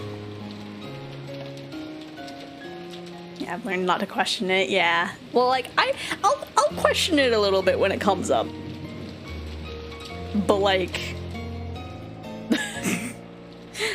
Because I don't want to be just like, I'm not going to bat an eye at this. I'm just going to be like, why? Stop reminding us of this. I enjoy Higurashi so much and will continue to question this person. Yeah. At least isn't as bad as Totally Spies. What do you mean? Wait, was Totally Spies sus and I just forgot about it? I remember, like, there was that one episode where Clover... that was the redhead? No, the blonde one's name. Like, they turned her into a cat. Was that the sus episode? Or was there something else with Totally Spies that was sus? Now I'm worried. Oh, so you can't find it. If you are a witch's apprentice, you should use magic to search for the rose. I believe that searching with just your eyes won't be nearly enough. I can't find it. I did my best and I tried to search with magic, but I can't find it. I think practicing your magic is a very good thing, but it might be a little too much for you with all this wind and rain. Allow me to lend you some special power. Concern for one's disciples is also one of the teacher's duties. Thank you, Beatrice. Maria's face, which had been full of sadness until just now, split open into a grin. I can't even remember that was my childhood and so much of it was not that super impactful. Because I remember there was that specific episode where like people were being turned into animals, I guess, because Clover was like a cat lady. There was like a sunscreen episode I vaguely remember. I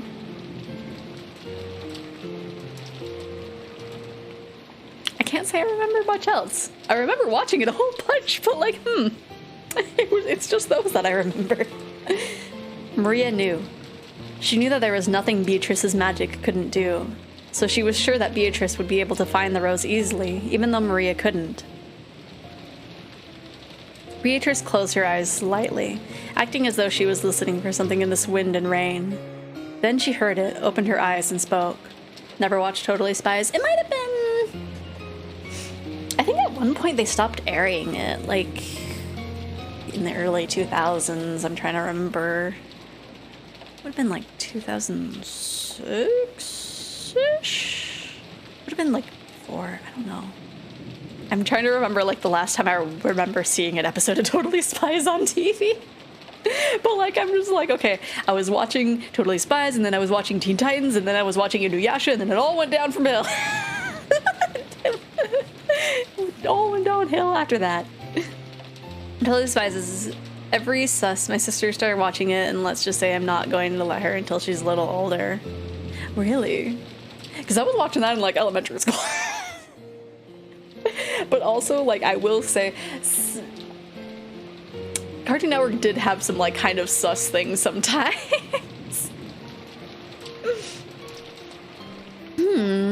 All things in this world are transitory. Too bad, Maria. Seems the rose couldn't withstand all this wind and rain. Then my rose? It was uprooted by the wind and is no longer of this world. What Beatrice had said was quite reasonable. There was nothing odd about the flower being broken off at the stem in the strong wind. However, Maria couldn't accept this and bitterly gave a low-pitched moan. No. Oh? No. It's my rose. My rose won't come back. Or my rose won't come back. No. I'll bring it back to life with my magic. Beatrice, show me how to revive a rose with magic. It's much too early for an apprentice like you to learn the hidden arts of endless magic. I know your place. Maria wiped the tears from her eyes, full of regret. Oh no, she's getting bullied. She's being bullied by her favorite witch. Beatrice shrugged her shoulders and chuckled at Maria's pitiful expression. Or pitiable, rather. Very well. I will lend you my power, the hidden art that can revive a rose. Really? Indeed. Well then, concentrate the power of your heart. Close your eyes, forget the rain, forget the wind, and search for the soul of the wandering rose with the eyes of your heart.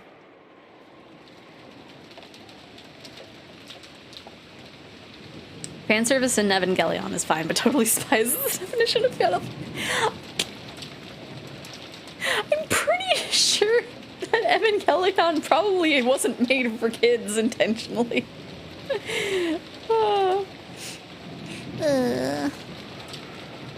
Maria closed her eyes. Then she repeated Beatrice's song-like words. I mean, I could be wrong, but you know. Come, try to remember. Rose, from what form did you have? Come, try to remember. Rose, what form did you have? Don't look, don't listen, and believe. Release the power of your soul from the cage of flesh that imprisons it. That's it. Good. Around Maria, who was concentrating her power, her eyes tightly shut.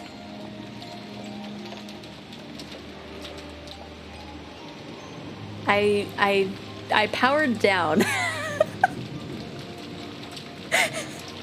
My brain just blue screened for a second. Her eyes tightly shut. Small golden butterflies began to dance. Was this the manifestation of the magical power Maria held? Lost soul of the rose, gather into one and remember your form. Come, or gather, remember. The glitter of the gold butterflies began to strengthen, and their numbers increased. Then, Beatrice raised a finger up to the skies, and they began to gather at the tip of that finger. No, it wasn't, but that didn't stop TV4Kids airing Evangelion to children in the late... 4Kids didn't dub it, did it? I know there's like a very meaningful scene going on, but okay, now I need to look. Okay, who dubbed Neon Genesis Evangelion?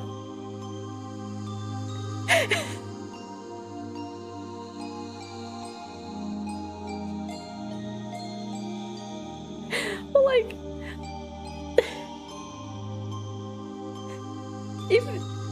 okay, it was ADV Studios and VSI Group. Okay, the fact that it like was aired to kids in like the late 90s, early 2000s, that part wasn't surprising. I was just like, if 4Kids dubbed Neon Genesis Evangelion, the main character would be named like Kevin. That's just what 4Kids did. Was just like, this name is too Japanese. We need to Americanize it.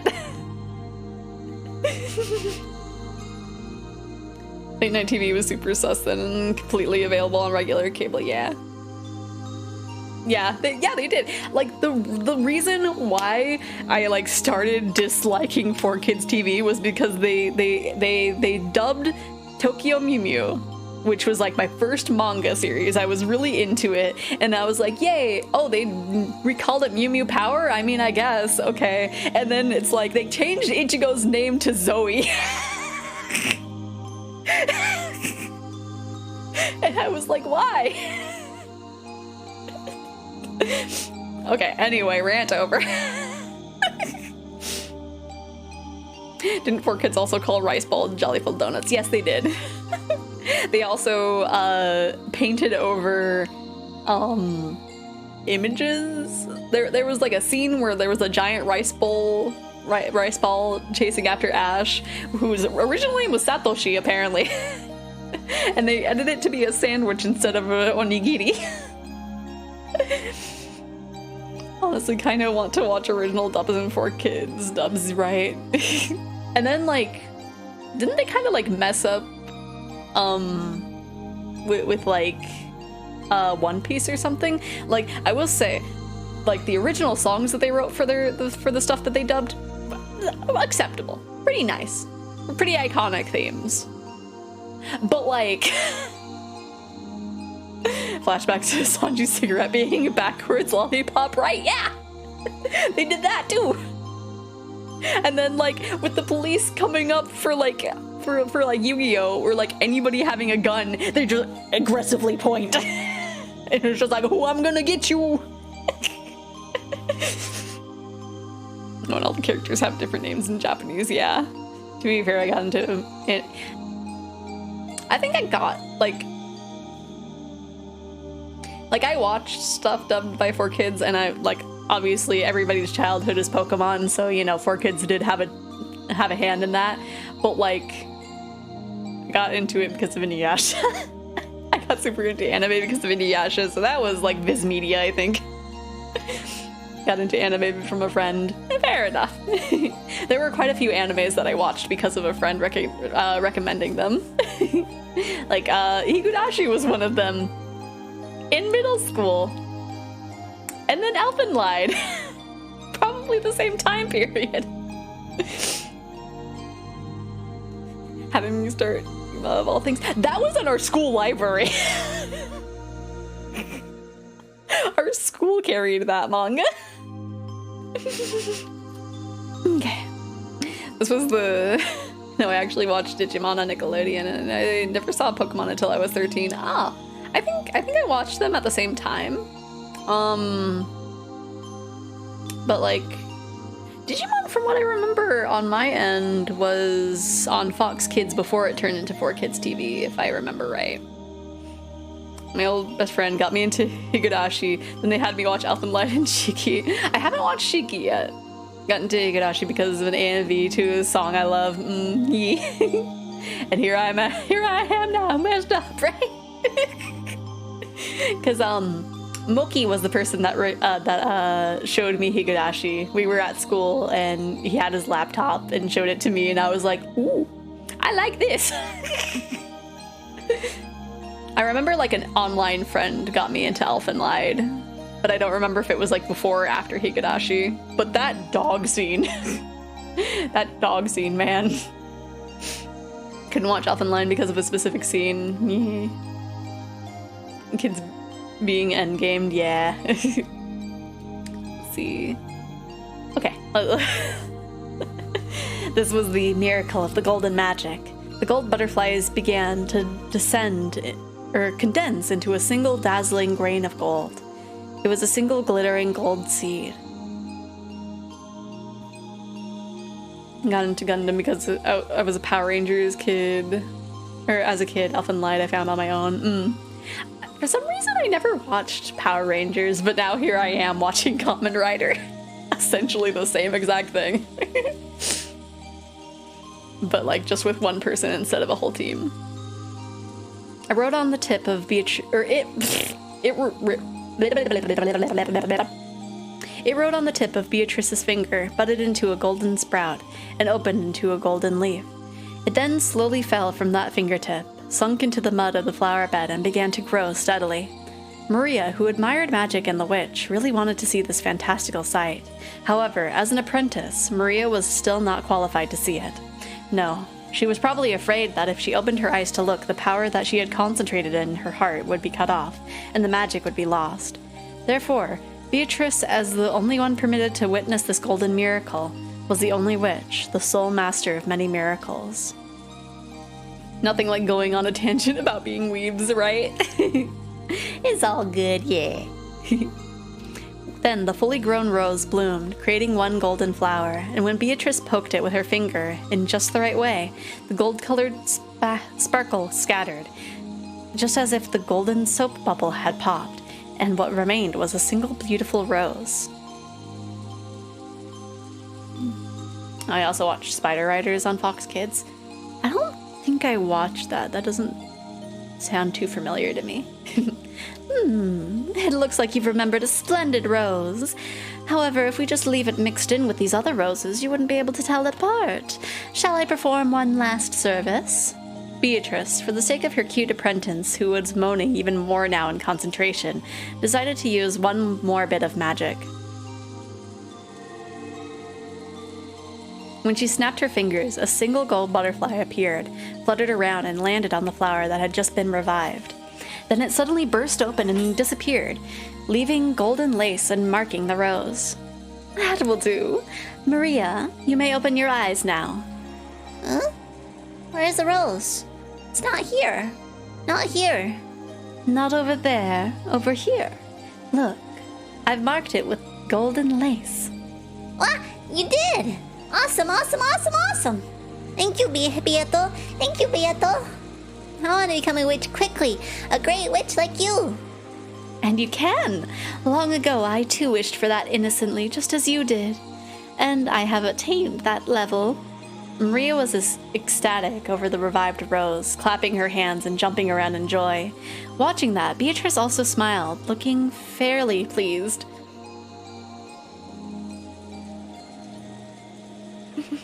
Man, we all just went on a tangent while these two were having a touching moment. But that's all good. By now, I can break and repair any soul if I try, not just of that rose, not that of a rose, and kill and revive as I please. Come, the barrier of the storm has now sealed Orokanjima off from the natural world. Now is the time for the Golden Witch Beatrice to descend as an endless witch. Beatrice pulled from her pocket an envelope with the family crest, the one-winged eagle, and gave it to Maria. Maria frolicked around at being selected to be the witch's messenger. So, Kinzo, I've come to join in on your fun once more. My preparations are already complete. What of you? Have you prepared enough coins to bet in tonight's game?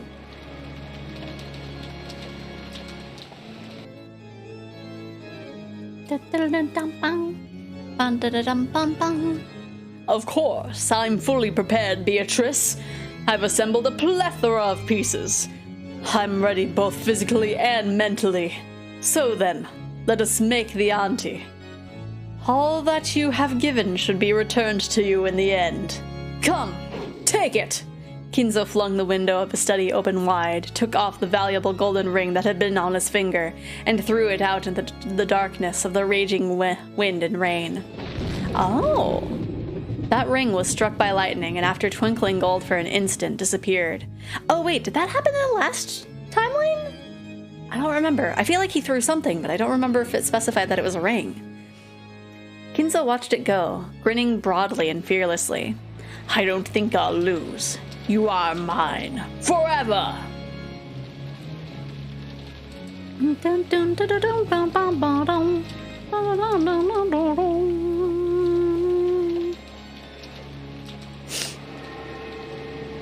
The ring that Kinzo had thrown became a single gold butterfly and fluttered around in the wind and rain. It headed for the rose garden, almost as though it was being guided there. It then found the figure of the golden witch and fluttered down.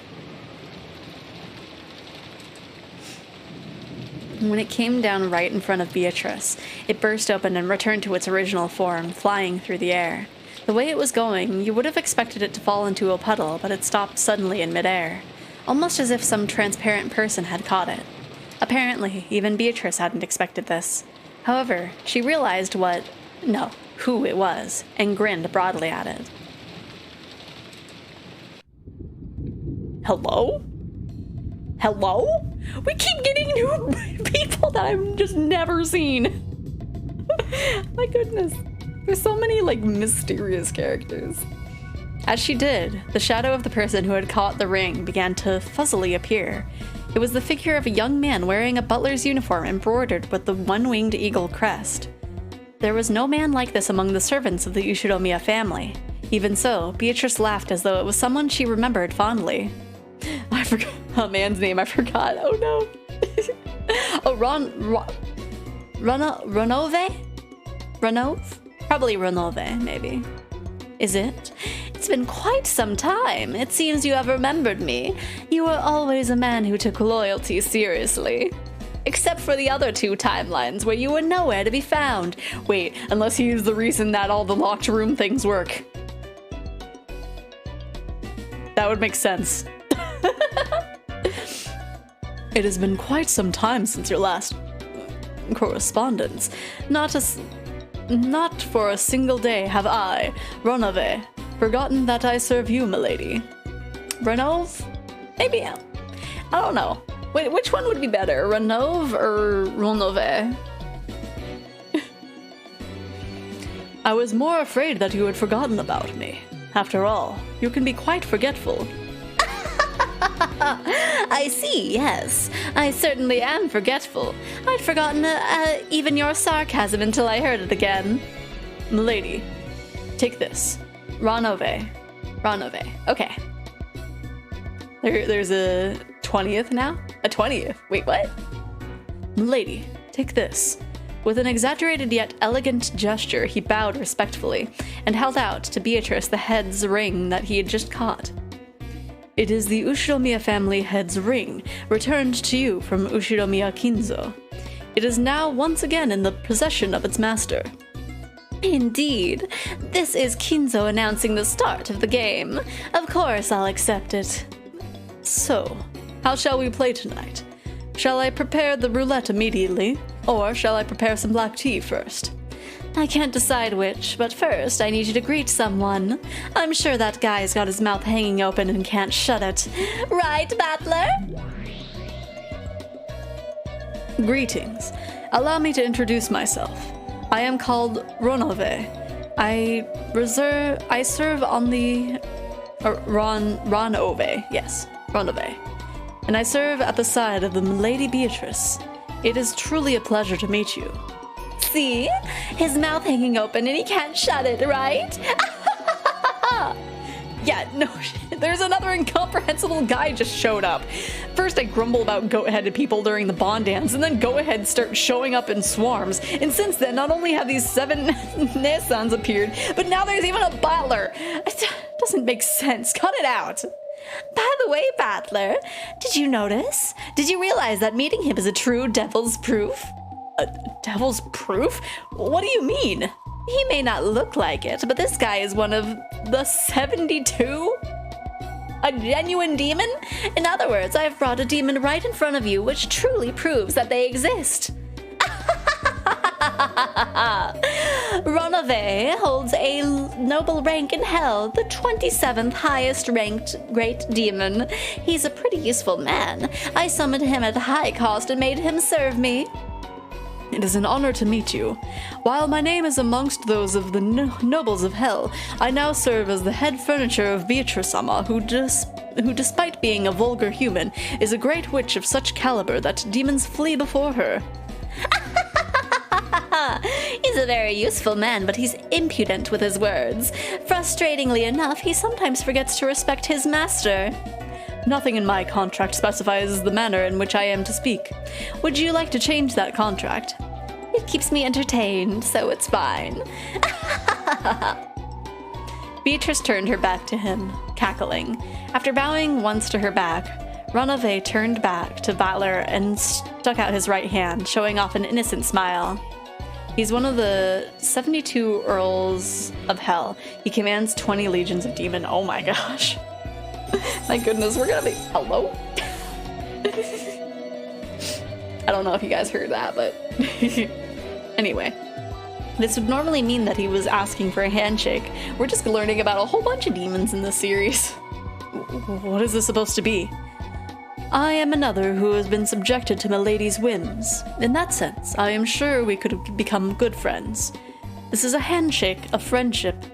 Of course, this in no way implies your entry into a contract with a demon, so fear not.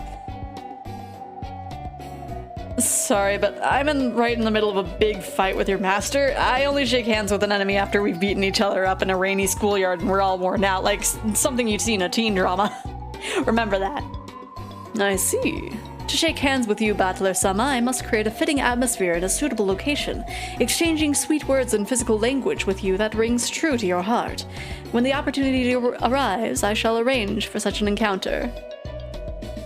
My goodness, he's so sassy. We whipping out demon lore, right? Well, thank you for doing so. I must say, I simply love situations like that myself. As Renove laughed tauntingly, he whispered to Battler, bringing his face so close that their noses were almost touching. Battler, his face turning red after getting so close to another of the same sex, pushed him away. You're a creepy bastard. I see. Just right for Beato's butler. It is an honor to receive such words of praise. I'm very confident in my tea brewing abilities, so please look forward to tea time. Baking cookies is one of my hobbies, so please feel free to request any snacks you may desire. Just what I expect from a pair of the same gender. You've started getting along well right off the bat. I'm jealous. My. I apologize for making you jealous, milady. I shall not sneakily snatch your guest away from you. Well then, I'll leave for now to retake my post as head furniture and greet my subordinates. Please forgive my short absence. Indeed. Only the common goats and the 7 sisters used for the ceremony have manifested themselves. You will be able to finish greeting them in no time. Oh, those lively 7 sisters are here. I wonder if those naughty girls have grown a little more graceful. If that's graceful, I'll have to doubt the definition of the word graceful. Is that so? Then I suppose you've already had the opportunity to play with those sisters. Judging by your expression, it would seem they're just as naughty as always, even though I am always telling them to act more fitting as servants of Beatrice-sama. What troublesome kids. If that's your problem, don't worry. They actually act perfectly fitting for their master. Now even you have begun to say it. However, a conversation means that you accept your partner. The fact that you have started to respond to my idle chatting proves that you are gradually starting to accept my existence. That's because, even if the sun starts rising from the west, I will definitely, absolutely never accept that you're a witch. You might want to try a more positive approach, like crying and kissing my shoes. Even if Battler was bluffing, he still spoke forcefully. He had a fearless expression on his face. The witch and her Battler snickered together, realizing that their guest had regained more than enough of his willpower to attend to a new game, and that preparations were complete. After Renove exchanged a few words with Beatrice, he bowed silently to Battler, scattered into several gold butterflies, and disappeared. Interesting. I feel like he's gonna, be able to explain a few things. It is truly pleasing to have such a boisterous atmosphere. How boring were the days when I was trapped alone on this island, unable to regain my power and lacking anyone to talk to. I get how that unpleasant guy is really fitting as your butler. But tell me, why has that butler only appeared now? You said something about how only the goats and nechans of the 7 stakes had manifested themselves. What did that mean? Indeed. You still resist, but I am a fully fledged witch. I am in contact with several non-human entities in the spirit world. I'll bet. No sane people would hang out with you. First some goat monsters, and then those nechans, and this time a demon butler showed up. I hate to think about it, but the way things are going, I wouldn't be surprised if even more weird people appeared. Among the furniture that work as my great golden mansion, how many demons do you think would want to come over and play? They will keep coming. Many of them will appear. When the door to the Golden Land is opened, I will call back all of my furniture and build my new castle here on Rokenjima. Then I plan to invite all of your old friends and we will drink and dance together for 3 days and 3 nights. Of course, I also plan to invite Kinzo's family, you see? You too, if you wish. So is this what you mean? That since you've lost your power for a long time, you couldn't summon them?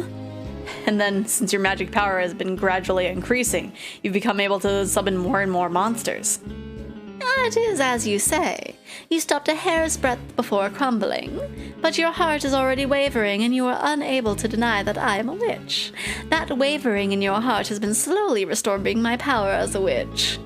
So are you trying to say that creepy butler appeared because I started to surrender? That's right. Bit by bit you are surrendering to me. Isn't all that humiliation you suffered in the last game a result of you submitting to me so deeply? Wasn't it great when you had to sacrifice your back for the sake of my feet? Damn it. I thought I'd be able to keep things as they were as long as I didn't accept you, but it looks like that was wrong. Correct. The closer you get to surrendering, the more the game will swing in my favor. Isn't chess the same? In the process of cornering each other's kings, we trade several pieces. Of course, I still haven't cornered your king. And furthermore, you're giving it everything you've got just to help your king escape and have lost several pieces to me, as well as a large advantage. It is only natural that further developments will tend to turn in my favor. Damn.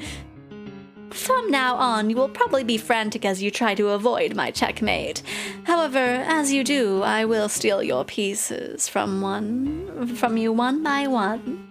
In the end, you'll have lost everything but your king, and you won't be able to escape no matter how much you try. Then you will receive a true checkmate. You were talking big last time, weren't you? Something about how you'd never accept me and would torment me with eternal torture. Only witches who have reached the endless level can talk about eternity. That's been beyond you ever since the very beginning.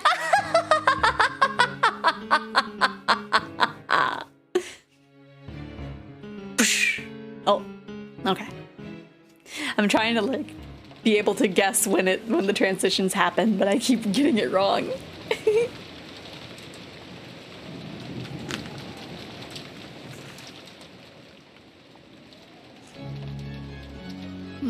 I wonder what part Ranave will have to play.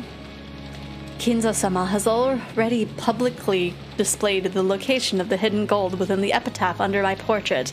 The rules apply equally to all who can read the epitaph. If you discover the gold, I shall return everything to you. Tonight, I ask that you enjoy your battle of wits with Kinzo-sama to the fullest. I sincerely pray that this night will be both intellectual and elegant. Beatrice the Golden. What's that lady's name again? Beatrice? Or which lady? When Maria finished reading the letter that Beatrice had handed her, everyone was at a loss for words for a while, and then they all broke the silence at once. Ridiculous. What a worthless, vicious prank. Seriously, there is no way Father gave up the head's ring. Beatrice? Ha! What a transparent prank, hoping to confuse us just by bringing up that name. Hey, who filled this dessert up with a little too much punch? I want to applaud and praise you. So come clean, okay? Rosa? Of course not. I wouldn't pull a prank by assuming Father's name. Then Aniki. Aniki? Me? Are you an idiot? It was Nissan, right? Only he could plan something this vulgar. Are you trying to mock me? I'm the one who wants to question you. Who is behind this ill-natured prank? Klaus beat the table and stared at everyone. Since that included the children too, he scared most of them. A letter from a mysterious person who claims to have been given full rights to Father's assets. Considering that the whole point of this family conference is the discussion of that subject, I think it's too hasty to call this a mere prank. We can't be so sure. Maybe it really is one of Father's shady pranks. He might have planned this to shock us a bit, since we've been discussing the distribution of his inheritance without him. If Dad was the one who planned this, then we can't take what Maria-chan's just read aloud as a joke, right? That's right. If you interrupt the contents literally, then this is a test from Father. The epitaph of the witch has been displayed in the hall for quite some time now, so that any one of us could solve it. There was plenty of notice. That means he was saying that the first person to solve it would be handed the inheritance along with all of his wealth, right? See? My magic granted you your wish. Is this gonna be like kind of focused on Ava a little bit? I wonder if that means that Ava's gonna live this time around. Then who's gonna be the couple that gets broken up, I wonder?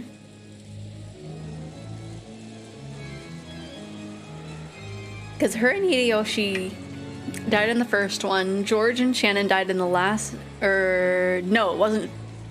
Yeah, it wasn't George and Shannon. It was Jessica and Cannon. So maybe it will be George and Shannon for the second Twilight. I wonder. I also wonder which lady you were talking about, Sensation.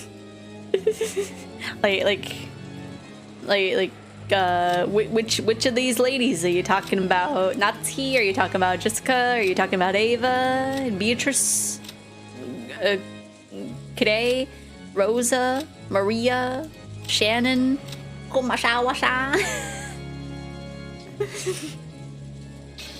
Nothing so foolish could possibly be the case. It is an unshakable fact that my husband is the successor to the Yoshinomiya family headship. Well, doesn't this letter shake that? This is a message from the person who was given full rights to all of Father's wealth. Nissan's right to become the head has returned to a blank slate. The person who solves the riddle, the person who finds Beatrice's gold, will become the next head of the Yoshinomiya family. Ridiculous. Do you think we could trust the meaningless words in that letter? The seal was the real thing? There's no way we could trust that. Then let's try and go and ask Father directly. At this point, you can't get away with saying he's grumpy or feeling bad, right? The sealed wax clearly shows that this was from Father's representative. If you doubt that, then show some proof, Nissan. Show that this letter does not contain Father's will. Very well. It's just as you say. It no longer matters whether Father's in good mood or not. Let us go up and ask him directly. Well, let's do it. We'll ask Dad directly. Dad is Dad, so why would he act in such a roundabout way? Then again, I guess I would be like him. I wonder if we really should continue this discussion on the assumption that this letter came from Father. Stupid Rosa! Isn't it obviously from Father? That letter is Father's. Isn't it obvious that he's given the four of us an even chance to become the successor? Die, you brainless idiot! Rosa really is dumb. If only she'd just give up and die. I'm sorry. That's right. I'm sorry. She is definitely different in this time around. In the beginning, the adults had all doubted the credibility of the letter, but after realizing that this was a once-in-a-lifetime chance in the inheritance struggle for the three younger siblings, Ava changed her position, claiming that the letter was authentic. Rudolph and Rosa caught on and agreed. Outrageous! How could adults like you take such a worthless prank this seriously? I don't need to be Father to understand his contempt. Whoa, Natsuki-san. All we gotta do is ask Father and we're done, right? Won't everything be fine if Father just tells us that he doesn't know about any leather? Nissan, I take responsibility and get him to say that he doesn't know anything about the letter. This is no time to get scared just because he's in a bad mood, okay? He's still scared of Father at his age, that idiot. If only he'd just give up and die. Yeah, let's get this settled clearly. He's probably eating in his study right now. Let's have him set down his chopsticks for just a moment. It's decided. Let's go. Kide, wait here for a while. We'll go check whether or not it's true and come back quickly. Thank you. I'll wait patiently for Goda-san to bring in dessert. The four siblings, Natsuki and Hideyoshi, all rose from their seats forcefully and flew into the hallway through with a clatter. Afterwards, only the children, stunned, completely speechless, Nanja, who looked uncomfortable, and Kide, who just shrugged, were left. So... It seems a little too early for it to be the first Twilight. In the middle of all this was Maria, who looked a little scared at the adult's sudden change. However, judging from her appearance, she didn't look like she realized the full meaning of what she just read. What in the world is that all about? I don't get it. They're all bastards. Do they really want the inheritance that much? Everyone, this is our parents' problem. It has nothing to do with us, so you mustn't worry about it. Even if you say that, they were so blatant about it. I can't believe them. Showing off their greed like that? Everyone has to believe together that we'll be happy. That's right. We all did promise. Come on, Butler-kun. Jessica-chan, you too. I feel horrible. We couldn't accept it at all, but we laid down our arms for the time being. We'd been vaguely aware of how filthy this family conference was going to be. However, after that 6-year blank, I couldn't help being shocked. Sorry, I'm slightly adjusting to get a blanket around my shoulders. It's getting a little chilly. Just a wee bit chilly. When he saw that the children were completely dejected, Dr. Nanjo cleared his throat uncomfortably. It's an adult matter, rather. It has nothing to do with all of you young people. Let us forget about it. I would if I could. I know it's hard, but forget it for now. All of your parents are fighting frantically to make your futures just a little brighter. Please, don't look at your injured parents with such cold eyes when they come back. No matter how much you ask us, Kirei-san, that'll be tough. If we could be happy with an explanation like that, we wouldn't be kids. Everyone be happy. Can't get dark. Believe. If everyone doesn't believe we can be happy, that happiness will go away. Everyone has to believe. I like the sound of that. I'll believe too. I'll believe we can find happiness. And Kirei, thank you. Valor and Jessica, you believe too. Beatrice is also always saying that magic won't have any power if you don't believe. Kirei-san rose from her seat quickly, went over to Maria and crouched down so their eyes met. Kirei believed. Now, Valor and Jessica have to believe. Those two are strong. They'll feel better soon, and then they'll believe. Yeah. More importantly, I want you to tell me something. When Kirei-san said that, Jessica, George, Aniki, Dr. Nanjo, and I all listened closely. It looked like our parents were so concerned with the inheritance problem that grandfather filled their minds. We wanted to ask Maria about something simpler. Huh? What? Who gave you that letter? Beatrice. The witch drawn in that portrait? She gave me this letter and an umbrella. And she used magic to fix my rose that was broken. Beatrice is an awesome witch who can do anything. Could you tell us about that in a bit more detail? Oh. Oh. Okay. Only half an hour passed. We still have 4 hours until the first twilight, as long as Beatrice isn't like, you know what, I'm feeling a little quirky, a little fun this time around. Let's have it start at 9. Without even being allowed to wait for dessert, we were chased out of the room. I heard that in the end, our parents were unable to get grandfather to respond. Well, I hate to say it, but I feel like giving grandfather a high five right now. Why? It was probably pretty satisfied with how his strange letter had given his children a good shock, since they'd all been so infatuated with the inheritance problem while grandfather was still alive. I also felt like our despicable parents had gotten what they deserved in all of this confusion. But I couldn't really say that I was feeling great. I felt all sulky. Apparently grandfather hadn't seemed concerned with the whole thing, but he also hadn't denied anything about the letter either. When talking about the witch's letter, grandfather's name kept popping up. If grandfather knew that someone was stealing his name, then considering his character, he'd probably be mad with rage. But even though grandfather now knew the contents of that letter, he coldly ignored it. So did that count as a silent yes? Aunt Ava and Dad were trying to interpret the letter in their favor, their greed clearly visible. It wouldn't have mattered so much if that was all, but parents had now started focusing on Maria, who had received the letter. They kept pounding her with questions about who had given it to her. Maria repeated over and over again that she had gotten it from Beatrice, but there was no way such a mysterious person could have sneaked onto the island. After all, this island's small, and there's no one living on it outside the Yoshinomiya family household. Maria kept repeating that she had gotten it from Beatrice no matter how many times she was asked. The adults seemed to think that she was trying to trick them, so they didn't hold back and questioned her until she broke out into tears. When Maria was released, she sobbed, all worn out from crying. After our parents ordered us to go to the guest house and take Maria with us, they shut themselves up in the dining hall and started getting louder and louder as they discussed the inheritance.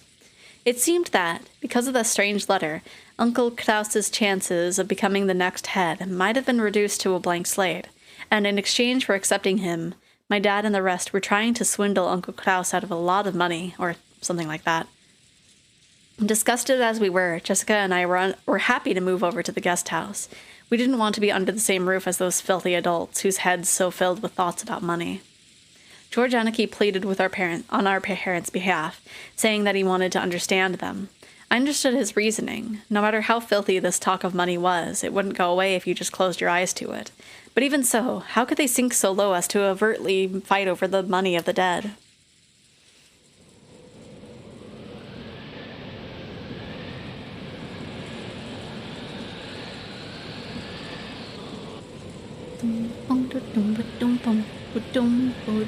I wonder who the first victim is going to be this time around.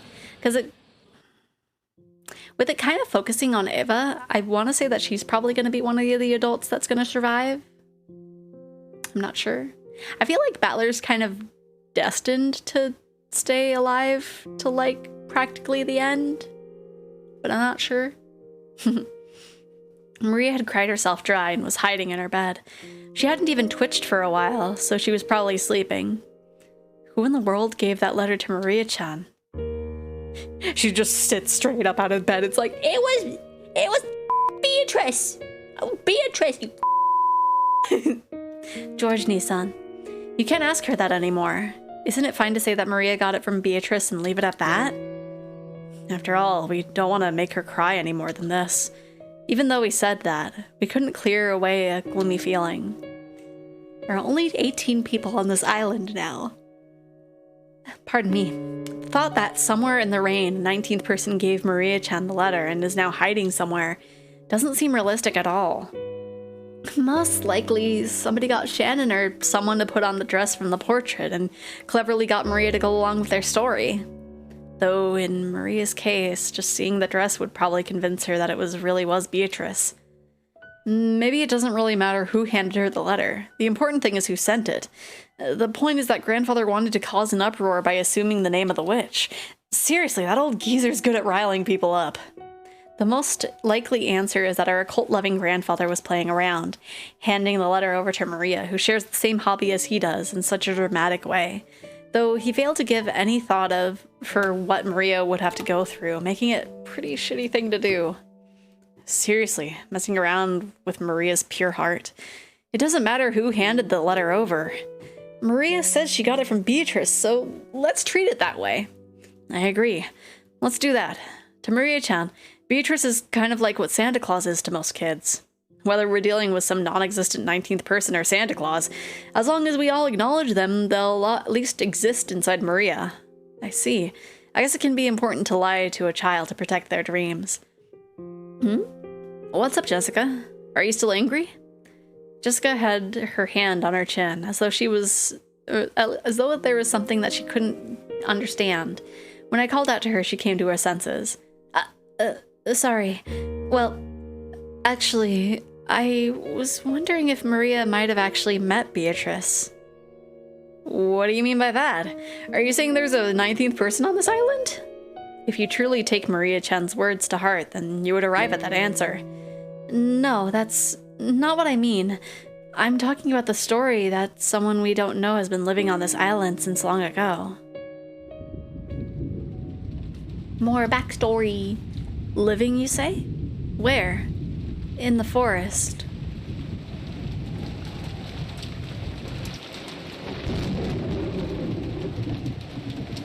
They're like, what kind of person could be living in a forest?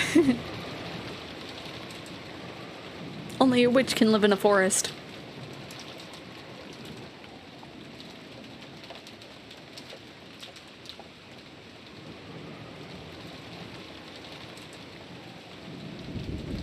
The adults were gathered in the dining hall, spending a very long time continuing the discussion that had been started by Beatrice's letter.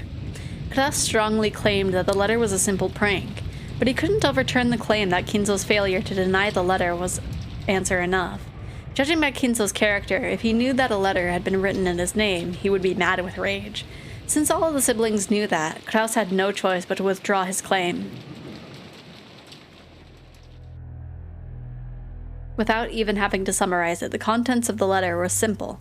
The person who could solve the witch's epitaph would receive the headship and assets. This did a lot of damage to Klaus, who had been sure that he would receive the headship, and was better news than the rest of them, who had already given up, could have hoped for. However, there were some points that worried them. The person who solved the epitaph was not limited to a member of the Ushinomiya family. Taken literally, anyone, no matter how doubtful their origin, might receive the headship. And furthermore, this meant that there was a chance that all of the Ushinomiya family assets would be stolen by some unknown person. In that sense, it was definitely not a situation where even the other siblings could afford to lower their guard. Had this letter come from an assassin sent by Kinzo, calling themselves Beatrice? Or was this the scheme of some unknown person trying to steal the Ushinomiya family's wealth? They still didn't know the truth, but they could say one thing for certain. Maria had received this problematic letter today on this island. In other words, someone planning something to do with the letter was on this island today. Had it been set up by Kinzo, one of the 4 siblings, or maybe some unknown person? No matter how much they suspected each other, they couldn't reach a conclusion. After getting tired of bickering with each other, they finally reached the extremely obvious conclusion that doubting each other was just a waste of time.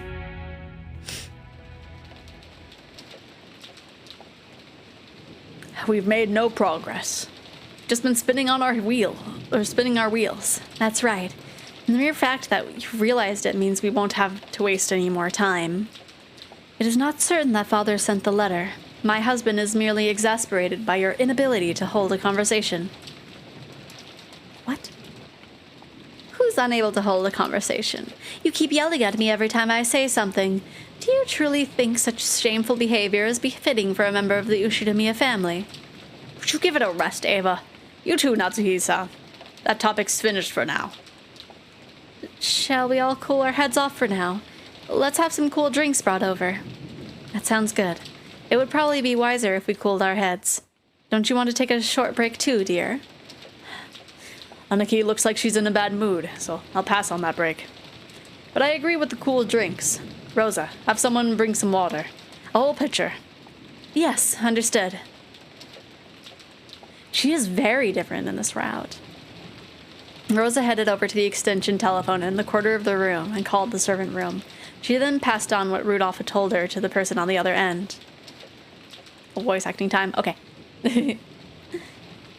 In the background. In the background? Oh,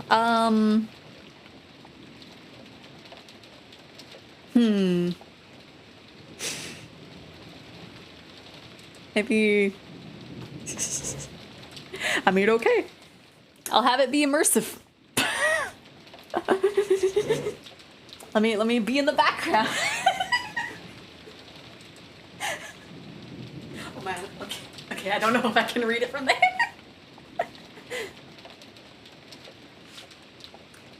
me see, let me move the chat box. Okay.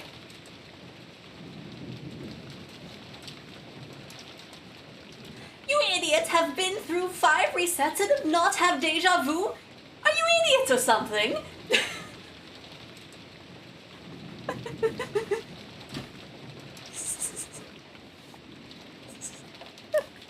Was that good? Or do you want me to synthesize me being far away? Maybe I can... Let me...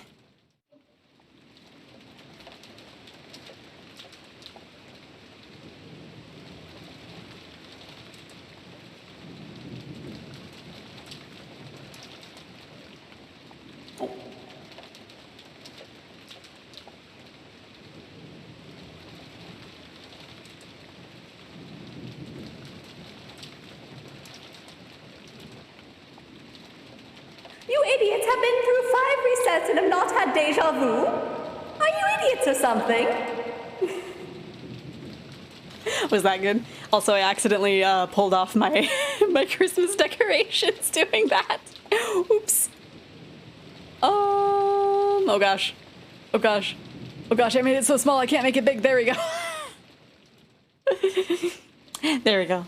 That's good enough. Hopefully that was acceptable. Oh my gosh, what are we bumping into? The vicious bickering up until now vanished as though it had been a lie.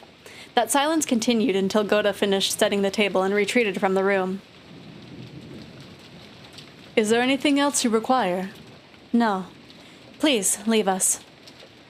Yes. Then if you'll excuse me, if you need anything, call me at any time. It's not a spoon. I think it's like the back of a button. I'm not sure. Let me lose tracking for a second. I don't even know where it is. Hello? It's a ghost button. I don't know where it is. I keep bumping it into it, but I don't know where it is. After listening to the sound of Goda's footsteps disappear into the distance, everyone took a deep breath at the same time to break the tension. It sure is raining hard. I wonder if this 19th person is taking shelter in the rose garden. In the rose garden arbor? About now?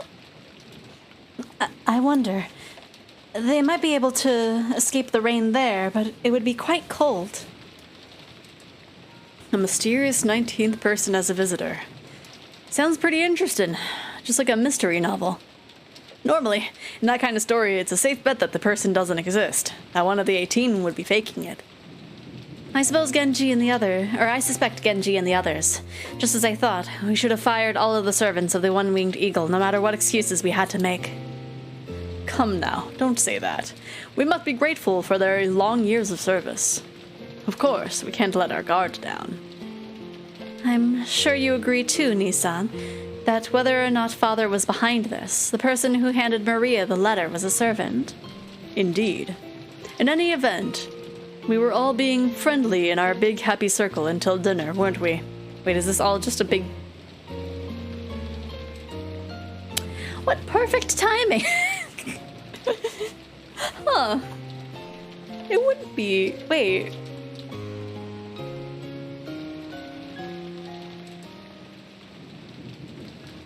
Huh. Huh. Wait, there's... Let me look at a picture of a chessboard real quick. Because, like... Me, as not a chess player, did not even think about that. Because there's... Let me see.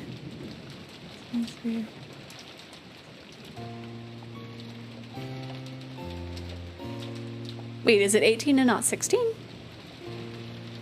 Let me look at a few boards. 1, 2... No, that looks like 16. Hello, my elf! Hello! Hello! Hello! How are you doing? Yeah, okay, so... Do you have 18 pieces in chess? Or do you have 16 pieces in chess? Because, like, there's a lot of, like, chess-related things in this game, and there's, like, always 18 people. And, like, as not a chess person, I don't know if 18 has any relevancy for chess, or if it's 16. I don't know. Also, I don't know if you'll hear that for, like, a minute. Want to make sure things are okay since... Oh? Was there a message?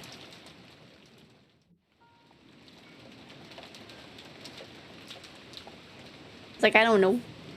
18 pieces per row. Okay, so that would just be 16 then. Cats and Christmas trees are not a good mix. I have heard. I have heard quite a few times. Okay. Sure you agree too, Ne-san, that whether or not father was behind this, the person who handed Maria the letter was a servant. Indeed. In any event, we were all being friendly in our big happy circle until dinner, weren't we? Now 5 pieces are left at the end of the game. Yeah, that's another thing. All of the siblings have alibis. Only a servant could have handed Maria that letter. But all of the servants said that they were too busy with the bed making and have any spare time during which they could go to Maria-chan in the rose garden. BRB, okay. Me with 8 cats, I attest this to this message, yeah? Hey, or what are you trying to say then? You aren't saying that the Witch of the Forest, Beatrice somehow, came over and actually handed Maria that letter, are you? Rosa, you used to believe in that so much. It really frightened you, right? Don't tell me you still believe at this age in the Witch of the Forest. If she did exist, I'd love for her to appear. But no matter how much I wished, she didn't appear before me even once. She didn't save me from my crisis. Of course not. I just thought that since all 18 of us said we didn't do it, there might really be a 19th person. That can't be. In the first place, we were the only ones who came in on that boat. We didn't see any mysterious stranger riding with us. You don't think they could have swam across the rough sea, right? I can't really imagine it. Logically, that's true. It is difficult to imagine that there's a single hidden and uninvited guest on this isolated island. However, it looks like some of us still can't abandon the possibility completely, right? Hideyoshi had laughed it off, saying that there couldn't be a 19th person, but Kure had sensitively picked up on the delicate atmosphere among the 4 siblings. In a normal situation, there shouldn't have been any uninvited guests on this small, isolated island. How would they have come here, and from where? And where were they hiding? And why hadn't they appeared openly, even though they had sent a letter in their name? Nothing could explain that. But not only had the 4 siblings not joined in on Hideyoshi's laughing, they also seemed unable to completely deny in their hearts the possibility of a 19th person. Kire-san, please don't misunderstand. It's not as though we believe in that fairy tale-like legend of the witch. Is this another topic to insult father? Simply speaking of such a thing as a betrayal against him. I wonder. However, this is father we're talking about. It could be possible, right? I don't know anything. What's this? What's this? Why has everyone gotten so gloomy? What are you talking about? In short, the legend of the witch isn't a joke, but a fact? That's ridiculous. Of course, nobody believes in some witch riding a broom and flying in the sky. But the woman in the portrait, Beatrice, might really have existed on this island. Hideyoshi-san, it looks like we aren't talking about a witch, but something a little simpler. So it must be something like this. Everyone suspects that father had a mistress named Beatrice secretly living somewhere on this island. Is that it? Wait, there are more chess pieces in the original 6. There is a forgotten one, the camel. What? What?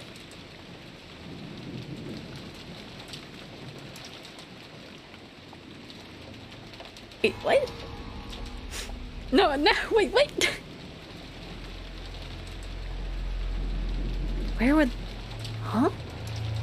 Original.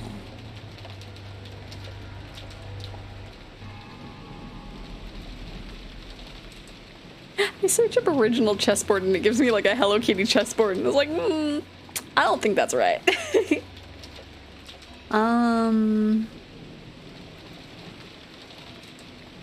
Maybe if I put like 1980 chessboard? I don't know.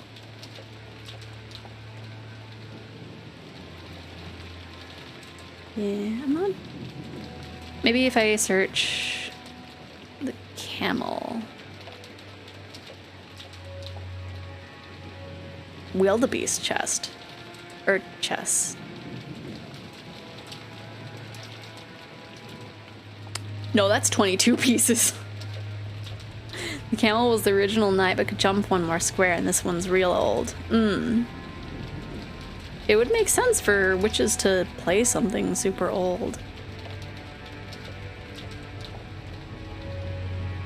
Gosh, these pieces are so close together. I keep getting ones that only have like 8 across. There's also the zebra and giraffe. What? There's... I already don't understand normal chess. Father is always exemplary at keeping strictly to the rules. It is completely inconceivable that he would bring something so filthy onto this island. Nazi snapped at them immediately, but it looked like the 4 siblings, including Klaus, didn't agree. On the contrary, they appeared to think Kinzo wouldn't even have hesitated to do something like that. Why are we looking into chess lore? I didn't even know chess had lore! Fairy pieces are what they call it! My goodness. Okay. There's way too much to chess that I don't understand. And there's even more now. Ah! From the beginning, it had been whispered that Kinzo had built a mansion on this island specifically because of the existence of the entrancing mistress. I'm sorry, Natsuhinde-san. I know how much you respect Dad, but that rumor started a long time ago. He handled the construction on this island entirely on his own. People have always guessed that he had some contraption or secret room set up in this mansion that only he knew about. And it's always been whispered that hidden somewhere on this island there's a secret mansion none of us know about.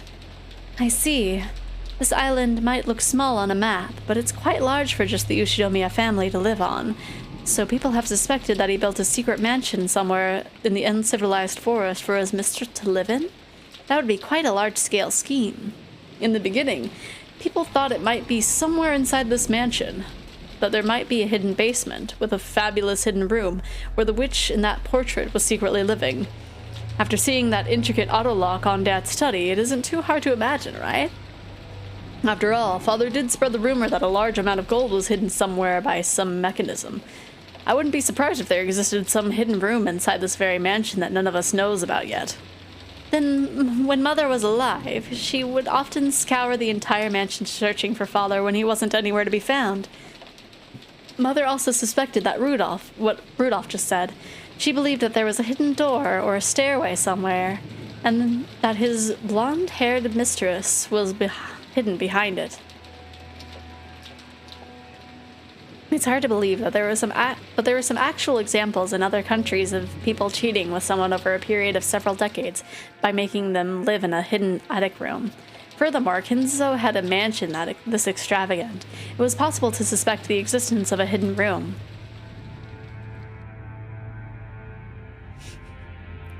"14 fairy pieces." Wait, counted wrong. Brain went burr. Oh no, that's okay. From what I've heard, the legend of the Rokenjima witch was just a fairy tale made up to scare children away from the uncivilized forest. Oh, I counted right. Oh, okay. I don't know. My brain also go burr. But it's starting to sound like there's a little more to the story. Well, as you know, this is a lonely island which anything but the Ushinomiya family on, without anything on... As you know, this is a lonely island without anything but the Ushinomiya family mansion on it. When Rosa and I were little brats on stormy nights, we got so scared by the sound of trees rustling in the distance of the direction of the forest. We had this crazy delusion that something weird might be looking out at us from between those trees. It's only natural for a brat to think of stuff like that. But when Rosa and I complained about it, some people figured it was more than a brat's imagination. Isn't that right, Anaki? Yeah. Nissan and I thought you might have coincidentally spotted Father's mistress living in secrecy on this island, as she went out for a walk when no one was looking. Of course, Mother felt the same.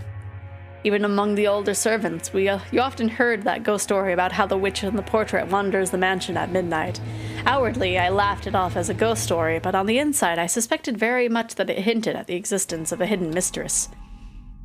In that case, you're saying that the existence of a 19th person might not be completely ridiculous? That they might actually be somewhere around here? Sounds like one of those devil's proofs Rudolph is always talking about. It might be possible to prove that there is a 19th person, but it's possible to prove that a 19th person doesn't exist. Should we continue this discussion under the assumption that there's a person named Beatrice hiding somewhere on this island? That's a good plan, from the perspective of risk management. It probably is much more prudent to say that she might exist rather than saying that she couldn't exist. I see. Sorry, I was a bit careless. Rosa-san, sorry for laughing just now. Huh? It's fine, I don't mind. Hideyoshi apologized deeply for taking the worst-case scenario lightly, despite calling himself the president of a company. Silence fell again. Preparing for the existence of a 19th person would mean, in effect, acknowledging the presence of some unknown person hidden on this island. And since the person might be planning something shady, it was only natural that the conversation would turn into an ominous direction. In the past, Father would sometimes suddenly disappear without telling anyone where he went. After all, he is a man who values silence. It wouldn't have been out of the ordinary for him to shut himself up in some library room after purposefully not telling anyone where he was going. However, when the witch theory was slowly refined into the theory about his mistress, people eventually whispered that he was secretly going back and forth to see her. Mom was totally paranoid in her last years. She'd sometimes suddenly start making a fuss, asking the servants to start looking for Dad immediately because of some urgent situation. Yes, that did happen sometimes. Mother was always doing things like that in her later years, and that frightening atmosphere still hadn't gone away. I can say it for certain now. She was a person to be pitied. I wonder if we'll ever see who the grandma was. So then, what happened with those large-scale searches of the house? Did they find anything? I can only imagine Beatrice. So, you idiots finally get it.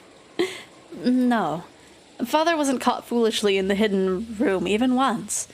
Always, after a long time had passed, she would suddenly show up somewhere. Then, he'd say that he'd taken a nap in some library room, or that the wind had summoned him to take a walk on the beach. Oh gosh.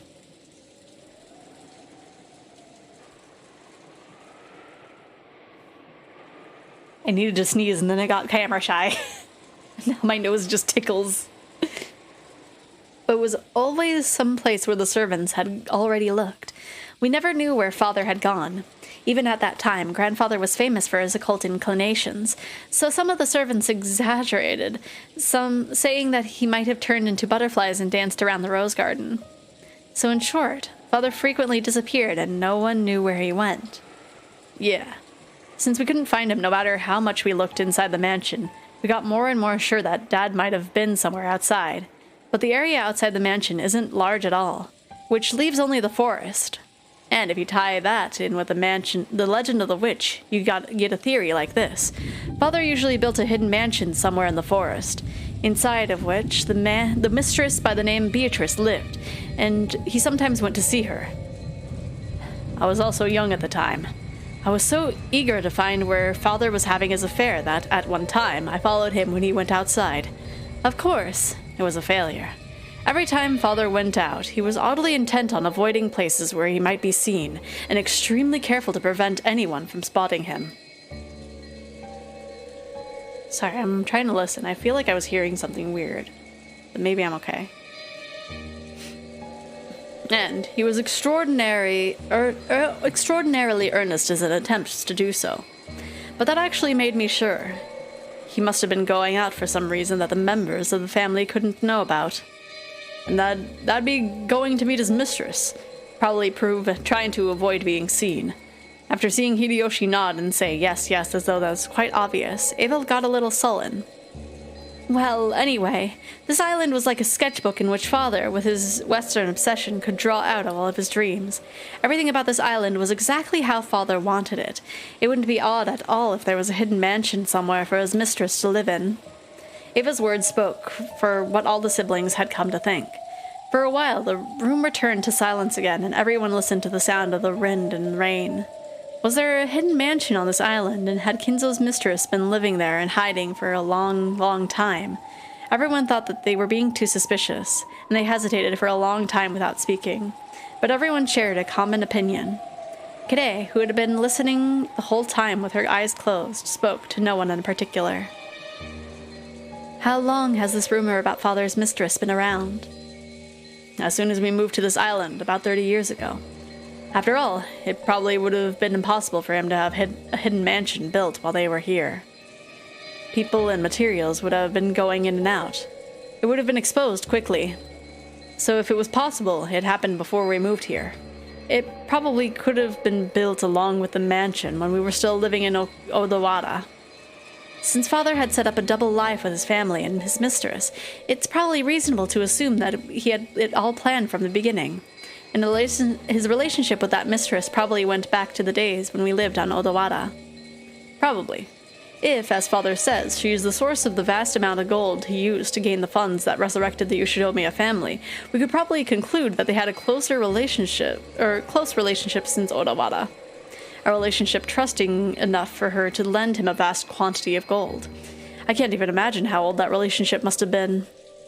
Perhaps Father gave her some kind of valuable advice for succeeding in business. It's natural to think that, out of a sense of gratitude for that, this person gave Father the gold. If you think about it that way, it's obvious that they would have had a close relationship after that. Rather than a festering relationship with a mistress, it was probably a relationship of gratitude to the person who saved the Ushinomiya family from its crisis. I don't know if what Natsuhi-san's saying has a ring of truth to it or not, but even in that case, isn't building a hidden mansion, having her live in it, going a bit too far? Doesn't that mean they felt something a bit more than gratitude? Well, this is all just speculation. In the first place, no one's ever found that hidden mansion. Anaki, you were planning on expanding this island into a resort, right? As you were doing that, you didn't manage to stumble on it by any chance, did you? Maybe you even bumped into some gold there, too. Do you think Rokanjima is Treasure Island or something? Don't play dumb. We know that although you say you're opening a resort, you really have been planning to investigate the entire island yet, right? Judging by all that trouble and confusion we were talking about earlier, you haven't been very successful, have you? I don't know what you're talking about, but it's a misunderstanding. Isn't it perfectly natural that investigating this island would be the first step to turning it into a resort? Kraus tried to play dumb, but it was plainly obvious to his siblings who knew him so well. Kraus was definitely sure of the existence of a hidden mansion, and under the pretense of opening a resort, he had been closely investigating this island, searching for a clue as to the location of the hidden gold.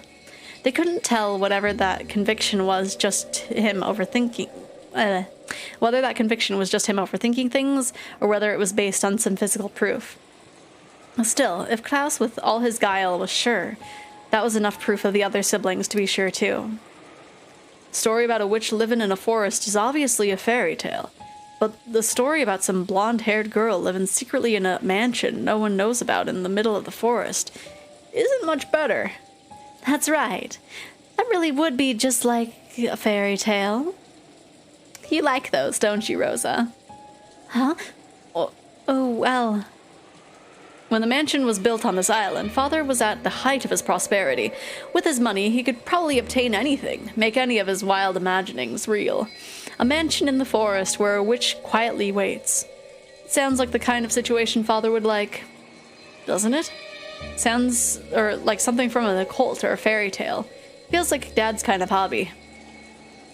On this island, on which the Ushinomiya family had lived for 30 years now, a hidden mansion that no one knew about had been quietly built to house a witch, with whom nothing was known except for what could be guessed from the portrait.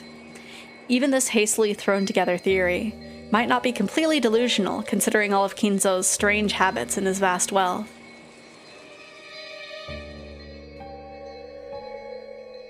It might not have been impossible for Father to build a hidden mansion to satisfy his dreams. However, let's be realistic. Would it be possible to house his beloved woman in that hidden mansion for decades without becoming inconvenient? Well, if there was love, it could have been doable, right?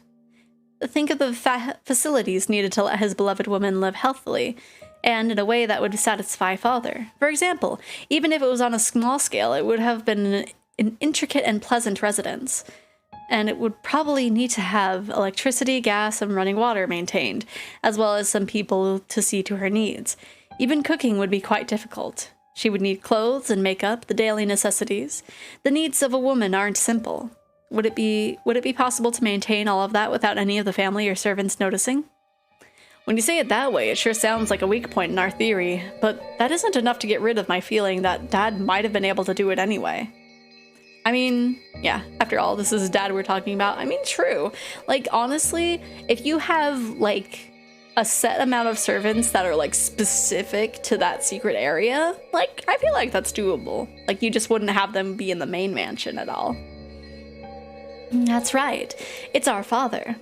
If father wanted to succeed in an endeavor, he would succeed no matter what.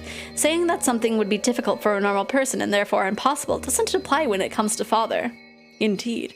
You should never underestimate father. Father's madness can't be understood by normal people. I wouldn't put it past that, Kinzo. As long as you stick to this phrase, a considerable amount of credibility can dwell in an absurd story. However, that didn't cause the importance of what Kirei had said to waver. This was different from stealthily raising a kitten in a cardboard box and keeping it in a secret from your parents. Taking care of a person in secret over a period of 30 years would be an incalculably massive task. After all, Father's legend of the gold started before he gained possession of Rokkenjima. That'd mean his relationship with his mistress was over 30 years later. Or long, rather. How old would that make her? In the worst case, she could be as old as us, or older, right?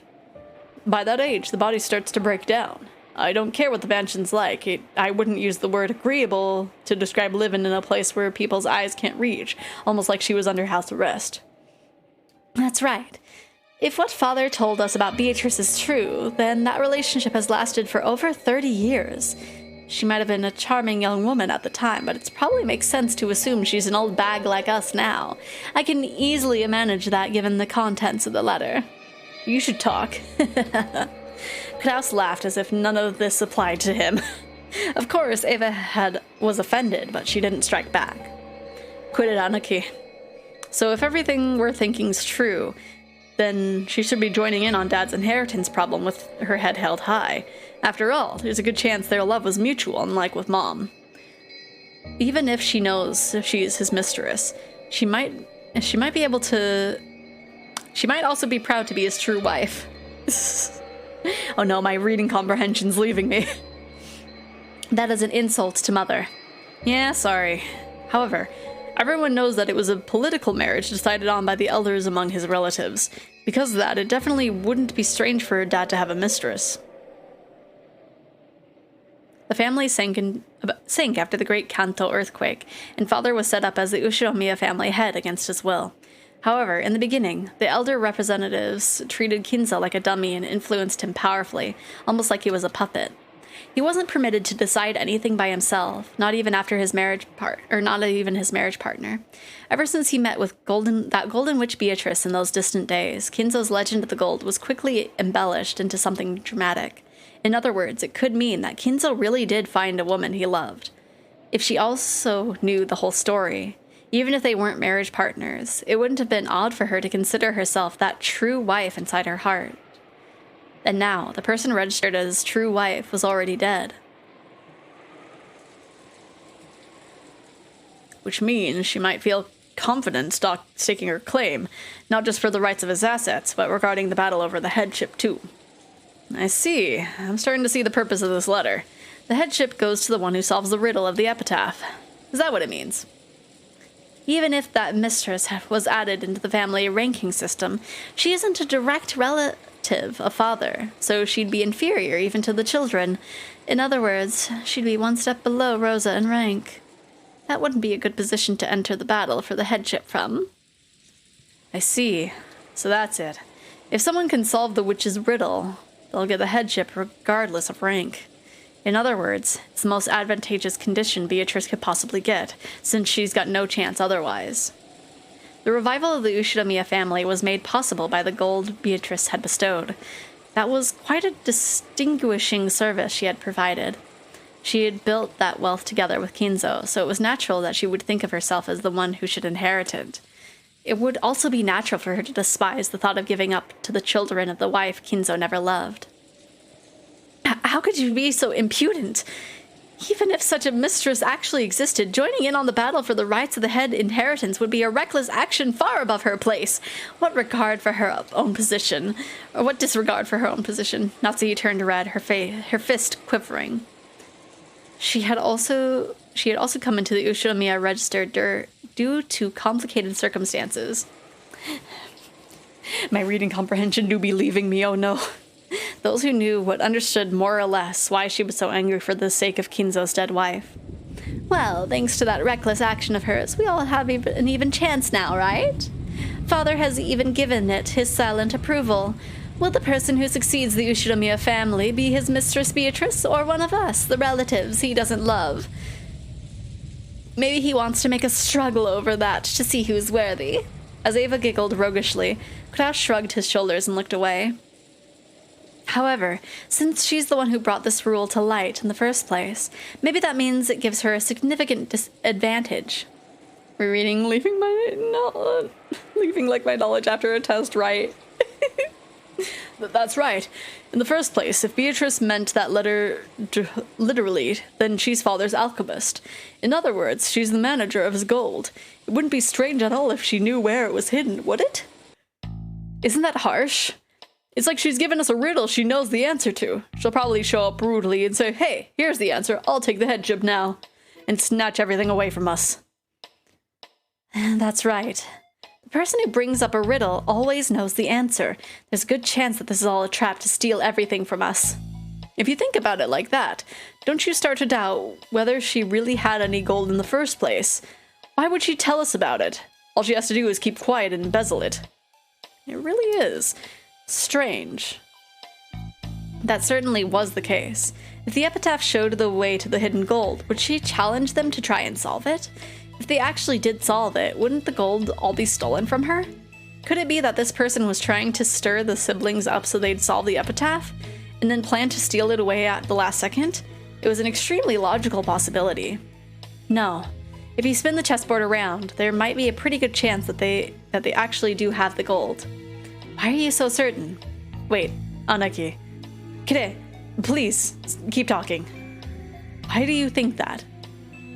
After all, do they really think that we'll let go of the Ushinomiya family headship just because someone tells us the answer to the riddle of the witch's epitaph?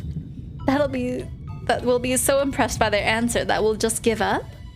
Well, that's true. No way they're so naive that they assumed that we'll just give up after being told the answer to a riddle. That they just say, "Here you go," and hand it over. Of course! The headship of the Ushinomiya family is not something that can be handed over so easily. That's it exactly. No matter how Beatrice might one-sidedly propose a game like this, even if she were to spectacularly show us the answer, there's no way we'd obediently hand over the headship. In other words, unless she has compelling force in the form of challenging us to a game with equal conditions for us all, this won't truly count as a game. You're right. Unless the losers have no choice but to give up on the headship because of the compelling force, this won't really count as a game. Yes, pineapple pizza. That's the real Ushinomiya family gold. It's just pineapple pizza. And what might this compelling force be? Would they bind us in chains and threaten us into handing over the blah blah blah? I see. I get it. They'd just have to do something to make us want to give up their headship willingly. Yes, I see. To do that, Beatrice would have to own 10 tons of gold. I see. I get it now. In other words, it's a trade? Huh? What do you mean, a trade? Trade what? The Ushinomiya family headship for the hidden gold. Beatrice surely plans to tell us the location of the 10 tons of gold and use that as a bribe to gain the Ushinomiya head family ship. What? Family headship. Ridiculous! They want to trade the headship of the glorious Ushinomiya family for money? That's blasphemy! Blasphemy against the Ushinomiya family. Please listen without getting mad. About how much wealth does this glorious Ushinomiya family have right now? Are we really that affluent? The definition of affluence is not dependent on property. It is about heart. Our financial situation has nothing to do with... Klaus interrupted Natsuhi as she started to go on and on emotionally.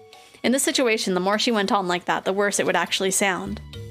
Me aside, I hear your current situations are quite unfavorable. Oh no, they're gonna do the deals. Let's see. Cornable verge to smack someone with a fish. Hitting what? That's a word? Oh, it's a verb. Okay. Cornoble. Cornoble, maybe. Huh. I mean, makes you wonder if that was a common occurrence back in the day. Oh, really? I've heard that your financial situation's really bad too, offering up more and more as collateral for new money to gamble with, repeatedly dabbling in new gambles, unable to accept your losses. If we count what's going on behind the scenes, you're in even bigger financial straits than the rest of us. Just how much money have you lost, Nissan? You have no talent. Who are you saying has no talent? And what do you mean financial straits? Nazi became indignant once more, but Klaus raised his hand again and interrupted her. It seems you are making a small mistake. Business is not something that can be judged based on current progress alone. For someone with a long-term outlook on business such as myself, it may sometimes appear at a glance that I have suffered significant short-term losses. Aniki, we've been collecting evidence. Your position right now isn't one to be proud of. So, this is what Krie is trying to say. Every one of us has got money trouble, and Beatrice has 10 tons of gold. As the only person who knows the location of the 10 tons of gold, Beatrice is planning on using it to force us to sell the headship. About how much is 10 tons of gold worth? At a rough estimate, let's say 2 billion yen. No, 20 billion yen. With that much piled up, we'd be ecstatic to accept her as a successor.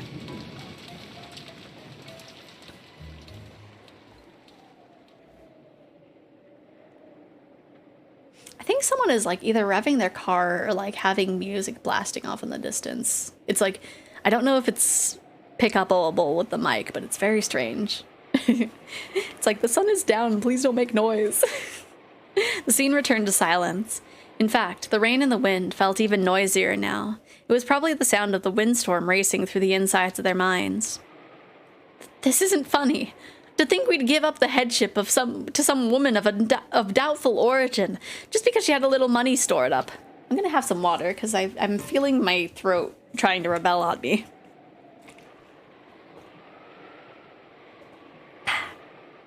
Don't be stupid. The headship wasn't even yours in the first place, right? We've got nothing to lose and money to gain.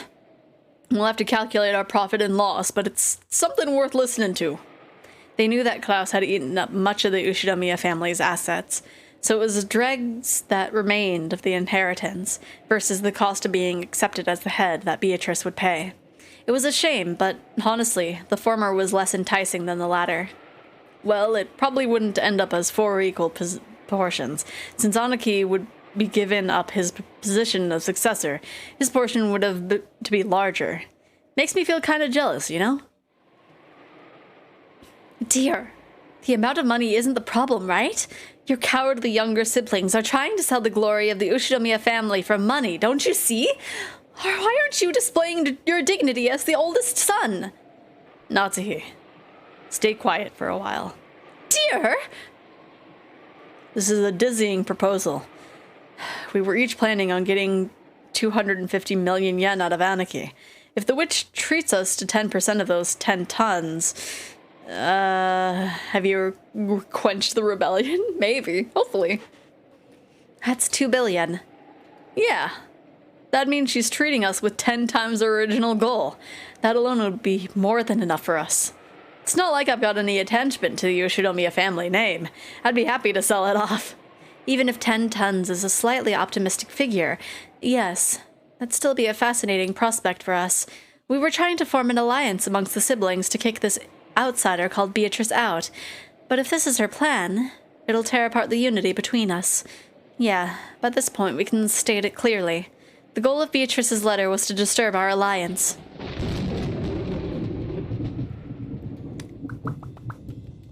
If the 3 younger siblings, who never had anything to do with the inheritance, were paid enough money to satisfy them, they would happily accept Beatrice as the next head.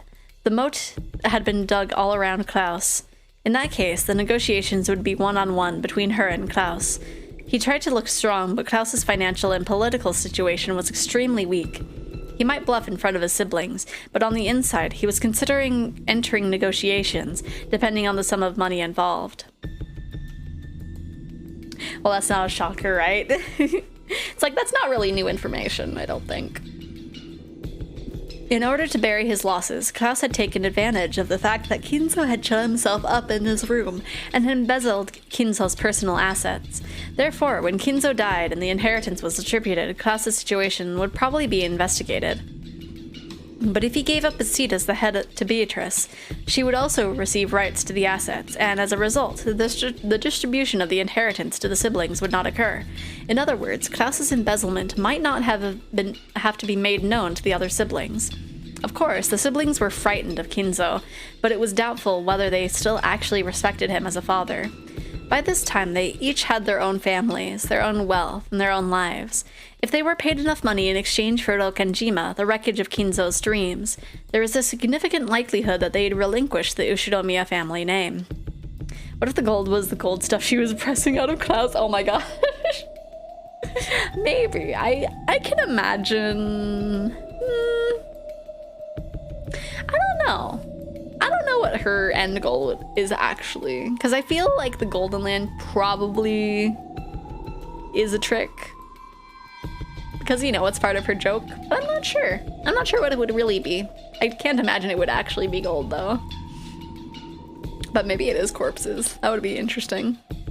In other words, Beatrice's victory was already guaranteed in this game. Not as the winner of Beatrice's game, but as the winner of Kinzo's game. Kinzo once ordered that the epitaph be put on display, and until today, no one had solved it. So Beatrice solved it. In other words, there is less of a game and more like Beatrice's declaration of victory. However, Kide still thought that there might be a catch.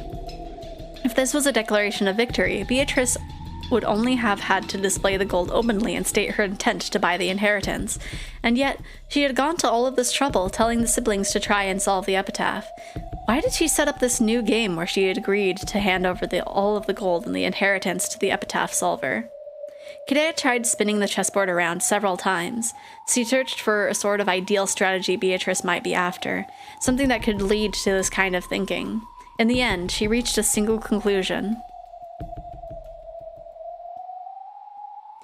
Could it be arrogance? Or maybe she's playing? What are you talking about? The witch sent us a letter of challenge, forcing us to try and solve the epitaph. She might be taking us lightly, thinking we could never solve it. However, at the very least, there ought to be an extremely small chance that we do solve it. After all, we have here 4 of Father's children by blood, right? The questioner called together 4 blood relatives who, if they tried frantically to work together and avoid having those assets stolen from them, might come across the answer of the riddle by chance. The reason the witch had a superior position in negotiation compared to the siblings was that only she knew the location of the hidden gold. But if that hiding place was exposed by someone other than her, the witch's advantage would crumble. In short, Beatrice gains nothing but risk by writing this witch's letter of challenge. Of course, it might have had the effort of splitting apart the siblings' alliance, but if that was her only goal, why would she take this risk, however slight it might be? That seems reckless to me. But if we keep in mind a certain type of emotion, that risk becomes comprehensible. And you're saying it's arrogance?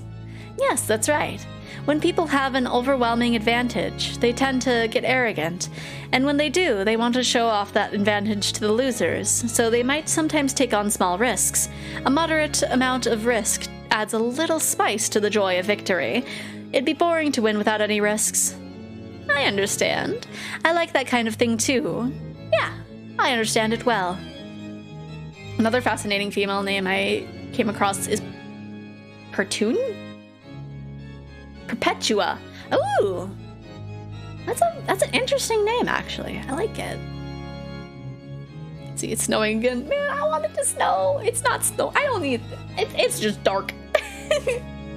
I thought of a few plausible explanations for the true motive behind Beatrice's letter, but I think it really might be the truth. The emotion hidden behind that letter was arrogance. Arrogance. She's trying to throw her weight around, looking down on us, as if there's no way we could figure out such a difficult epitaph. It might even be possible, if surprising, that the epitaph wasn't written by Father, but by her. Sounds great. Solve the riddle of the epitaph, she says. If only I solved it, If only I solved it, I would be made the head, right? I'll solve it. I'll accept the witch's challenge. As if those other idiot siblings could solve it. I'll solve it by myself, and then I'll prove that I am the one who's fit to succeed the Ushinomiya family. I'll take that challenge. I will. Solve the riddle. Ooh. Oh. Oh. No time changed. Huh.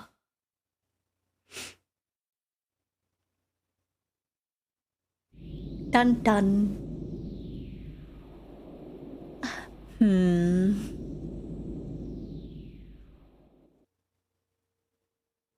Ooh. Okay. So, it might be a little early, but I'm gonna save here. Cause we only have like 15 minutes until 6, and I'm for some reason like crashing. like I don't know. I think I used up a lot of energy a little too fast. so this way we don't have to have me be too low energy for the last few minutes of this session. Let's go on over here and find somebody to raid. Yeah, it's important to take care. It wouldn't be the first time that I've had to end a stream a little earlier than 6, but that's okay. That's okay. Personal health is a little bit more important. So let's see. Ooh. Let's see, we have quite a few people to choose from. You remember you're important, take a good rest. Yeah. Okay, let's see. We got Amma. When was the last time that we raided Attack Rack? Do we remember? I'm opening a few streams for us to consider. Amma is playing Pokemon. I think she is trying to get shinies, I think. I'm checking Amai because the last few times that I've checked, she's had her mic off. Attack Rack. I'm having to sit through so many ads. Yeah, I think Amai is not using a mic today, so we'll do that another time. I think it has been a while since we've raided Attack Rack. Not sure. What you guys want? See, I'll do a poll. And then let's see. Where should we go?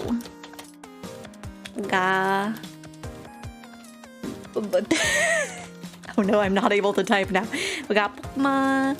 We got art with Sky. Because there's 2 people. Or then art with Melly. We'll have it go for 5 minutes. Yeah, where should we go? And Pokemon is with Amma. So in order, it is Amma, Attack Rack, and Oni Belly.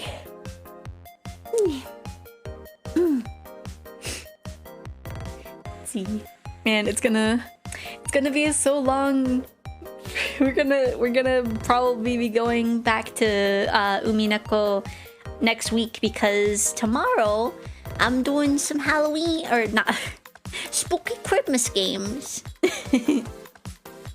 So I think it'd be fun. Okay, we got 1 vote for Amma. one for Amma. Amma does have the lowest view count of them all. Me. Oh gosh, if I unmute Twitch, it's gonna unmute like 4 tabs. Let me see. Okay, let's go ahead. Let's go ahead and raid Amma. Ooh, Amma. And then what should the message be today?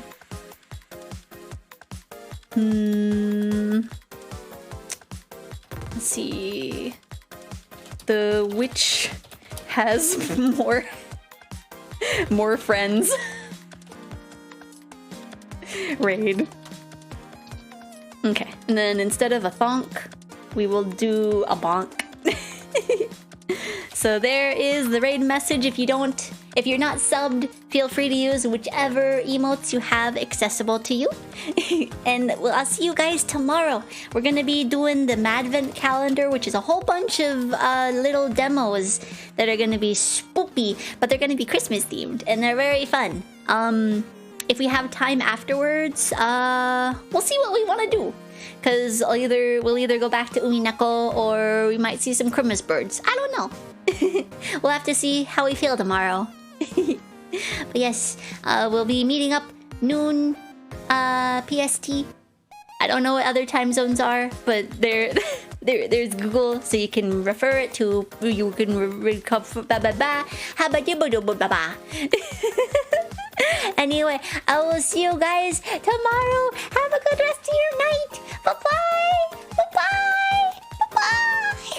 Bye-bye. Bye-bye. Bye-bye. Bye-bye. Bye-bye.